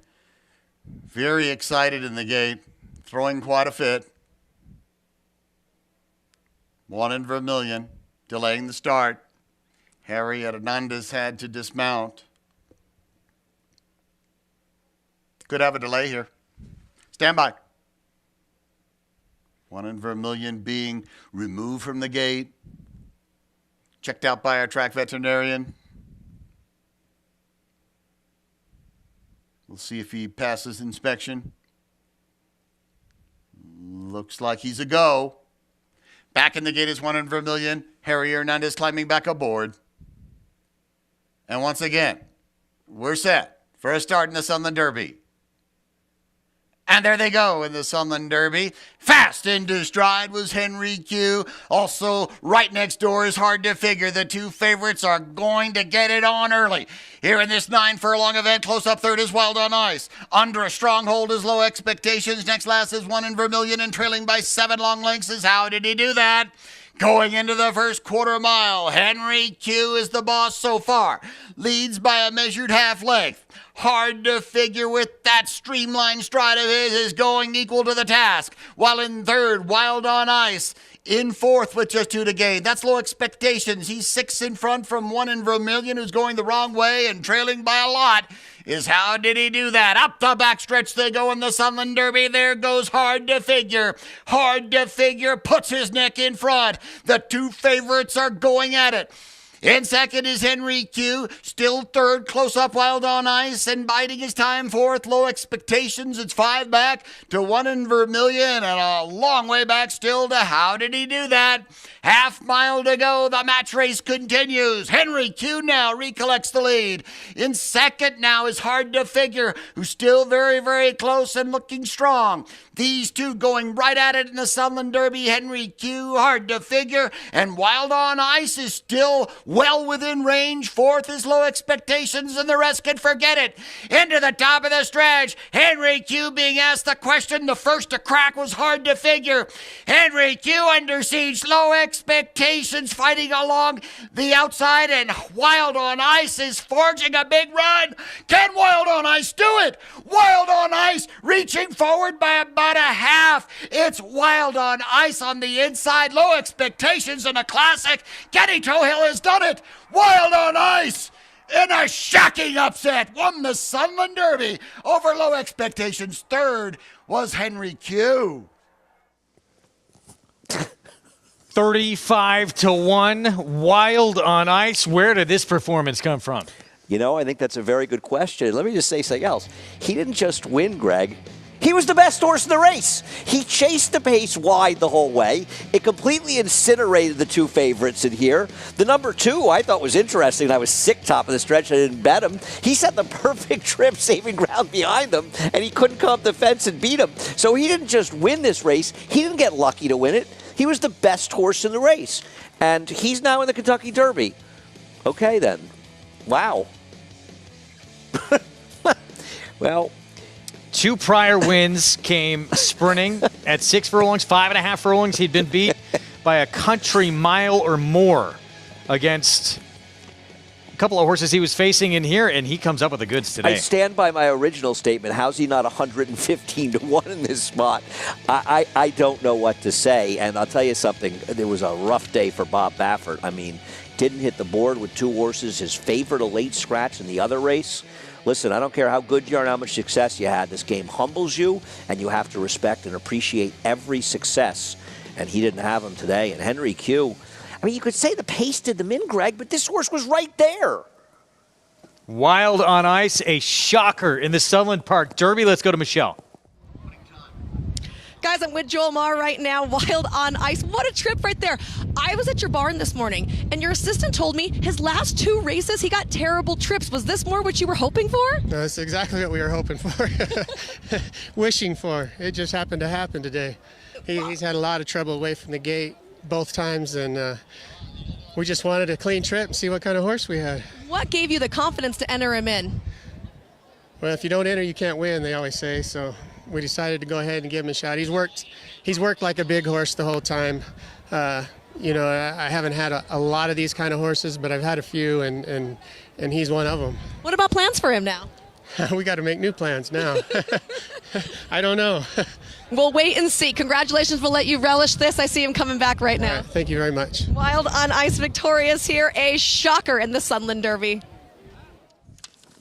This one hard to believe even after the fact. Yeah, I'm shocked. But, you know, I got to tell you, it made it more fun.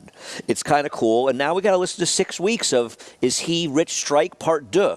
And then they'll make the connections to Mind That Bird, who didn't even win this race. So the storylines are already writing themselves, Greg. Incredible. 35-1 upset winner, punches his ticket to the Kentucky Derby. Good for them. Joel Marr, winning trainer, owned by Frank Sumter Sr. Kent Hohill is going to be in the Kentucky Derby. I don't know. I thought it was fun. I really think it added some flavor to the race. And I'm going to tell you something. You can't make excuses for the two short-priced horses because this horse was right on top of the pace. You know, if they ran off in some huge pace, 10 lengths ahead of the field, and the race collapsed and the 2 and 7 came clunking up, you could say, much like Rich Strike, right? Unusual circumstances. This horse, unless the rail's dead, and I have no reason to believe it is, this horse was the best horse in the race. 72-80. For the victory on the son of Tapazar. Shocks everybody in this Sunland Park Derby. A lot of these preps we've seen a lot of form hold. Not here. Yeah, this was crazy. I mean, listen, we understood that there were some warts on the favorites in here. I mean, there was not that we felt they were the top horses going towards the Derby. But it's still very hard to make a case for the winner. But that's horse racing, and it made it for a fun way to conclude what's been an enjoyable afternoon with you, Greg. It was a 4-hour show. I was a little worried, but I had fun. Yeah, this was fun. We had some good racing. We saw a potential breakout superstar, 3-year-old filly for Todd Pletcher. This performance, this horse somehow punches his ticket to the Kentucky Derby, and he earned it. As you said, Arkansas Derby 100-point race coming up next weekend. We will have live coverage. This is a look at the field that will line up, reincarnate. A lot of people very intrigued by with that trouble trip last start in the Rebel. Yeah, I mean, he ends up being the favorite. I look at these races, especially if I like a horse at a short price, more for gathering information towards the big races. So he's intriguing in there. Angel of Empire. You never know. I mean, start to start, and this is going to be the last test for these horses in that field before the Derby. Who can take a big move forward? Right, and I don't want to just say I'm married to reincarnate. I want a chance to look at the PPs. The race will be drawn. The whole card will be drawn tomorrow. The PPs will come out, and we'll take a look, and we'll be covering it next week. So looking forward to that. We are back, next week, Thursday, our next show, 3 Eastern start time. Check your local listings on Fox. We hope to see you then. What a show we had on Sunday. Naira Bet Sprint, Magical Warrior, finding new tactics. The Speedster coming from off the pace under Javier Castellano for the victory. Flying Connection for Todd Fincher. Punches her ticket to the Kentucky Oaks first Friday in May. And a shocker in the Sunland Park Derby. Wild on ice at 35-1 is Derby bound.